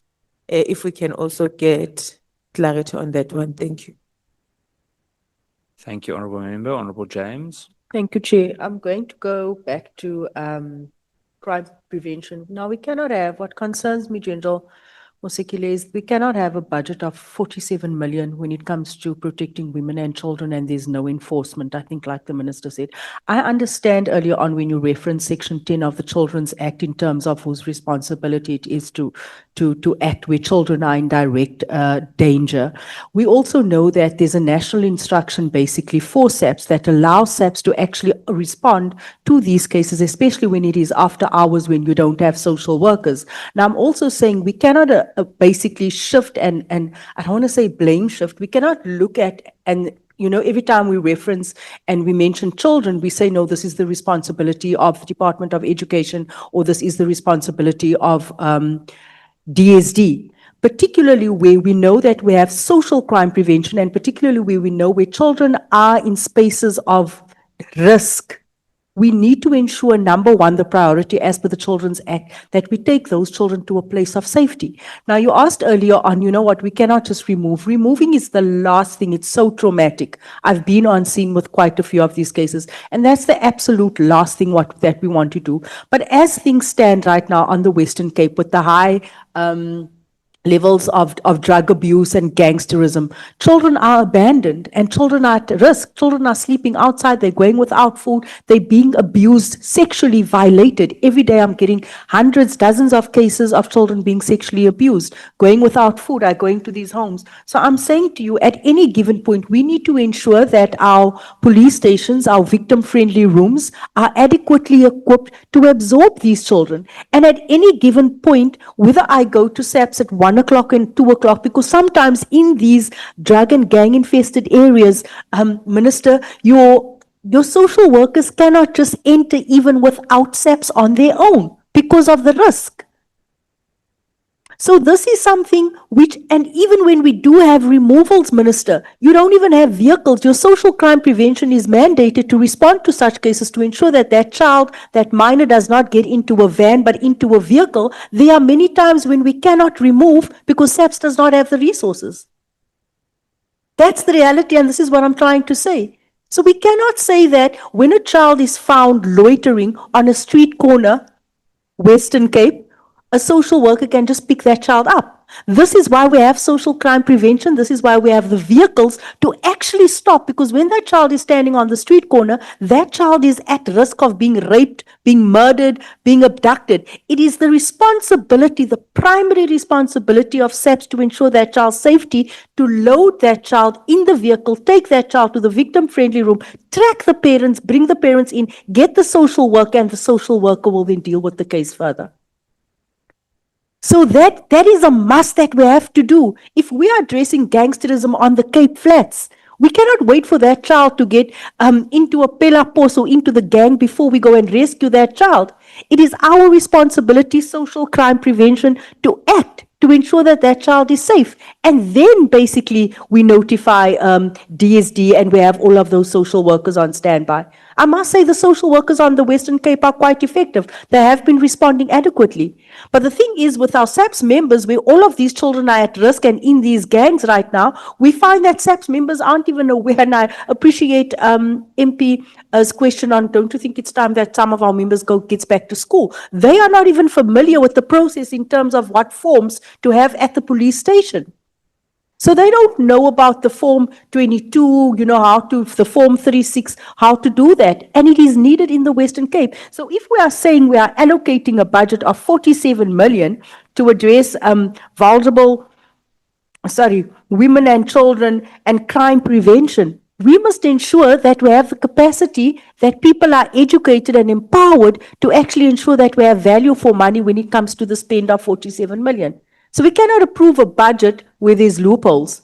So this is what I'm saying when it comes to, we have to, and I'm not going to back down on this, we have to act where we see children are at risk. No more children loitering, no more children, when children are meant to be in school, that is a violation of the children's rights. And SAPS is meant to act and be first responded to that child that is vulnerable. Then the second question I just want to ask, the priority, and you're right, Minister, we agree with all those priorities, it is needed. We have two programs, we have Shanela and we have the SANDF deployment. Now, I don't understand when we say, with Shanela, we have weekly monitoring, which is awesome. Here we have a program that has been mentioned that stems from the SONA, from the president, the SANDF deployment, and 2 months in, we're saying we haven't monitored. Why? I would have liked to think that the same urgency is assigned here with this program. Shanela gets monitored weekly. SANDF 2 months and we haven't monitored. 1 minute. We don't have an analysis when it comes to that. Thank you. So the comparison, what's the difference? Shanela, we just heard that all departments are present. They're participating. With SANDF, the minister says we cannot instruct other departments. So I'm not sure where's the difference here. Please help me understand. And then last, General Sentimule, you spoke about the e-docket pilot. Thank you so much for this. We have been asking for this for the longest time ever. But I just want to know that we've had this program rolled out before. There was a service, if my memory, I just didn't have enough time to do the research now. There was a service provider appointed not so long ago, and monies was paid actually for this e-docket program. What happened? There was no value for money. I believe that that matter is in court. Have we recovered the money spent for that program? What is the status of that? Thank you. Thank you, Honorable James. Any of the other members? I'll come back to you again if need be. General Dimpane, can I hand over to you for coordination? Thank you. Thank you, Chair. Let me start with the lifestyle audits, just to give comfort. SSA is only responsible to deal with the senior managers. When you look at this slide, Honorable Member, on Program 1, we do have indicators there that talks to our own internal work in terms of other members. So we are responsible for vetting and lifestyle audits of other members. SSA is concentrating on the project that is prioritizing senior managers. So we do have indicators on Program 1 that talks to all other levels in this particular regard. There is an issue on ethics and PFMA training senior managers. These are the issues that Minister spoke about, the reset. As we put this table, this on the table, members, what are the issues that we need to be concentrating on in terms of capacity at all levels? Where do we find ourselves lacking? So we will be concentrating in terms of all these other issues, collaborating, of course, with other institutions in terms of dealing with the gaps that we would have identified. To this end, the National Commissioner is planning for the induction of the newly appointed provincial commissioners, because senior managers are responsible to ensure that they lead their teams. There's ethical conduct, there is resource management, and there's knowledge in terms of this resource management. So there is a program that our training is also putting together, that each and every senior manager, whether it be a provincial commissioner, divisional commissioner who's appointed, there is an induction. And we will be collaborating with the relevant offices, such as your AGSA, such as all these institutions, to assist us that we subject those that would have been newly appointed to an induction, and these areas are prioritized. Issues of ethics, issues of financial management and resource management. We do have our ethics committees, and we subject to this end, senior managers who are responsible for that ethics committee. We have enrolled them with the Ethics Institute. So there are programs that are currently taking place. Myself, I'm a certified ethics officer. I've undergone a training. The ethics committee chairperson is a certified ethics officer. So we undergo those particular issues, and we want to roll this over in terms of collaborating with those institutions. So these are the areas that we are concentrating on, and we believe that with the efforts in time, we will be able to capture everyone. Issues of ethical conduct is non-negotiable. It is non-negotiable at this point in time. If we find you to have conduct yourself unethically, we will deal with you. So those are the issues that we are currently concentrating on, Chair. In terms of issues of tools of trade, we can give this committee comfort that the provincial commissioners are appointed in terms of the constitution, and they're responsible to run their provinces, and they are responsible to manage resources. There are issues that are devolved to the provincial commissioners. As I indicated, we are identifying inefficiencies, we are identifying in leadership inadequacies at some levels, and those are the things that we are focusing on to deal with issues of accountability. If we give money to the provincial commissioner, we expect to see the basic tools of trade procured, and with the speed to ensure that we do have tools of trade. So we have identified the root causes of the problems that are plaguing us.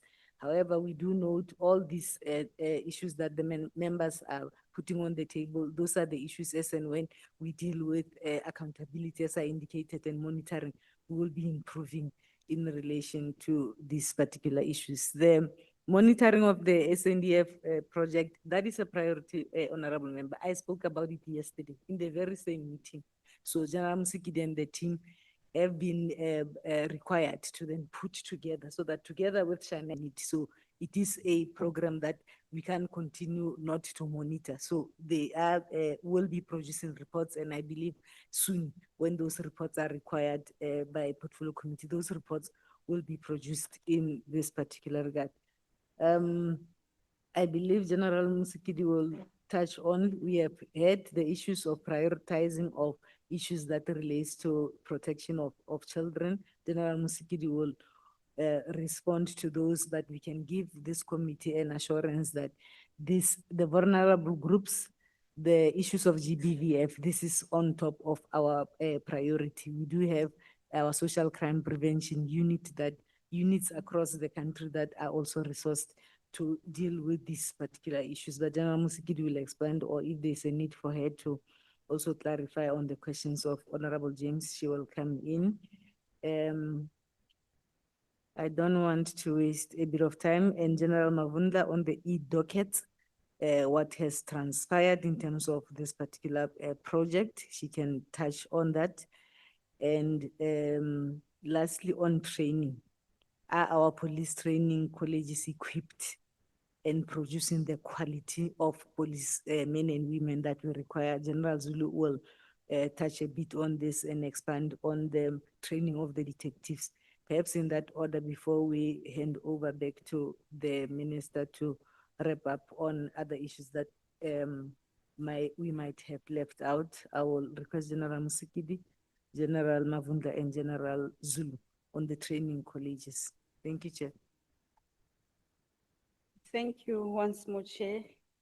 Very quickly, Chairperson, if words came out wrongly in terms of the monitoring of the operations, I think as the acting is also reiterating, Honorable James, the impact assessment, it's the broader assessment that you will weigh, but I was able to reflect on the numbers because of that monitoring, because we look at every week how our operations were undertaken and what are the challenges, which other areas do we need to take our resources to, which areas we need to change in terms of the numbers. It's because of that assessment and analysis of the weekly.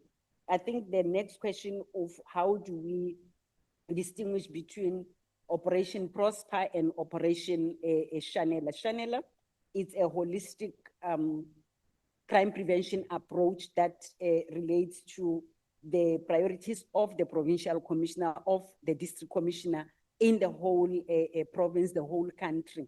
But when you look at Prosper, we have identified the flashpoints. We have hotspots provinces, number one. Within the hotspots provinces, out of the number of police stations in the Western Cape alone, we have prioritized certain police stations that are a high crime gang station, so that we implement that has been communicated on the SONA in addressing illegal mining at the illegal mining provinces for Eastern Cape and Gauteng.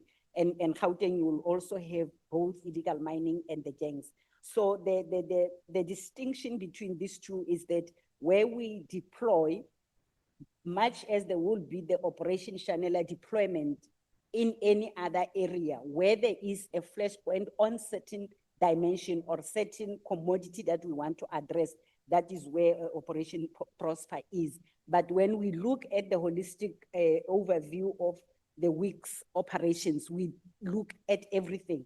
So all these reports will come, but then what you requested earlier is to segregate your overall assessment of the province and what Prosper is doing. So you look at only these stations that are 17 priority stations in the Western Cape. I'm just making an example, but elsewhere in the country where we have identified particular police stations that are flashpoints in terms of what we want to do. Northwest, we look at Bapong areas, Rustenburg, and so forth. So we look at what impact is there in that particular space.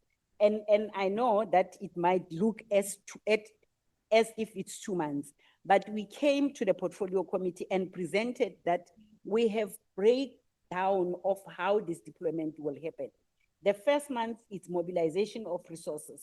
We're talking 2 different departments where SANDF will mobilize, do the collapse, do the budgeting training or the joint training, which we presented, Chairperson, that we want these troops and operatives when they go to the ground to understand each other's role and what is it that will happen, including because when SANDF is deployed, they are with SAPS, they are deployed with powers. Which powers are these that we are giving to the SANDF to be able to operate? So it happened in phases where you mobilize.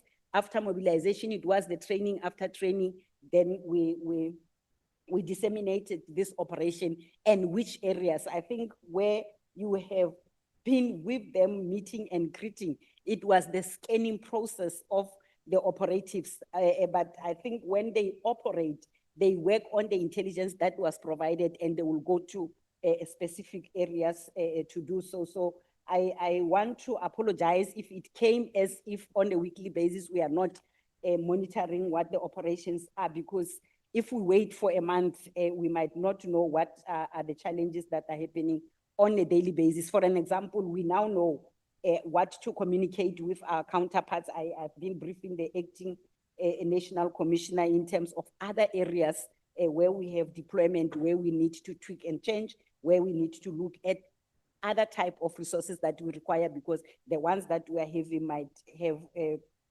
shortcomings. On the issues of the children, Honorable Member, you are right. We have got the responsibility. I reiterated on the issues of Section 28 that we do have mandate, we do have responsibility to save, to protect children, irrespective of the time of the day, where, who, and how.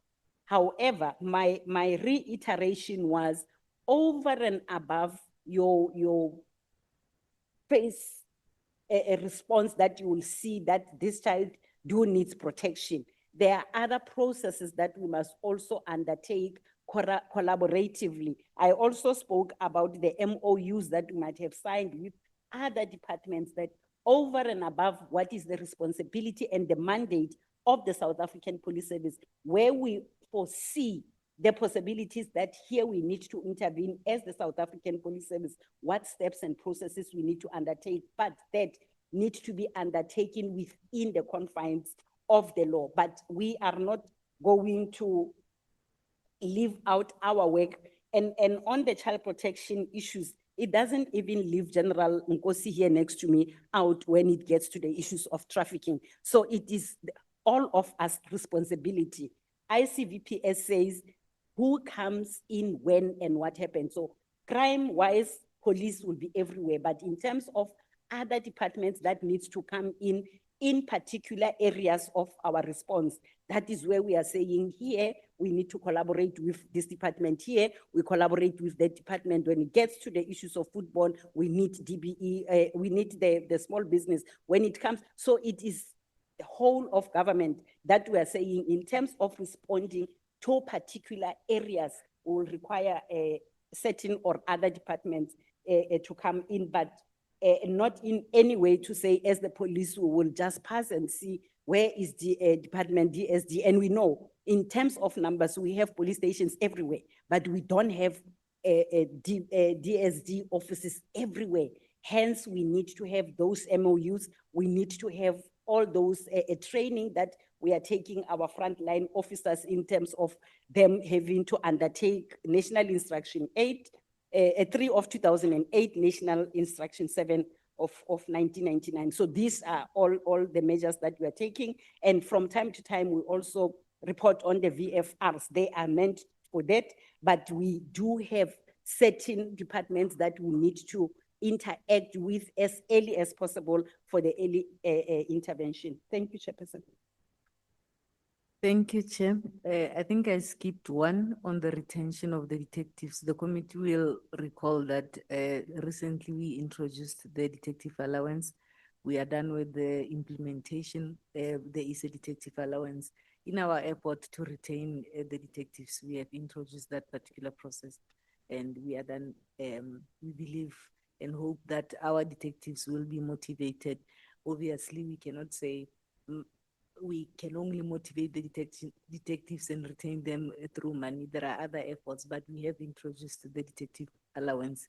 I will allow General Zulu to touch quickly on the status of our colleges. Are we equipped, as well as just emphasizing our priority in terms of the rock training that we expose our members to. After her, it will then be General Mabundla. I think we would have captured everything. Thank you, Chair. Thank you. Thank you, Chairperson. I will be responding on the training related matters. Firstly, I will start with the one of training being equipped. I will appreciate the comments that has been provided by Honorable Member. And I think working together, we can improve what is happening on the service there. Because we are at the academies, but at the service point, you don't find us there maybe to monitor those that are just finished training. Currently, we've got people that are the new constable, they are at the workplace exposure. So as they are at the workplace exposure, they have to be also assisted on the practical part. That's why sometimes it takes long time even for them to finish the case in terms of reporting. Maybe as an organization, we might also need to improve in terms of communicating and also indicating when we have got the new constables who are still at the workplace exposure, so that we can be able to indicate to the members that are coming to our police stations that we've got these members at the stations, and then they must bear with us as we're still also trying to expose them to the workplace. And also maybe the utilization of my SAPS apps, maybe also need to communicate more on the utilization of the My SAPS app, because it's also help us, we monitor it to see what type of challenges that the members are getting when the committee members are getting when they go to the police stations, so that they can be able to identify where there are flaws and we identify them. And then after that, we'll give them the localized training, which is more on the in-service, just to improve the service delivery. So we'll continue improving on this one, and we appreciate for the member that always coming on the side in terms of what we need to to look at. And on the reserve training, there was also in terms of capacitation of reservists, the Board of Commissioners on the 26th of March 2026, they approved the training provision plan for 2026-2027, and then 2.17 million is allocated for the training of the reservists. As soon as we get then the new recruits for the reservists, will be equipping them with the necessary skills. Already the money is allocated for this activity. In terms of the capacitation of the detectives, both the specialized detectives and the generic detectives, the CFO, through the assistance of the integrated criminal justice system funds, they provided us with 66 million to train the detectives on the issues around crime investigation and detection. Out of this money, we've got 1,200 detectives that will be attending the resolving of crime. And not only that, they need only resolving of crime, there are other basic necessary skills that they need for them to do this work. One of those, they will need to attend to the issues like of the sexual offense as investigators, and then we've allocated the seats, 718 detectives that will be attending this particular training. Also, we need to focus on the issues of family violence, child protection, and sexual offenses, which the organization has allocated the budget for that, and we've got almost 119 that will be specializing on this particular training. They will be attending it. We also have more new recruits that are still on the workplace exposure.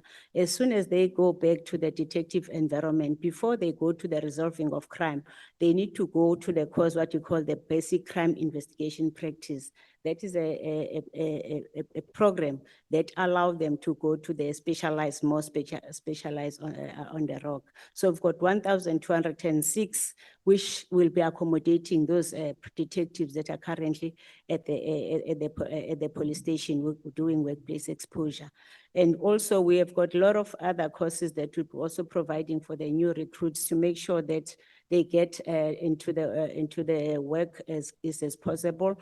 We've got 577, for example, that will be training on the financial investigation course. And we will see that most of the crimes these days also include finances. And then you've got almost like 770 that will be trained in terms of the introduction to electronic related crimes, which when we look in terms of the cyber crime is also a problematic issues that we are getting. So these are the basic just for them to become detectives.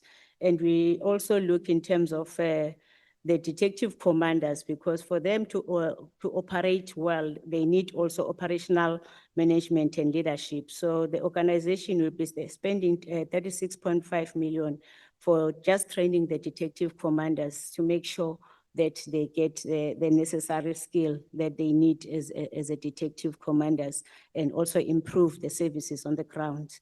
And we also have the honorable member, Adam, spoke about the capacitation of the anti-gang units. So we will be training 150 detectives who should also be assisting with the investigation in terms of gangsterism. And also we'll also set another, courses that a package for those that are doing the visible policing. So we've got a number of those. And we specialize also on those on the DPCI environment, especially the psychological motivated crimes. So we've got 150. And then we've got those that will be looking in terms of stock theft, because also becoming a problematic, especially when you come to the rural areas. So we try to align everything what we get here with the programs as well as the priorities of the organization, including the one that the minister had provided. So with the TPP, when we present and it's being adopted by the organization, already this particular alignment, we should have already proved. That is why it's easy to give the figures and the amount per training. So, but we'll continue to improve. And then also if there is a special need, there is an accommodation to add any course, and then with the approval of the acting national commissioner. Thank you so much, Chairperson. Okay. The last one is General Mavundla on the e-dockets. Madam Chairperson, honorable members, the minister, the deputy ministers, and the DNC colleagues. The e-docket initiative is brought about because of the old technology. We have the e-docket. It is on the old technology. We continue to use it. The integrations that are going into ICDMS to the courts for a court-ready docket, for them to know that the docket is ready for court now.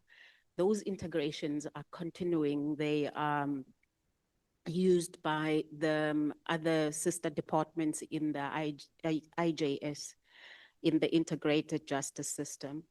But we continue to stabilize what we have that we use that is reliable at the moment, whilst we are exploring the new technologies, because technology evolves. I think General Sintomole spoke to the new docket that we would want to have other than what we have, which we are using as a tool that is already old technology. So we will evolve into the new technology as we are consolidating ourselves with the other departments. Because we are an entry department, our investigations on new technology has to start with us in the organization. So that's what we are starting, and it is linking to our digitization of the investigation and docket management process that we are trying to deal with in the SAPS. Thank you. Thank you, Chair. From the officials, I believe we have captured most of the questions, if not all. We will then hand over back to the chair and the minister. Thank you, Chair. Thank you very much, General. Are there any questions missed? I'm sorry, Chair, that wasn't my question. I asked about the e-docket. Remember, there was an allocation of a service provider some years ago, and that matter was in court as well to try and get back some of those monies. I wanted to know how far is that matter since we are rolling out this program again. Okay. Thanks. you. That's what I asked. Thank General? you. There's no e-docket court process that had happened before. I'll just check for you. No e-docket. Thank you. Honorable Ghana? Thanks, Chair. I had asked the question in terms of the surface level vetting that's done before acting appointments are being made. Okay. Perhaps I will also request General Nkua to touch on this. However, as I indicated, we do have an integrity and risk management unit that this is their key performance indicator. They vet and conduct lifestyle investigations on all other levels. To be direct to your question, do we have a process in place if somebody leaves today and we appoint an acting? I think that is an area of improvement, Chair, that we need to introduce to the work that this integrity unit is currently dealing with. So that is an area of improvement. However, we can give you comfort that that particular area has been prioritized. The minister has directed that the integrity unit should be fully capacitated to deal with this work. This will include all other levels, and then we then need to embed a process immediately that is not reactive, that is proactive, to say if these ones leave today and we have to appoint an acting and that acting is not vetted, what do we do? So it is an area of improvement, and we appreciate that the honorable member is bringing to us. However, myself, I do have security clearance, though I will be revetted. I have submitted to SSA. If perhaps the question was directed to the acting ADCO. I have security clearance, but I welcome the input. Chair, we will embed it on the work that our integrity unit is currently doing. And the capacitation of that unit is on top of our priority at this point in time. Thank you. Should I add, Chair? Thank you very much. I was hoping I'm going to leave here without saying a word because all the HR related questions were answered. But thank you, Chair, and let me pass my special greetings to you, Chair, and to the honorable members, our acting minister, deputy ministers, and the acting national commissioner, and all my colleagues, and the acting head of IPID. Honorable Ghana, in terms of the lifestyle audits and the vetting, it has already been said that State Security Agency, they have been assigned to assist us with this function. And they have started, as it was already explained by the minister as well as by the acting national commissioner. Then on the vetting of senior managers, our requirement is that all senior managers from level 13 brigadiers up to the highest level of the national commissioner, they are required to have a top security clearance. So if they are appointed to act in another post, they should be having a security clearance. So there's no need for us to vet them if they were already vetted. But we know that the security vetting after every 4 or 5 years, they do expire. And the expectation is that as they expire, they are expected to apply again. So in terms of the acting, like General Dimpane has already indicated that as the acting national commissioner, she does have a valid security clearance. However, with the new instruction that our vetting must be done by State Security Agency, whether it's valid or not valid, we are all expected to submit to a State Security Agency. However, what we have been doing before, when we were appointing people to act or when we were appointing people in new positions, if they do not have a security vetting, we were doing the basic screening, security screening through our crime intelligence, as well as through our forensic services, LCRC, where they will be checking the fingerprints. We are also using the GEX to check if there are any other negativity from on the part of those applicants. So we're doing the basic security screening. So it is there, we can do it. We were using it before, but now the instruction is that we do not appoint anyone before a person is vetted by state security agency, but we do have, some of the systems that we can use to do that basic screening, which will mainly be done by LCRC in terms of the fingerprints, by our crime intelligence as well. So that system is there, is in place. Thank you, Chair. Thank you, General. Colleagues, it is now 1:15. Because Honorable Schickling spoke so slowly, we're 13 minutes behind the time. But I would like us to break for lunch now. And if possible, can we aim to be back at just before 2, let's say 2 o'clock, but ideally if we can start 10 minutes earlier, it would be even better for us to begin with IPID. And if the Minister approves, I think it would be fitting to release SAPS if we are finished with that part of the discussion. We all know there's lots of work to be done, and then we can tackle the session with IPID. Thank you and enjoy your lunch.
Dr. Bia and your team. If I may, hand over to Minister Kachalia to just introduce and get the IPID team going, not that they need getting going, and then we can go through the presentation before we engage. Thank you, Minister. Thank you, Chairperson. This is also a very important presentation because I think strengthening IPID has to be a key priority. I think that it must be considered to be part of the reset agenda because improving accountability within the police service. Minister, sorry to interrupt. Will you speak into the microphone? Is thank you, Chair. Is a priority, and I think that so strengthening IPID is a priority. They have a very clear resource gap. But that resource gap in terms of their ability to clear backlogs and conduct investigations effectively is a priority that we have to focus on in the coming years. I also worry about the relationship between the IPID process and the process in SAPS, because you often have a situation where there are parallel investigations, including disciplinary processes, and they often have different outcomes. And then the question arises as to, well, what was the right outcome? If you've got both structures dealing with the same inquiry. But I think you'll see once again in this budget in the APP that there is some reprioritization occurring. And I do think that they've made some effort to address the issues that the ministry raises as priorities. Of course, IPID is a constitutionally independent structure. And that's why, so I think we have the right kind of model, a model that protects this process, this accountability process through constitutional entrenchment. The real questions are now more about resources, capacity, and so forth. In this presentation, I don't think the committee will be satisfied that we've arrived at a model that is fully resourced, but I think I hope you'll be able to see that there is some progress. Thank you, Chair. Thank you, Minister. Dr. Bia, over to you. No, thank you, Chair, honorable members, Minister, Deputy Minister. I need to indicate that I'm joined by the Executive Committee of IPID. In line with the invitation, Chair, we will be dealing specifically with a strategic plan, budget, as well as annual performance plan.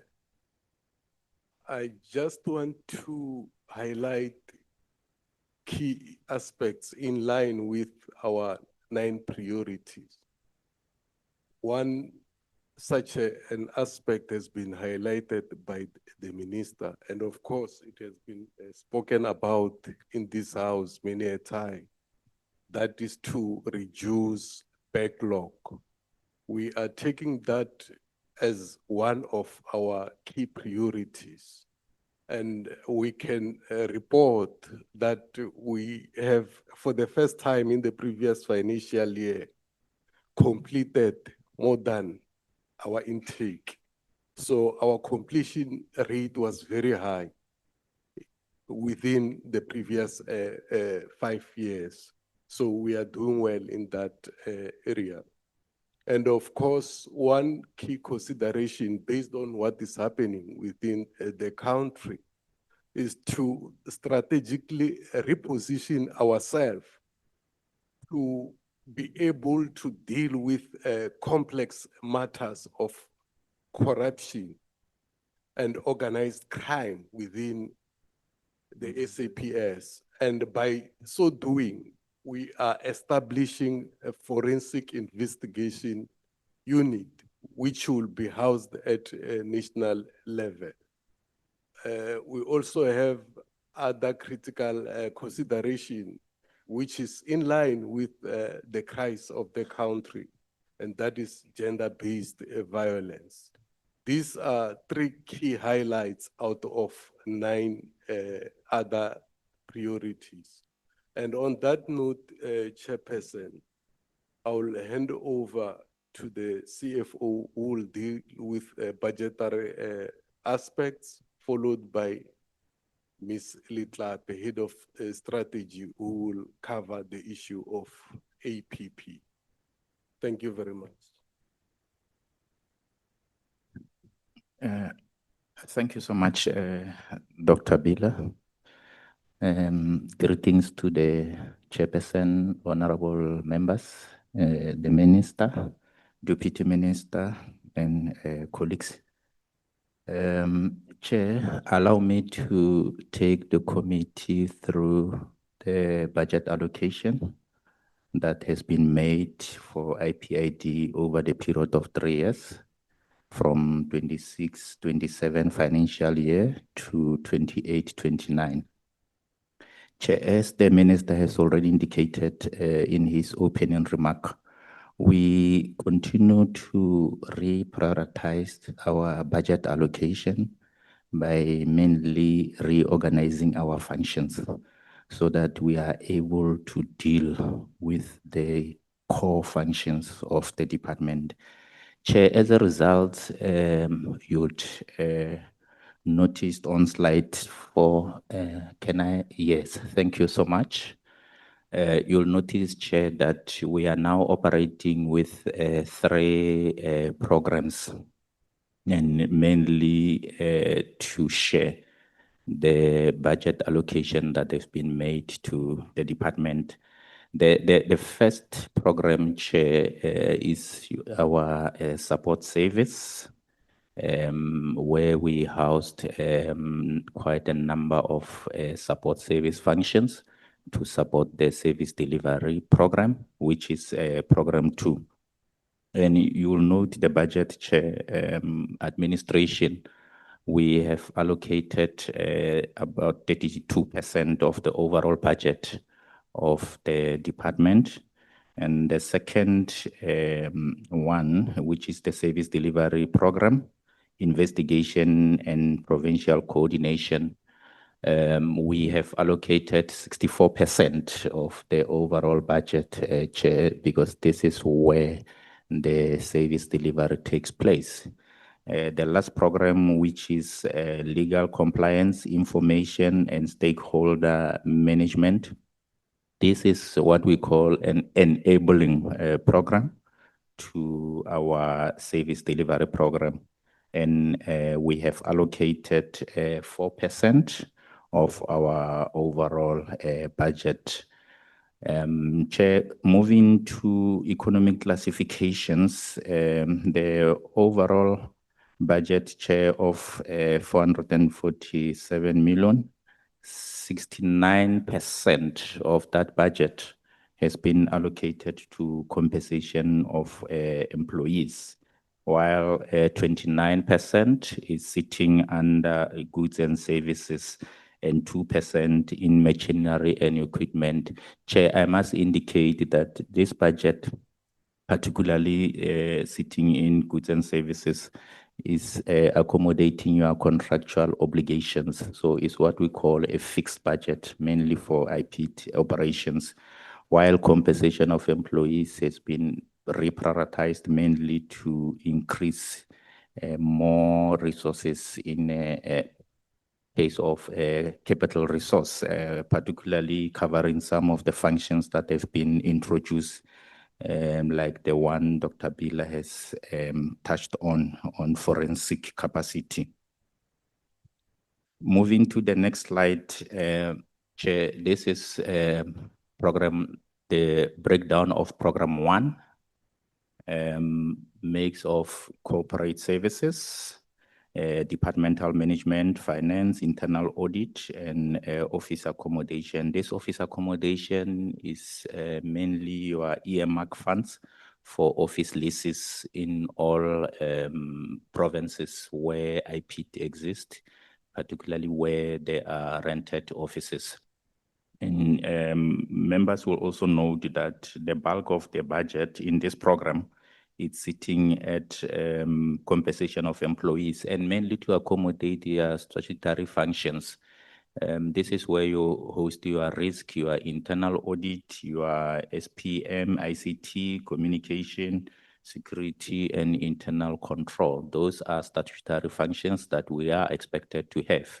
And as a result, 59% of the budget allocation in the first year of the MTF, it's sitting in compensation of employees.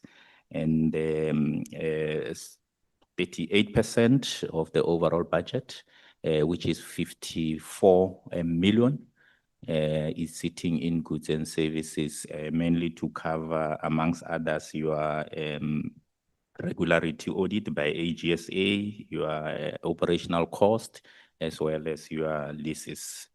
And 1.6% is for ICT, which amount to 2.3 million in the first year of the MTF. The next slide talks to the business delivery or the service delivery function. Chair, Dr. Bila spoke about the forensic investigation service. We have since set aside 8.1 million, mainly to capacitate the unit.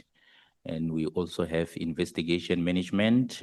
This is where the national head of investigation and the teams are sitting to ensure that they assist in terms of the policy development.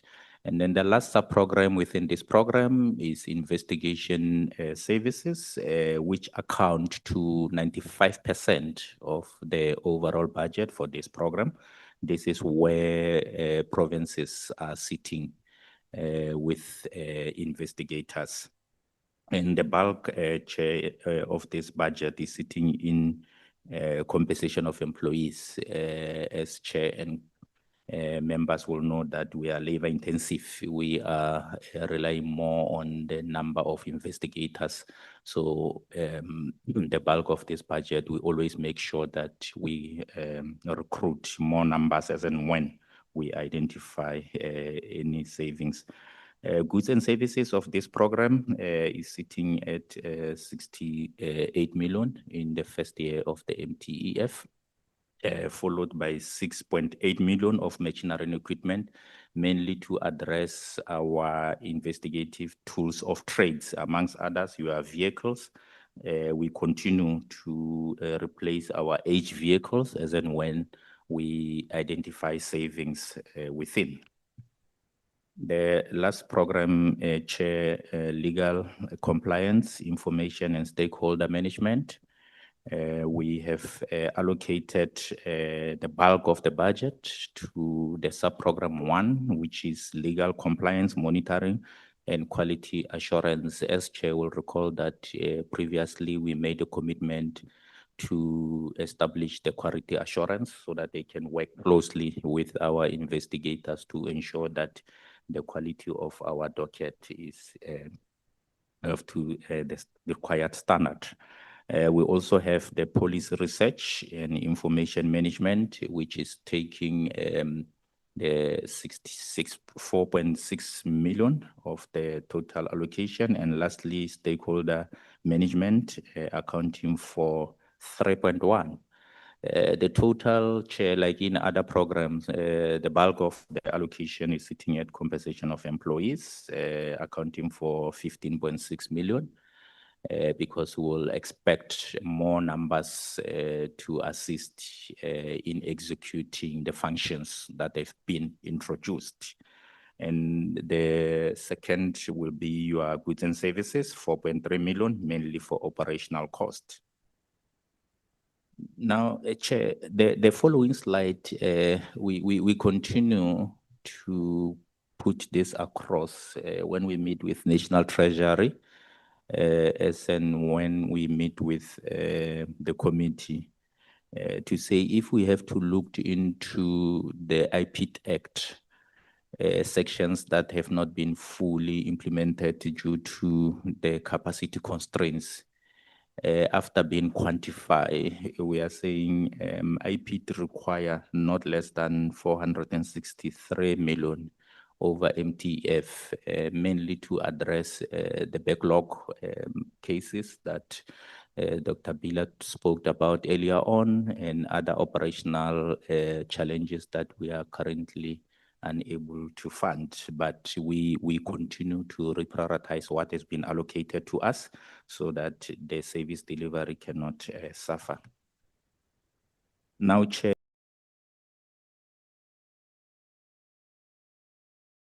the management, as well as a presentation to our minister. Chair, the main one will be to deal with the reduction of the backlog. The strategy has been developed and presented, and we are currently implementing that strategy. So as and when we identify savings, we rechannel such to address the backlog strategy. And each and every meeting in the department, the strategy is amongst the items that are discussed. The second one is prioritization of gender-based violence and femicide cases, as well as the corruption cases. I think Dr. Bila has spoken to corruption cases, so what we are intending to do in order to strengthen our team to deal with corruption cases. Strengthening of investigation quality assurance capacity. I've touched on it earlier on. We are trying to have this function so that our investigators can be supported, and the main aim is to make sure that by the time we make referrals, at least we know that the quality has been done on the dockets that are shared with NPA, as well as the referral to SAPS and MPS. Establishment of forensic investigations, we spoke about it, and here we are not referring to the forensic investigation within SAPS. We are referring to the skills that we don't have, like you are financial analyst during the time when we investigate corruptions, and those are the skills that we are trying to attract so that we can strengthen our investigation capacity. Strengthening, we continue, Chair, to strengthen our call center. Chair and honorable members will recall that last year, this time when we were here, we were excited to introduce a call center, mainly to make sure that the community members access the services of IPID without a struggle. And as a result, a call center was established, which is free for any community members to access IPID where there is a need. Now we continue to strengthen this call center operation by making sure that it has a permanent capacity and it operates 24 hours. That's what we are trying to do, hence strengthening. And then digital transformation, Chair, we have, and this is some of the points that the minister put emphasis on during our engagement.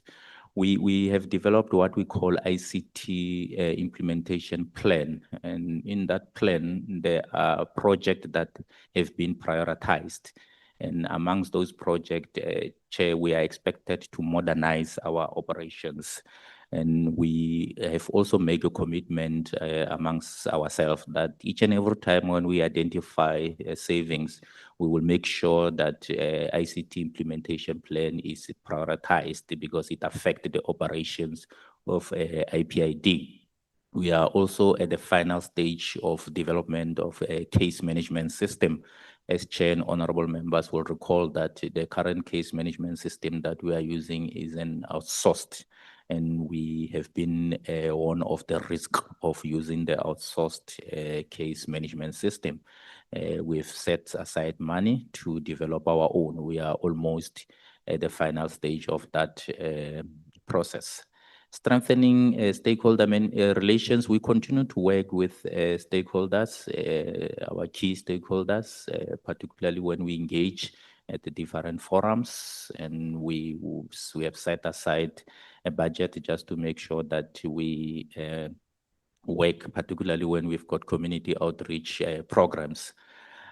Training and capacity development, Chair, when you capacitate the unit, the organization, one of the key process there is to train them so that you are able to do more with less. And as a result, we have set aside 1% of our composition of employees, which amounts to 3 million, so that we can capacitate our investigators, not only our investigators, but also other officials within the organization in an effort to also make sure that the governance is strengthened. But the bulk of this budget is for training of our investigators in various areas where they are lacking. And then lastly, Chair, we have noted all the development from various commissions that have been established, not only Madlanga Commission, but Nkabinde Commission of Inquiry, ad hoc committee from Parliament, and all the recommendations that have been done. We are establishing a task team that will be looking into that, quantify that, so that we can see how do we prioritize such implementation of recommendations within our limited allocation. Chair, thank you so much. That was the last slide. I will hand over to my colleagues. Thank you, Chairperson, and good afternoon to you and honorable members, Minister, DM, and the colleagues. Chairperson, I'll be taking you through the next slides relating to performance information. Starting with our strategic plan, we know that we are supposed to be presenting the APP, but we thought it will also be prudent that we touch base on the strategic plan, which we presented also in the previous financial year. And this time around, there are minor changes that were introduced in this plan as an annexure to our APP. Starting with our mandate, there were no changes to our mandate, Chair. Just to remind the Chairperson and honorable members that we are anticipating the proclamation of the IPID Amendment Act sections that are relevant to the legislative mandate of IPID. And with that, with those changes, we have listed 6 significant changes to our mandate, starting with death as a result of actions of members of SAPS or MPS, whether such member was on duty or off duty. And also the investigation of discharge of an official firearm by any police officer has been repealed, and we will only investigate attempted murder. And on point number 3 is the investigation of assault common, which was also repealed, and will investigate assault GBH. And on offenses of torture, there was just an emphasis on the relevant legislation, which is the Prevention and Combating of Torture of People's Act of 2013. And also for corruption, there was also an emphasis on the relevant act, which is Prevention and Combating of Corrupt Activities Act of 2004. And lastly, Chair, is the investigation of allegations of the commission of an offense by a SAPS or MPS member committed together with any law enforcement agency or a civilian. And as far as the vision, there were also no changes. It still reads as an effective, independent investigative oversight body that promotes accountable policing. So this is our long-term goal, Chair, which we are aiming to, or continuously striving to achieve as the department, and will continue to conduct impartial investigations of identified criminal offenses and misconduct allegedly committed by members of SAPS, and refer appropriate recommendations and referral to the relevant institutions. Moving on to the next slide, where we have highlighted the indicators, slide number 11. Where the font is in blue, those are the changes, the minor changes, Chair, that we have introduced. Our impact statement, an accountable and professional police service that responds to community policing needs and upholds the rule of law. So all the work that we do as IPID, ultimately, this is what we are aiming to see, Chairperson, to have an accountable and professional police service that will respond to community needs and in the process uphold the rule of law. And we still have 3 outcomes: effective and efficient department that upholds good governance. And the change that we have introduced is the indicator, the outcome indicator on vacancies filled within 8 months. Previously, the turnaround time was 6 months, and we have since revised the turnaround time, which was informed by a circular from the DPSA, Circular 28, which was issued in 2025. And there are processes that we need to observe before a position can be advertised and even filled. And in that circular, they've also indicated that all vacant positions should be filled at least within 8 months of becoming vacant, although we will strive to fill our positions as soon as possible, not necessarily waiting for the 8 months. And we are still having the reduction of legal claims against the department. The target is still at 30%. And for strengthened stakeholder relations, our target is still 60% implementation of the corporate communication strategy. And lastly, our outcome is the deterrence of police misconduct and criminality. And there is a change, Chair. Previously, our target was 40 completed investigations of GBV and F resulting in convictions. And these convictions are both criminal and departmental. Our target was initially 40, and these are our 5-year targets. And for the previous financial year, which is 25-26, we have seen a significant improvement as far as the conviction is concerned on GBV and F matters. By March, I think we had over 70 convictions, and that is a combination of both departmental and criminal convictions. And as a result, we reviewed our indicator, our target, apologies, and increased it to 120 convictions. And for corruption, the target, the 5-year target is still at 40. And for the other case classification, the target is still 1,320 convictions. Moving on to the APP, Chair. On program 1, we previously had 17 output indicators, and we have reduced to 16.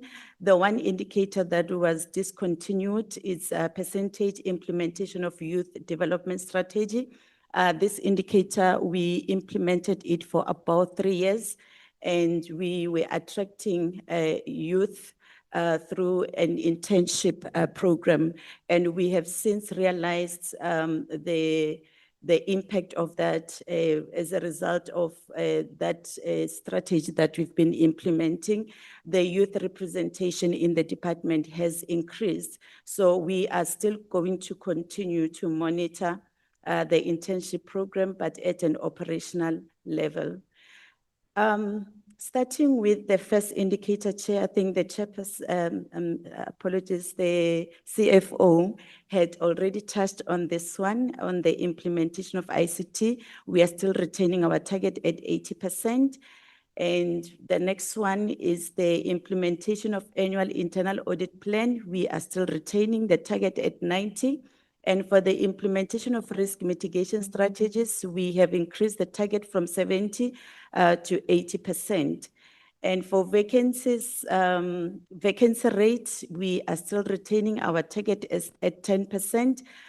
This is our tolerance level, and we aim not to have more than 10% of positions that are vacant.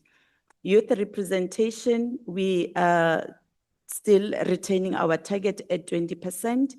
And for representation of women at senior management service, we are still retaining our target at 50. And for persons living with disability, the target is retained at 2%. On the next slide, we have an indicator, Chair, on the expenditure of goods and services procured from women-owned enterprises, which is also one of the national priorities on transformation, on empowerment of women. And we have a 40% target, which we are retaining, and we have been achieving this target, Chair. And for the reduction of irregular expenditure and fruitless and wasteful expenditure, we are retaining the target at 60%. And also just to indicate that the balance, it's based on historic irregular and both irregular and fruitless and wasteful expenditure. This is not only related to the previous financial year, but I will give an example with irregular expenditure. We have records from dating as far back as 2007, and there are processes that we have been engaging with the relevant stakeholders in order to address those matters. Members will recall that we even reported on the progress that we are making when we were presenting our annual report. So this is not only referring to the expenditures that we incurred during the financial year 2025-2026, but we want to continuously address all the unwanted expenditures in our books. The next one is the implementation of information security audit recommendations. We started the implementation in 25-26. This was a new indicator, and we are aiming to implement to be at 80% by year 2, and in year 3, finalize all the recommendations that we received. And this audit was conducted by SSA. And with the lifestyle audits conducted, this was also a new indicator in 25-26 financial year. We started at 38% and will continue in year 2 to 42, and ultimately in year 28-29, 100%. And just to give an update that thus far, all SMS members have been subjected to this process. And in the 25-26, the focus was on our investigators. And for the period that we are planning for, which is 26-27, the focus will be on SCM and finance officials. And the next indicator on legal advice provided to the department within 30 working days, we are retaining the target at 80, because we had to consider also the capacity within our sub-directorate. And the other indicator which they're contributing to is litigation matters referred with instructions to the state attorney within 15 working days. The target is retained at 100%. And our last two indicators under program 1, which communications is responsible for, and the intention is to profile IPID and also create awareness on the services that IPID is providing. We have media programs held per year. The target is still at 6, and also community outreach events, the target is still at 40. Moving on to the core program, our targets and our indicators. The output indicators, they are still 18. There were no changes to the indicators. The only changes are in relation to the targets. Starting with our backlog target, it has been increased from 3,500 to 4,500, an increase of 1,000, and we'll continuously review the target on an annual basis based on the available resources. And for death in police custody, we have also increased our target from 60 to 140. Death as a result of police action was also increased from 60 to 80. Discharge of an official firearm from 130 to 150 in year 1. In year 2, it's 160. And in the third year of the MTF, it's 170.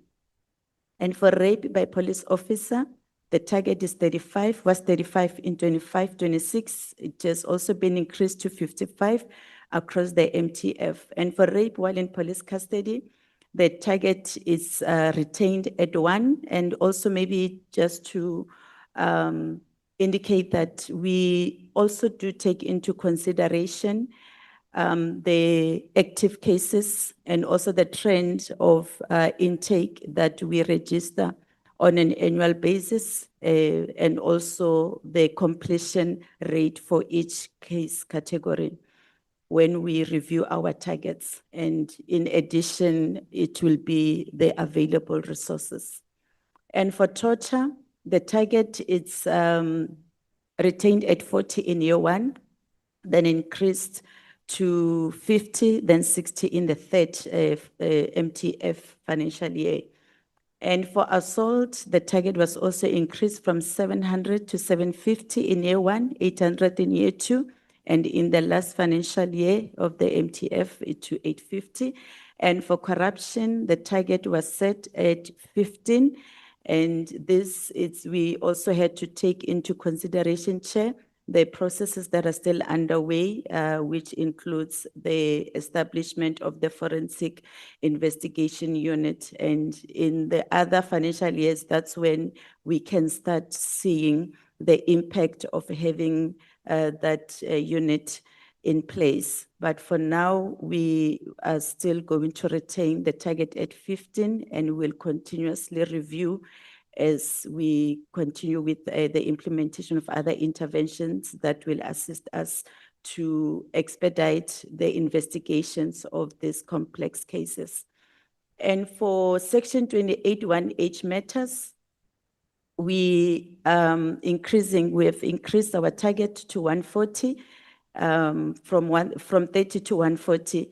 And the significant increase is because we have been observing an influx of cases that we are registering in this category, particularly on domestic violence cases. And as a result, we had to reconsider the target that we have set for ourselves, and also the completion rate, because those cases, they fall under GBV and they are prioritized as we receive them. They have to be attended to.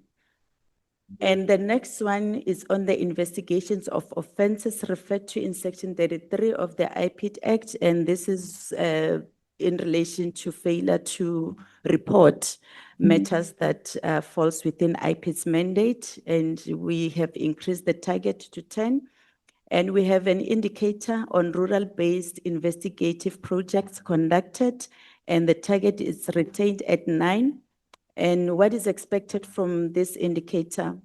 We don't have a a footprint in most of our rural areas. Yes, we do have provincial offices in all 9 provinces, but we don't have a footprint in some of the districts. And as a result, the provinces, they have to have a plan on how are they going to ensure that those rural areas, they also receive the service that they are expecting from IPID. So that is what the department is implementing to ensure that all the provinces, they take the service to the rural areas and they provide a report at the end of the financial year on what has been done, the type of cases that have been attended and the status of those cases. And in addition to investigations, they also conduct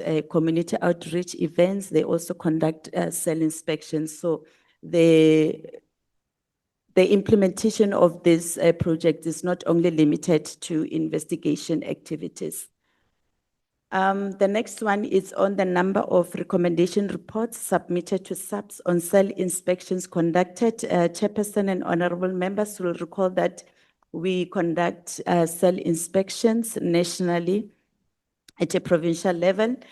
And on this indicator, once we have conducted those cell inspections, we consolidate the findings in one report and we submit the report with findings and recommendations to the Office of the National Commissioner. And our target is 2. So in a financial year, we are submitting 2 reports to the National Commissioner on the findings and the recommendations. And the other indicator is station lectures conducted. We have increased our target from 45 to 50 across the 3 MTF financial years.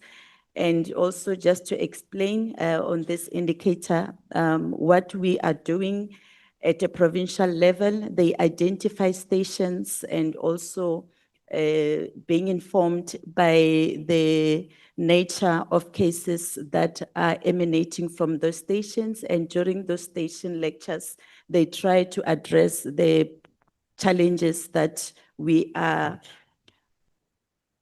experiencing from those offices and also the nature of complaints that are emanating from those stations. And the intention is to see a reduction.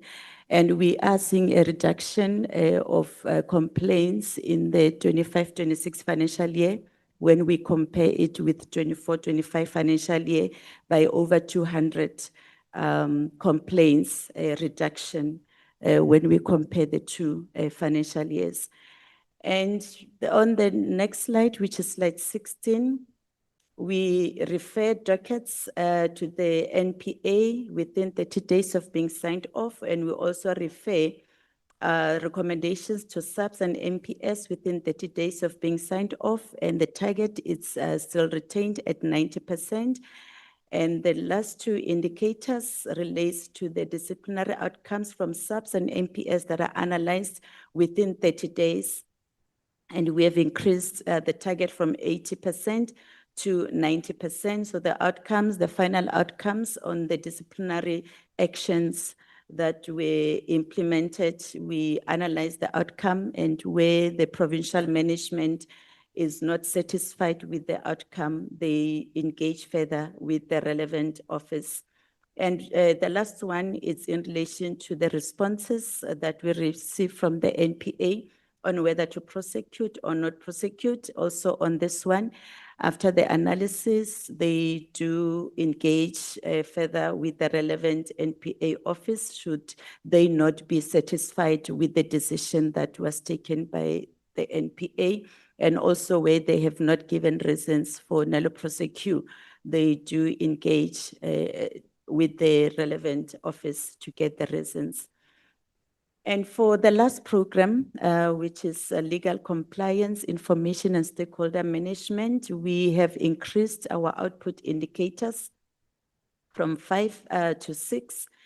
The first indicator is number of analysis reports compiled on stakeholder engagements, and the target is 10. So on a monthly basis, there are meetings that we have at a provincial level with between SAPS and IPID and other stakeholders like your NPA. And this program, they analyze the discussions, the reports that will indicate what has been discussed in those meetings, and also to check if there are any recommendations on how we can improve our engagements going forward, and any challenges that are being identified, they are discussed at a national level and to improve those areas where there are gaps.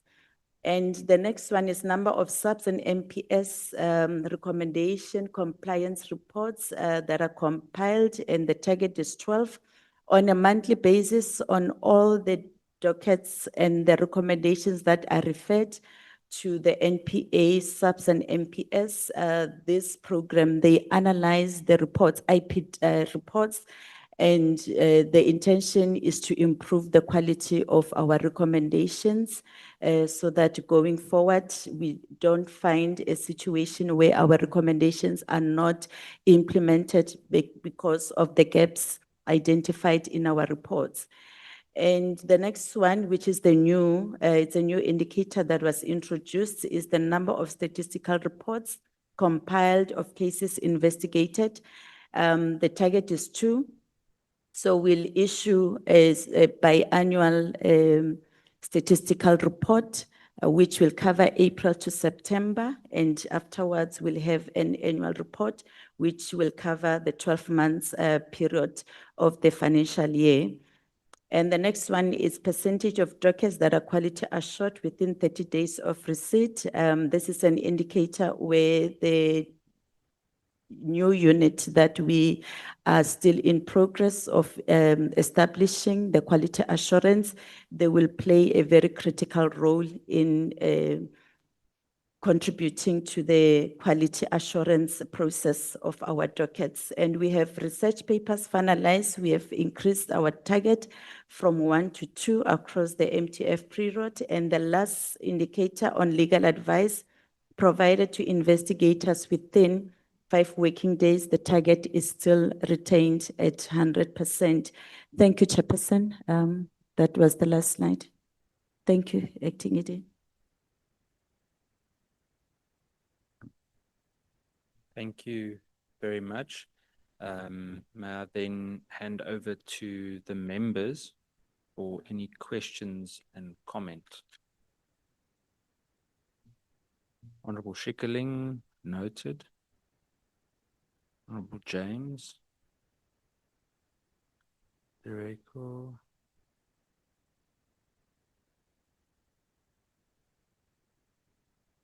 There we go, Honorable Schikkerling.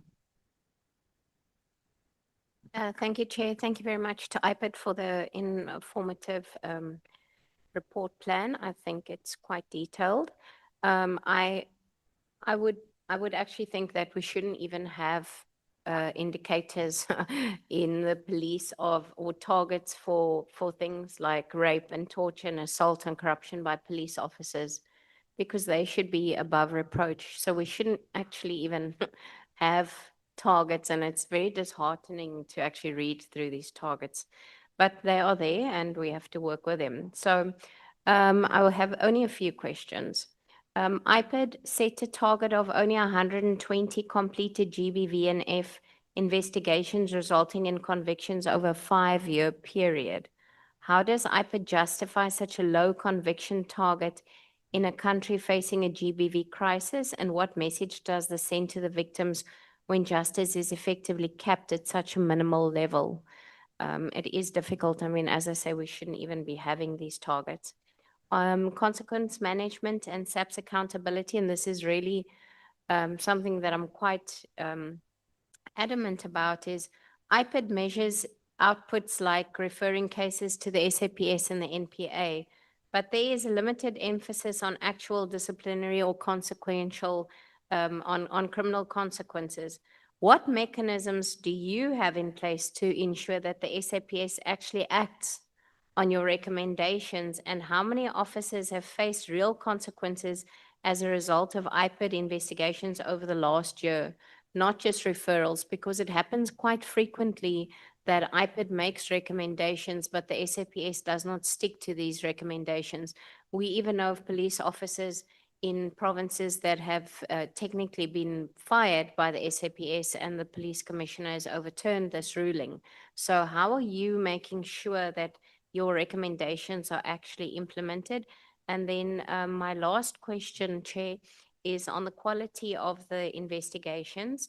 Only 30% of your dockets are targeted for quality assurance within 30 days. And I know that you do have a resource challenge, but 30% is very, very low. Why is IPID effectively accepting that 70% of the case dockets might not be timeously quality checked? And how does this not undermine prosecution success and justice for the victims? Because 30% is really a very low number. Thank you, Chairperson. Thank you, Honourable Schickling. Honourable James. Honorable Schickling, you were reading my notes. So let me see, where can I go? Open a case with IPID. Yeah, so I want to ask, you've set these targets, I'm looking at page 14. Against what were these targets set? Because it doesn't make sense to me when we say percentage reduction of irregular expenditure balance per year, you know, all these outputs here, it says 60-40. It doesn't tell us the current status of these targets, if you understand what I'm saying. So I cannot tell if the target you've said in terms of number of backlog investigations that are decision ready for the year, you've got 3,500, that is your target. What is the current basket looking like? If it makes sense. So if you're saying you're going to tackle 3,500, what are we sitting with to date? So that's what I would have wanted to see when it comes to your target, so that we are actually able to establish if these targets are reasonable based on what you have, the current basket of cases. So if we can get an understanding of that as well. And then I also think we've heard ad hoc, we've got Madlanga continuing. Any of these members that's been flagged in the ad hoc and the Madlanga Commission, have you sort of done anything in the interim to flag them? I just want to ask, or are you waiting for the report to come before you act? And then secondly, but this is where Honorable Schickling took my question, how do you track your recommendations? Because in the committee meetings with SAPS, we often find that recommendations are made and it is just not adhered to by SAPS. So is IPID actually, do they have teeth? It's like a dog that's just barking that doesn't have any enforcement abilities, because sometimes we know that these members are fired or suspended or whatever, and you find that they still have access to all their benefits. That's the other thing. If you can tell us, give us just case studies of where you've actually made recommendations for members to forfeit their benefits where it has actually happened. Then I actually want to ask, recently there was a case that was brought to my attention, sorry Chair, I just have to get to this, where a SAPS member was accused of raping and sexually assaulting a 44-year-old subordinate in May 2025 and was granted 5,000 Rand bail by the Wynberg Magistrates Court. Now today, I'm not sure how many, like I'm saying, you're not telling us what you have in your basket. What I have in this report is 116 rape cases were reported by end of March. Is that true? How many rape cases do you have? With 65 referred for prosecution and sentencing, ranging from 8 to 25 years in concluded cases. So can you give us an update on your rape charges and what the situation is like there? Thank you so much, Chair. I'm going to leave it at that. Thank you, Honourable James. Honourable Director. Thank you, Chair. My first question is on contingent liability and budget impact.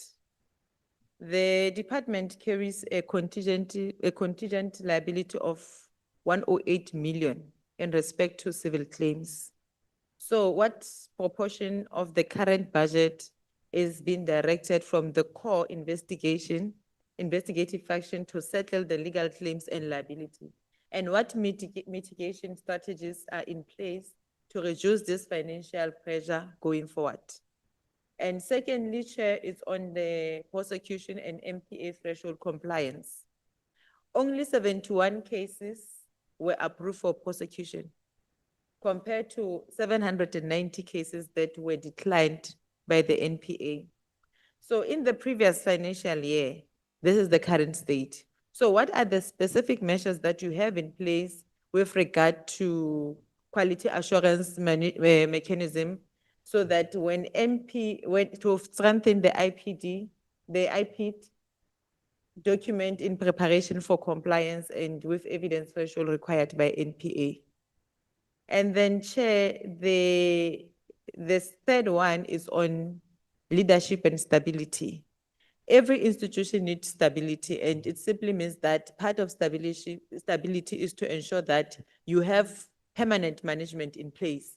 So with regard to the executive director, when are you planning to appoint the executive director? Can you please give us a time frame with regard to that? And lastly, Chair, is on the community outreach. In terms of the report, it shows that you had 40 outreach programs that you had, and you also have 9 rural investigative projects annually across the country.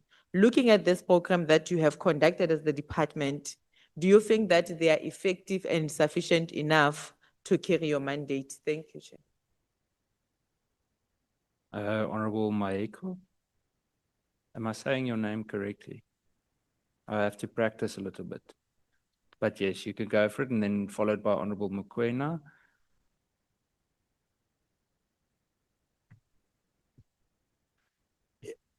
Yeah, Chair, I'm being humbly requested by Honorable Mokoena. Humbly ambushed. Yes, to come before me. Okay. Yeah. Thank you, Chair. The APP notes a previous 18% deviation in ICT implementation due to the retesting the market. How will the department ensure that the new case management system does not face similar delays beyond the December 2026 deadline? The 8.2 million allocated for forensic investigations seems minimal. Does this budget cover the acquisition of specialized tools and the hiring of experts required? Or how is the Directorate planning to go about operationalizing the forensic unit? On the mandate change, with the removal of common assault and firearm discharge from IPID's mandate, what specific referral protocols have been finalized with SAPS to ensure this incident did not go unpunished? Lastly, SAPS disciplinary failure. Out of 796 negative recommendations, 141 cases resulted in a no steps taken by SAPS. What specific progress has the Joint Coordination Forum made in ensuring SAPS functions match the seriousness of IPID's findings? I thank you, Chair. Thank you, Honorable Mokoena. Dr. Bila? Did you swap or did she take your questions? No.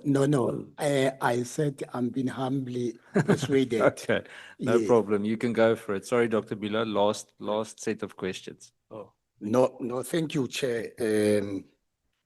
Chair, let's welcome the presentation by IPID and quickly go to page 9. Your 9 points start with the reduction of backlog cases. And the presentation states that you are currently developing a strategy, or the strategy is being developed and is being presented. I'm not sure presented where, but if it is available, we will request to humbly share with the committee chair so that for the committee to at least peruse that particular strategy that you are talking about, particularly on the reduction of backlog cases. And then also on that point, given that the case intake increased by 7% last year, and the backlog clearing rate is sitting at 4,500 per year. is the goal of clearing the backlog within 2 to 4 years still statistically achievable with current staff capacity levels that you are having? And then we will move to point 4, the same page 9, the establishment of forensic investigation unit. The question I want to ask you is that what turnaround time to implement this? Because in my view, the presentation says that you lack skilled personnel in this regard. Now, you are ambitious. You are having this particular target that you want to implement, yet you are less capacitated. Hence, the question is that what will be the turnaround time for that? And we'll move to your point 6, the digital transformation, your ICT plan. You are also indicating that you are going to, I'm not sure, that's why here I need clarity seeking question. Are you currently outsourcing this service? Because you are saying that the plan is up and running. Or is the plan up and running? I need to be sure so that you also take us in confidence as a committee. If you have this plan or you are anticipating to ensure that it is implemented within the department. Now, lastly, if you are going to, let's say you have implemented it, you have it as a plan, are you going to outsource it? Yes or no? I just need that. Then the last point will be on, not the last point, Chair, sorry, and I hope I'm within the time, Chair. Training and capacity development, which is number 8. Here, what are your key critical areas that you are intending to train your staff personnel? Because it's similar as the question that I was raising in terms of capacity and the lack of skill. So now, do you have have you prioritized areas where you will be training your staff personnel? And then, Chair, the other question will be, the department is advocating for an additional 463.8 million for its expansion strategy. If this funding is not granted by the National Treasury, which specific APP targets will be sealed back or discontinued?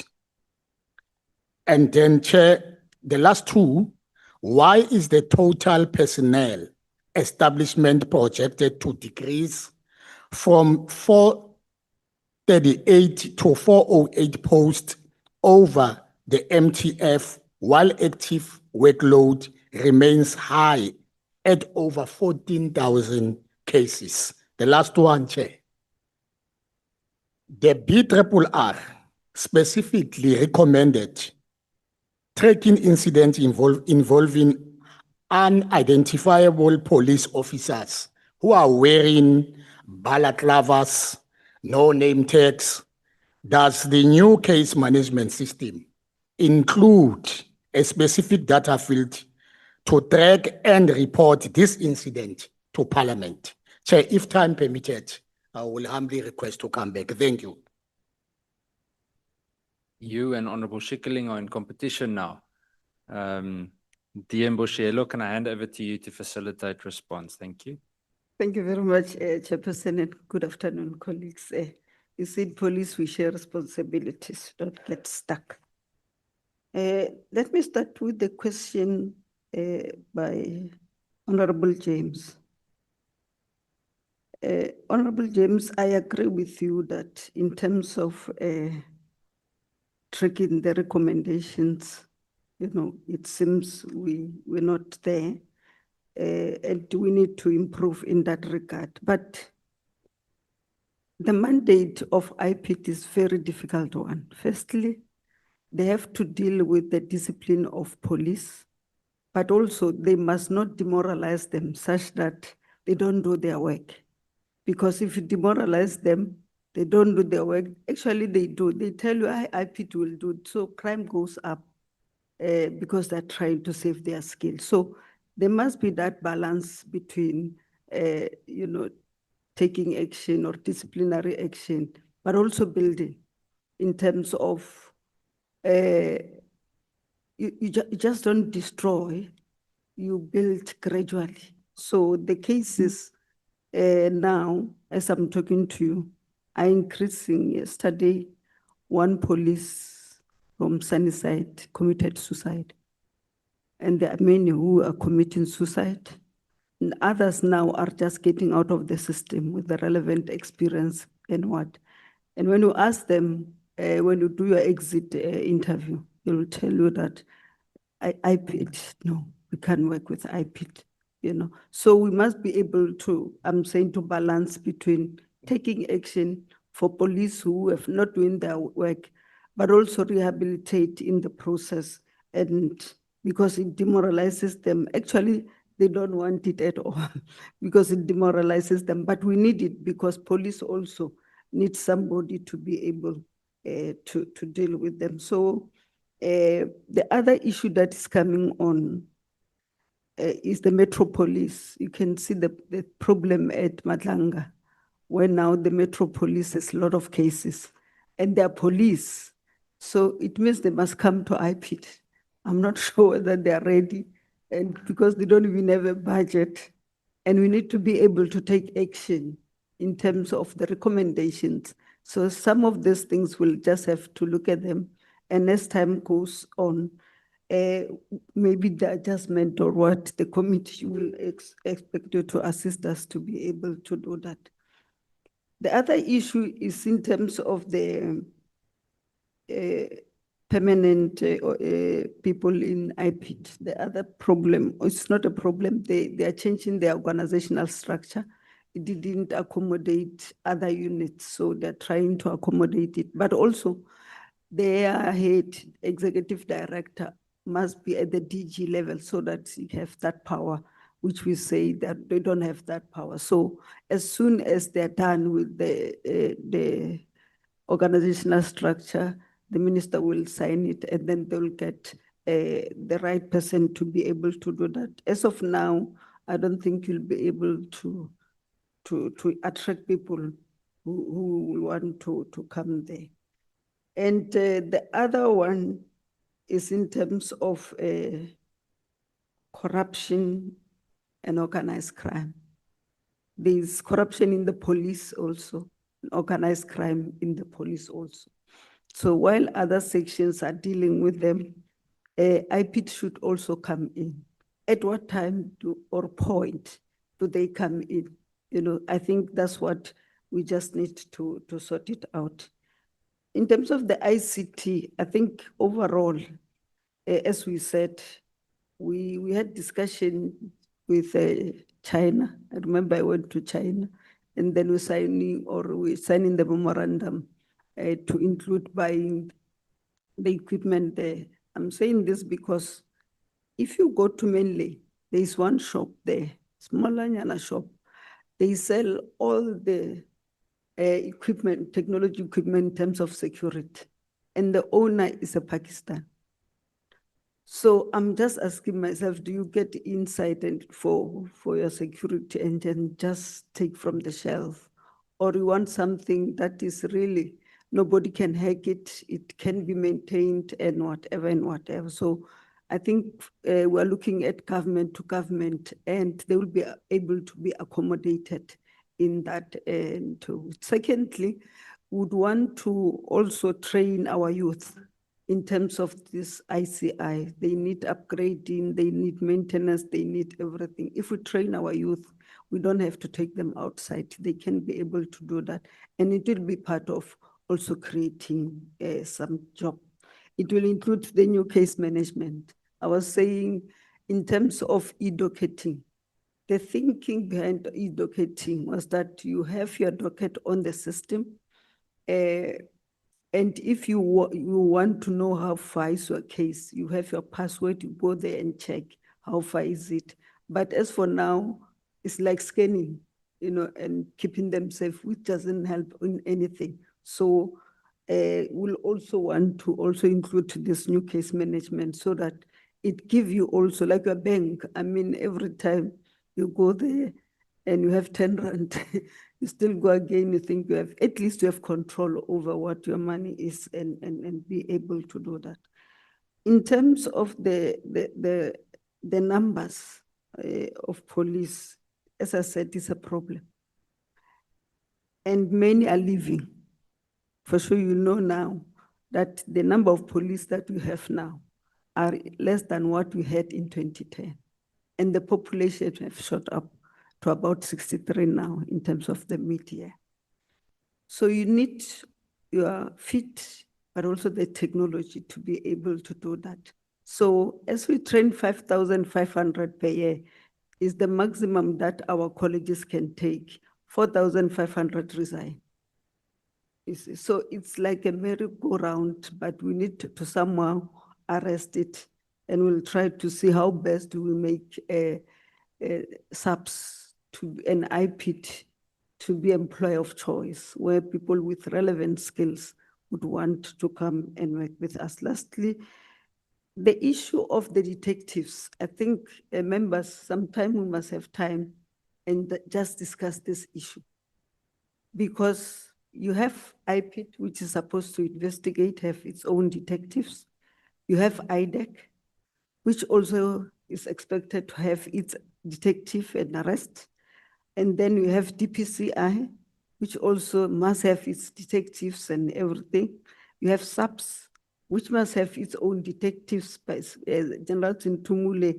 And then you have SIU also with their detectives.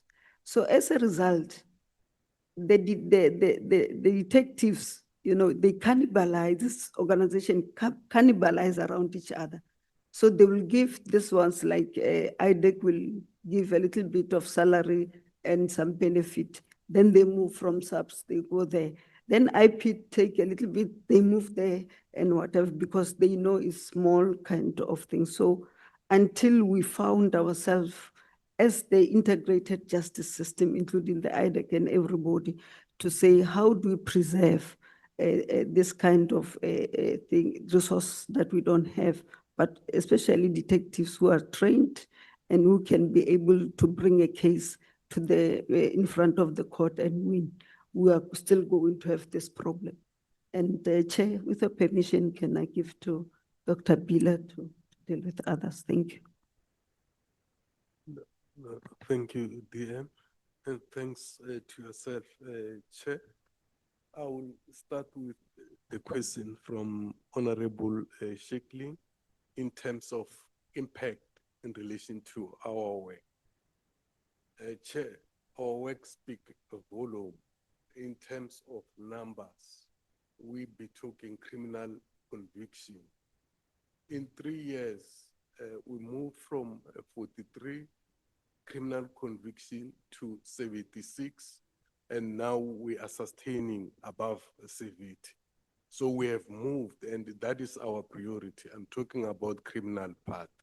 And of course, such numbers could be patronizing in that way on departmental. So our work speak for itself. There was a question around recommendations. Then the DM has covered it. There is a critical question around quality assurance. Yes, indeed, we need to improve our quality assurance just to improve our work. But I just have to indicate upfront that our investigation are either prosecutorial driven or guided. So when we have a case, we work side by side with NPE, we are guided at that level. And this quality assurance is to augment our quality to another level. But in anyhow, our investigators are qualified, they can do the work independently, but we thought we needed to increase in terms of value creation so that there is no room for nulla prosequi, which is not necessary. We have all safeguards in that regard. And we don't arrest and investigate. We investigate fully, then we arrest. Once we knock on the door, just be sure that we are done. And we have a prima facie a case because it will have been guided by. And you might have seen in the previous, in the current month that we have been arresting left, right, and center. And that is to improve professionalism within the police. Our work is in tandem with the police just to improve that area. Then Honorable James asked around irregular expenditure, which the CFO will cover. And there was a question, a specific question as to what is the current backlog in terms of actual number.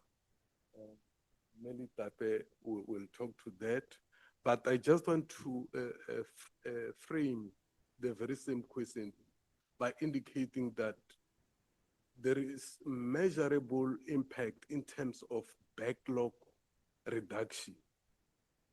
We have completed more than we have received in the previous financial year. And that is a clear indication of our intention.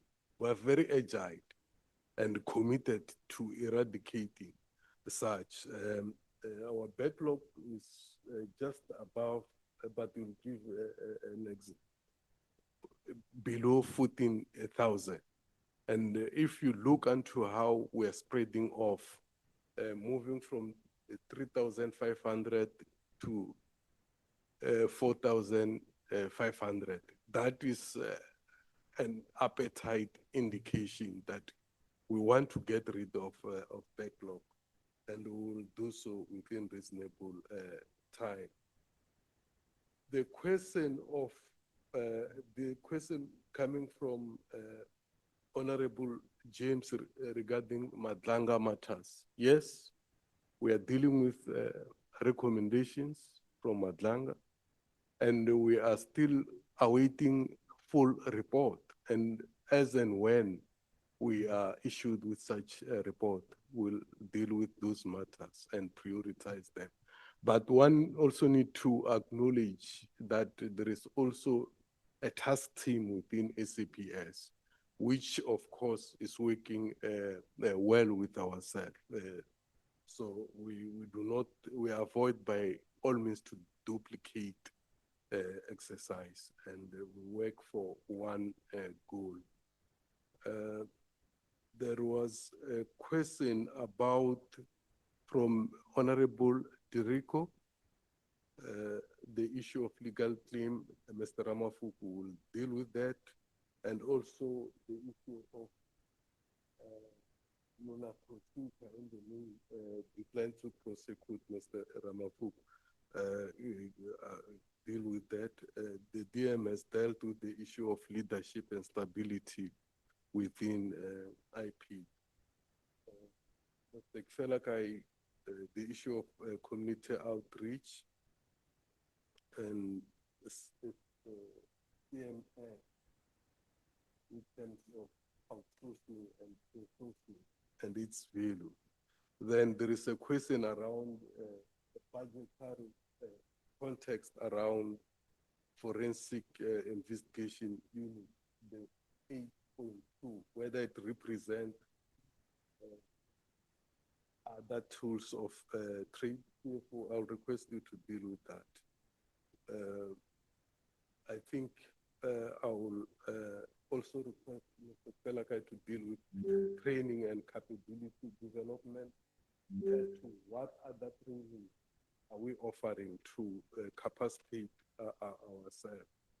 Then the BRRR, Mr. Ramafuku, I was not clear on how the question was framed. but if you might have maybe deal with that, Mr. Ramapu. Yeah. So, Chair, I'm handing over to the team. Thank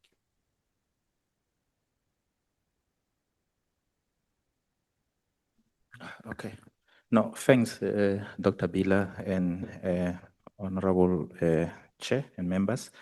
There are two questions that have been requested to address. One is on the irregular expenditure. Honorable James requesting the department to quantify instead of putting percentage, but put a specific amount that we are intending to reduce, and we can provide the amount in writing so that the committee knows the exact amount that we are planning to reduce in the period under review. And then the second one is on the 8.1 million allocated to forensic investigation. As I've indicated earlier on, I said this is not the forensic investigation that is taking place in SAPS or laboratory services that are provided by SAPS. This is just to capacitate our investigation team with the skills that we currently don't have, like your financial analyst, your data analyst, as and when we handle certain matters that are complex, we are unable to conclude those matters. So this 8.1 has been set aside to recruit such a capacity. We have not yet recruited. The DM earlier on touched on the process of the structure. Those positions that we are referring to, they are in the structure that has been reviewed. Once that process has been concluded, we will be able to recruit those positions so that they can strengthen our investigations. And then lastly, to touch also on the tools of trade. Within the program 2 budget, we have set aside 6.8 million under machinery and equipment. This money will be used for tools of trade to support, amongst others, the new functions that we are planning to establish, which is forensic investigation services. Thanks, Chair.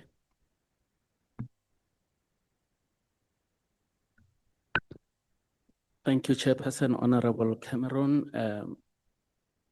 esteemed members of the committee, DM present, Acting Executive Director of IPID, colleagues from SAPS and IPID.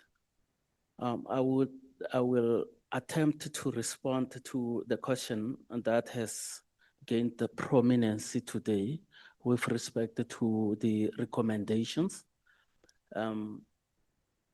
I think it was asked by 3 members of the committee, and this signifies the importance of dealing with this in a manner that will remove all the doubts.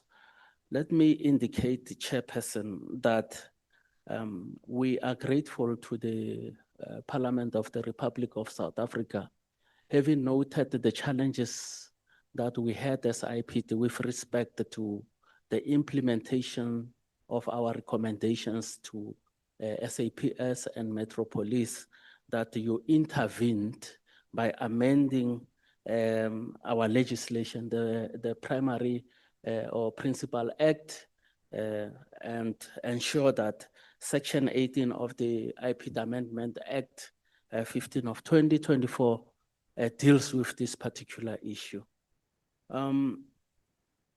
The amendment of Section 30 has brought up the mechanisms of dealing with non-implementation of the recommendations by holding management accountable. Unfortunately, at this stage, we are depending on the finalization of the regulations in order to have this particular provision of the Amendment Act implemented. But upon finalization of the regulations, there will be a mechanism to ensure that there is enforcement and proper accountability in terms of the implementation of IPID recommendations. So the days are numbered where IPID recommendations would be taken for granted or not be fully implemented. And coupled with that is one of nolle prosequi, the high volume of matters that are declined for prosecution. I think there are two or more variables involved in this particular issue. Firstly, IPID has taken a stance that says we cannot be a player and referee at the same time.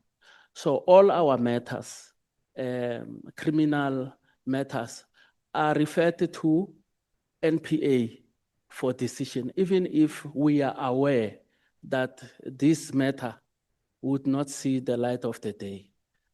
We are avoiding a situation where we are investigating and also making decisions as to whether to prosecute or not.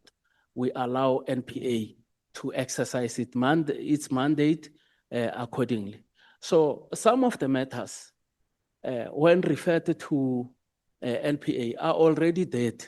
We already know that there won't be prosecution. These matters need to be distinguished from those that are undetected or are closed under general closure.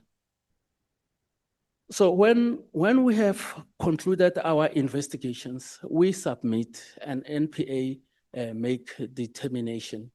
I don't think NPA is deliberately declining to prosecute where there is sufficient evidence to sustain a case. In the same vein as would not allow matters that we believe prosecution can be successful and we receive a decline for prosecution. In such instances, IPID escalates the matter and we engage the next level of authority in decision-making within the NPA. Thank you.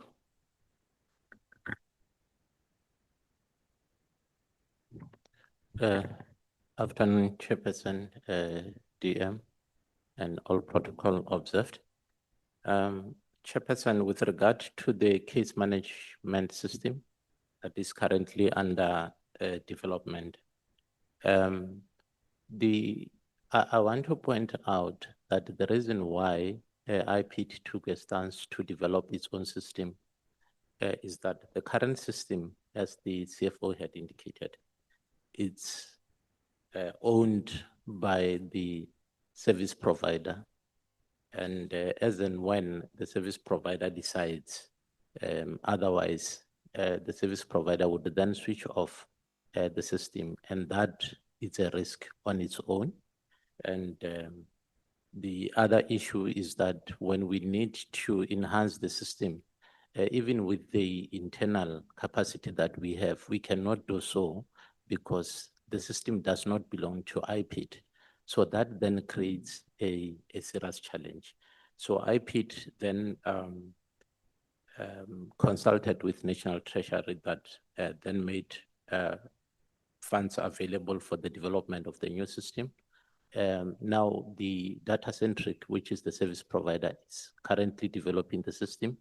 We are at 65% of development, and the processes that are still yet to unfold are the testing, the data migration. We have the data in this current system that we are using, the one that we procured from Flowcentric.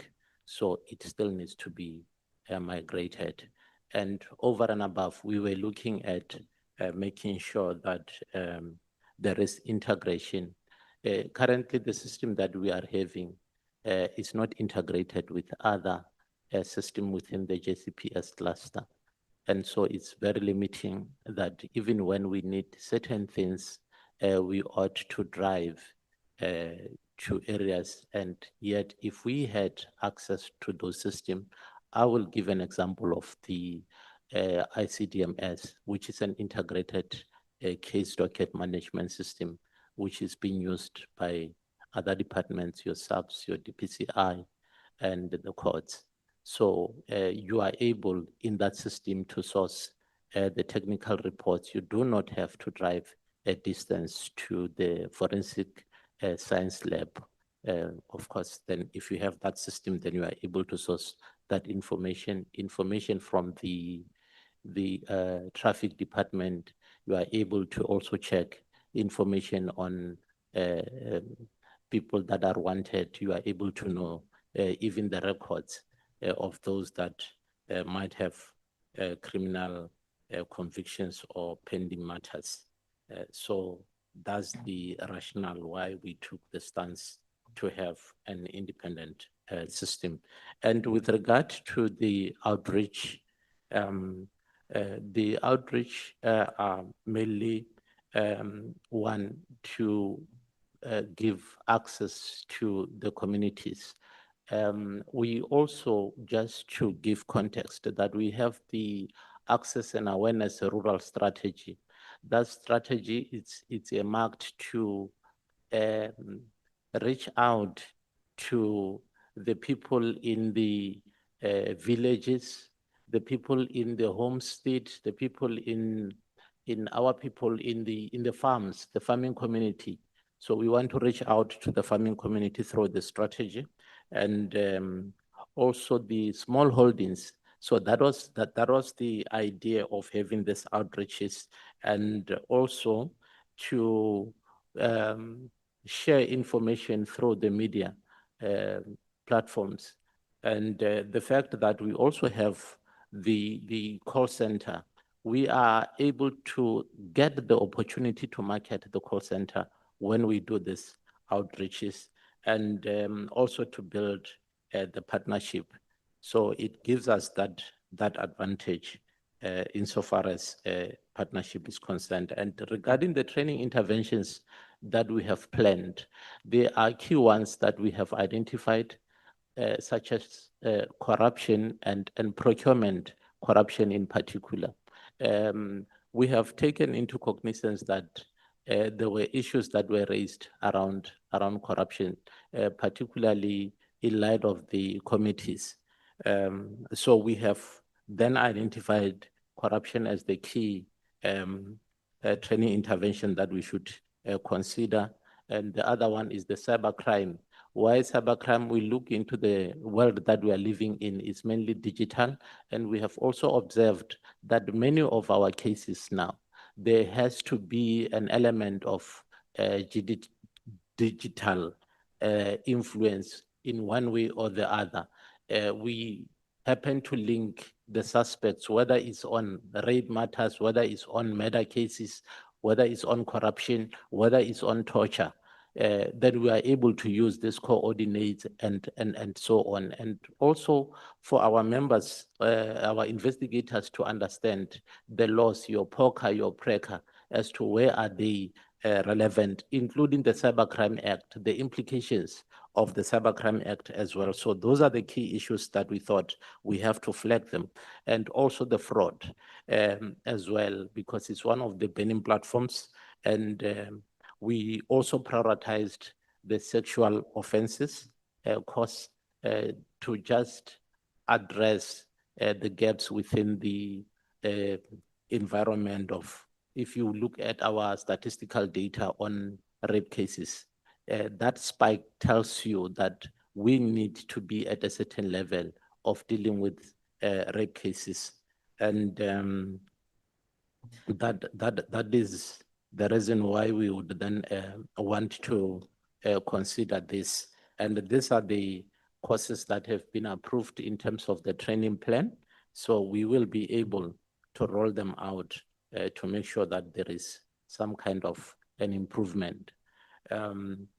The advantage is that we have got proof that in terms of sexual offenses, particular rape cases, can I have that? I just want to share something that just in the previous financial year in the Eastern Cape, we had 20 years imprisonment for a rape case. And then in GP, we had 8 years imprisonment. And we also had 20 years imprisonment in KZN. And in Limpopo, we had 10 years imprisonment. And Northern Cape, we had 3 10 years, 2 10 years, and 1 15 years. And then we had one in the Western Cape, which is 25 years. And then we have another one, 10 years. So this convictions, or rather the sentences, is a clear demonstration that we do have to accept that we have got a problem of this type of matters within the law enforcement agencies. Thank you, Chairperson. Thank you, Mr. Kfelakai. I think, Chair, we have dealt with almost all the questions. We might have missed one, which we can deal with it reminded. But all in all, as Mr. Kfelakai was indicating, we are very impactful in our work in terms of criminal convictions, and not just assault common. We're talking rape, we're talking murder. So that's where we are. And when you look into our on the court roll matters, these are cases which are going to court, wherein we have arrested and police officers appearing. We are sitting just below 1,000. We're talking about all categories. We are not proud of this like the DM is saying, but we have got work to do. We don't become too excited, but we have got work to do, and we have to do our work just to clean the police so that it function effectively. The principle, Chair, is that rather you have one police officer who is clean rather than to have 10 dirty police officers. So the police will function very effectively once it is clean. And we are very agile, we are committed, and we will ensure by all means that we clean the police. Thank you. DM? Thank you very much, Chair. Just to close up, I know that most of us don't know whether to call yourself IPID, IPID, IPID, I've all the names. But like I'm saying, this is a catch-22 situation, what they're doing, because under normal circumstances, the target must be 0, or the baseline must be 0. No policeman must be found to murder, rape, or what, because it's their responsibility to protect the citizens from those kind of things. Under normal circumstances, you should not be having work, actually. It should be 0, but unfortunately, we are living in a real world where these are happening. And I'm happy that, as Dr. Bila have said, they're taking action without fear or favor. But I know that they are under threat and under security threat also. Remember, they're dealing with members who have firearms, who have this and all those kind of things. And as they're dealing with their case, in one or the other, they also face security threats, and which we really have to look at them and see how we assist them. Otherwise, we'll also start losing them, and they have knowledge of these cases and everything. Once they're taken out, you know, the information is gone, and you can see the criminals now are very brazen. They shoot you just in front of the court or whatever. So we need to be able to do that. And the systems, as I said, we'll just talk with them. You can't get a security system like you're tendering for catering. You know, you need to have something that nobody can hack, or if somebody have to hack it, it must be an effort. And the reason why you see the owner or the owner of your system putting down is because he's got the authority and he's got your information, and he can sell that information to somebody else. So that is the danger of just giving a citizen your system. That's why it must be controlled. SAPS now, as I'm talking to you, for sure you've seen somebody selling them a software, 500 million, a software. Not hardware, not a system with everything and what, for 500 million. And now as we take them to court, that's why we're talking about integrated justice system. Court saying we must pay. And we say, what software can you really, honestly, you can't buy software with 500 million. So the court sometimes also, it's a problem, but I think if the service provider is not necessarily coming on board, switching on and off, just switch that person off before we incur more problems and see what we can do. The other one, I think we need to work government to government, as we deal with the security issues, so that if we deal with the government to government, you've got common interest, you've got and all other things. Like in the police, you have Interpol, where all the countries are able to flag and whatever. So the systems always talk to each other. The last one is the outreach. I agree that most people don't, that's what I'm saying. Either you are IPID, you are IPID, you are IPID, people don't know you and what you are doing. So as we go on, I think we might want to do those. We went to Northern Cape the other day, and then with IPID, and then we had a very successful outreach program. What I like about their style, also the police, they bring all the investigators and everybody. So when somebody come and said, I had the problem, the police did, they direct that person to the right person to be able to take the information there. So something is working here and we need to support it, Chair. And I think I know our portfolio want us to perform very well. They'll be able to support us in some of these things. Unfortunately, the PES, about the PES, but we don't want to come here and complain about the PES. We want to come here and see how best can we be able to do our mandate. Thank you, Chair. Thank you, DM. Colleagues, committee members, are there any further questions you would like to ask? Okay. I'm going to start with the Honorable Maeko, then the Honorable Dereko, and then Honorable Schikkeling. Honorable Maeko, you can go ahead. No. Thank you, Chair. Let's welcome the response from the IPID, IPID. Yeah. No, Chair.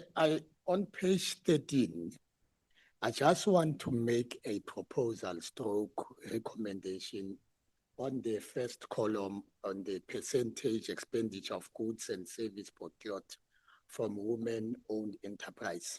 When you look at page 12, the last column on the 2% of the 2% of the people living with disability representation, I think what my proposal will be, it speaks to that exactly. That let's propose the services that must be as well procured from people live with disability. The Department of Employment and Labor has what you call the supported employment enterprise, which is SAE. Now, my proposal, DM, will be if you can benchmark with the department.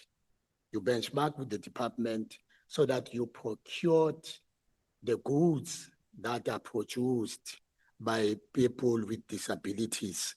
Other provinces, provincial government are doing that. I know the Western Cape, KZN, and Gauteng in the main, they are doing the procurement of the goods that are produced by people living with disability. This will then boost DM,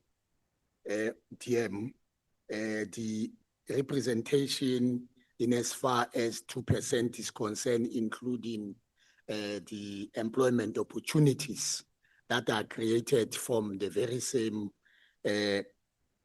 enterprises that are owned by these people. So I'm just proposing that so that you add that. The second is on the percentage of lifestyle audit. Here, when the presenter was making a presentation, spoke about the 2025-26, 38% is for investigators, and then the 42% was for SMA, senior management, and so forth. So now the 78 and 100% is for what? Just to get that particular point. Maybe I missed it.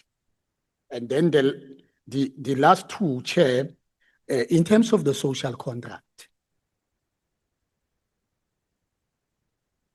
I want to know, can we get from yourselves that we get quarterly written updates, particularly on the backlog reduction, given its public trust issue? And then on the same note, also, I will propose that the APP must also be boosted and empowered if you will be able to table the provincial breakdown in terms of backlog cases by category, so that we are clear as to what is it that we are dealing with. I think, Chair, I will pause and thank you. Thank you, Honourable Member. Honourable Director. Thank you, Chair. I've noted clarity provided by Ntate with regard to the cases that have been declined by NPA. And it then goes back to what we were talking about earlier, intergovernmental relations, because I believe that if you spend time in investigating something and you realize that this thing will not go further, then I don't understand what could be the reason for you to send it to the next entity, because when you send it to the next entity, it then means that you are going to give that entity a job that is not going to be any positive result, which then goes to the resources that are not being used accordingly, because you know that it's not going to go anywhere. So it's going to take time, women resource, and at some stage, even they are going to utilize funds for something that is not going to find expression. So can't you find maybe something like your monitoring and evaluation tool, whereby when you submit that particular case to NPA, they then have their checklist where they check if this thing is going to pass or not, so that it's end at an early stage instead of taking it to them, and it's going to take long time, and after that it then becomes declined. So mine is just to say maybe we need to find a way of simplifying the process in order to save time and resources, so that we are all in a better space, because we have limited resources, we have limited budget that we can't afford to utilize and without any positive outcomes. That was just my input on that. Thank you. Honourable Schikkerling. Thank you, Chair. I'll speak with my fast voice. I think we must acknowledge what Dr. Bila and the IPID team have done. And I think we must thank you for all your hard work, because I think 2 years ago, we were in a much worse situation than what we are now. So we have to acknowledge it and thank you for it. I remember last year, I think about this time, we also had a backlog of 14,000, which shows me that your backlog isn't growing. And I think the cases that actually go that are submitted to the NPA for prosecution and are actually prosecuted is increased tremendously. There's a quite big difference. So thank you for that. I think Honourable Maeko actually stole some of my words now. I would like to ask that in the quarterly feedback that you give us, regarding the backlog, if you can just add in there the cases that have been finalized and submitted to the NPA for actual prosecution. Just to say these will not be prosecuted and these will be prosecuted, just so that we can see how much percentage actually go for prosecution and how many are not. That's all from my side. Thank you very much. Thank you, Honorable Schikkerling. DM? Thank you very much, Chair. I think most of the questions, it was not questioned, it was like recommendations of what we want to do. Honorable Mike, we have heard you about the disability. Actually, there's a factory somewhere in Johannesburg where the disabled people do uniforms for hospitals, for others. And I was asking, SAPS to say who's doing our uniform, that's where we can start from and then grow from there. In terms of the furnitures, also we can be able to do that. So we take your suggestion with 2 hands. And I think we must not do it just to comply with the employment, the 2% or what, because people who are disabled themselves, they'll tell you that they are not disabled, they are differently abled. So they're able to do something else, not necessarily that, they are totally not. So they're differently abled. So we take the advice with all what that will do. The second one, in terms of the social contract, there is, I think they'll be able to tell you, as you are aware, I think it's a new concept in South Africa. We have not yet found it clear, but we have started somewhere. As you know, we have signed a memorandum of agreement with almost all the metros in our country to say, let's be together and face the enemy together. So the metropolis, everything, and what IPID also surely SIRA, for guns and all those kind of things. So I think, yes, we also take will be able to do that. In terms of the province, there are some provinces who don't have these offices, like the Northern Cape ones and others. So we're afraid to be overambitious, like you said, and said we will do in all the other provinces, while we still have the smaller nyana things that we still have to, but it's just in our mind. It's like the forensic labs. We need at least one in all the provinces. So we don't have one in Free State, Limpopo, Gauteng, and Gauteng, Mpumalanga, and Northwest. So if we can have that one, then we'll have the whole print. Then we can come back again and do other things. In the Northern Cape, I think they don't have, so we take it, your advice with that. The other one, I think they will do. Honorable Director, in terms of the intergovernmental interaction, actually, I'm a champion of DDM of Nkangala, together with Honorable Mahlobo. So quarterly today, actually it's tomorrow at 9, we have a meeting where we sit down and work together.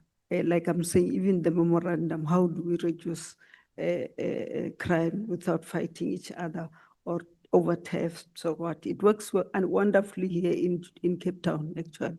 They have a technology system where the metro, police and what work together from the same port. So in terms of that intergovernmental, until we are able to deal with this DDM properly, it will assist. But the catch is, when you talk about intergovernmental and DDM, you are saying, bring your budget together and then work from common.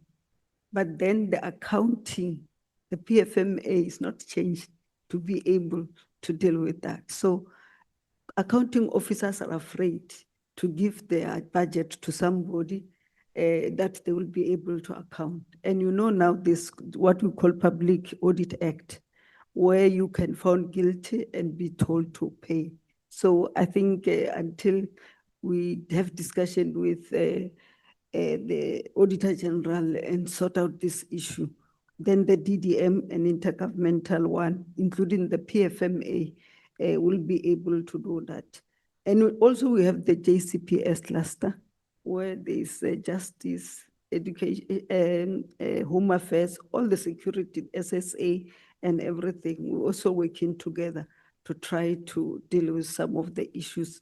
Yes, we still have people who have reservations about it because of this issue of accounting. But I think in terms of the outcome and the overall, we find each other and we're trying to work with each other. So thanks for also for the advice. We'll see how best do we do that. If you can also assist us in terms of how you think we can best achieve that. Thank you very much, Chair.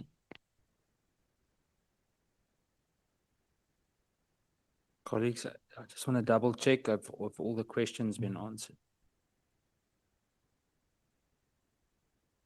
I think this is a record for us in terms of time finishing. It was very efficient today.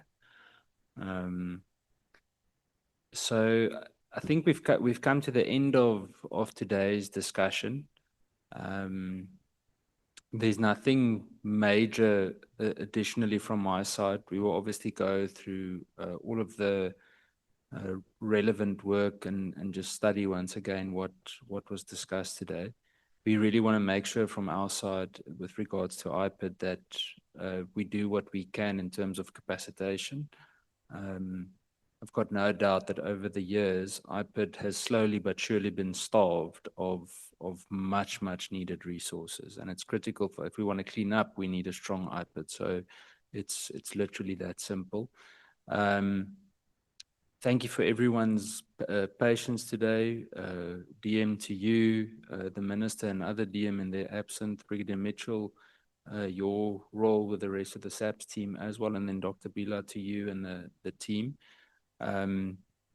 We've got quite a few similar sessions in the coming weeks that we will be engaging in, and we appreciate you spending the day with us today.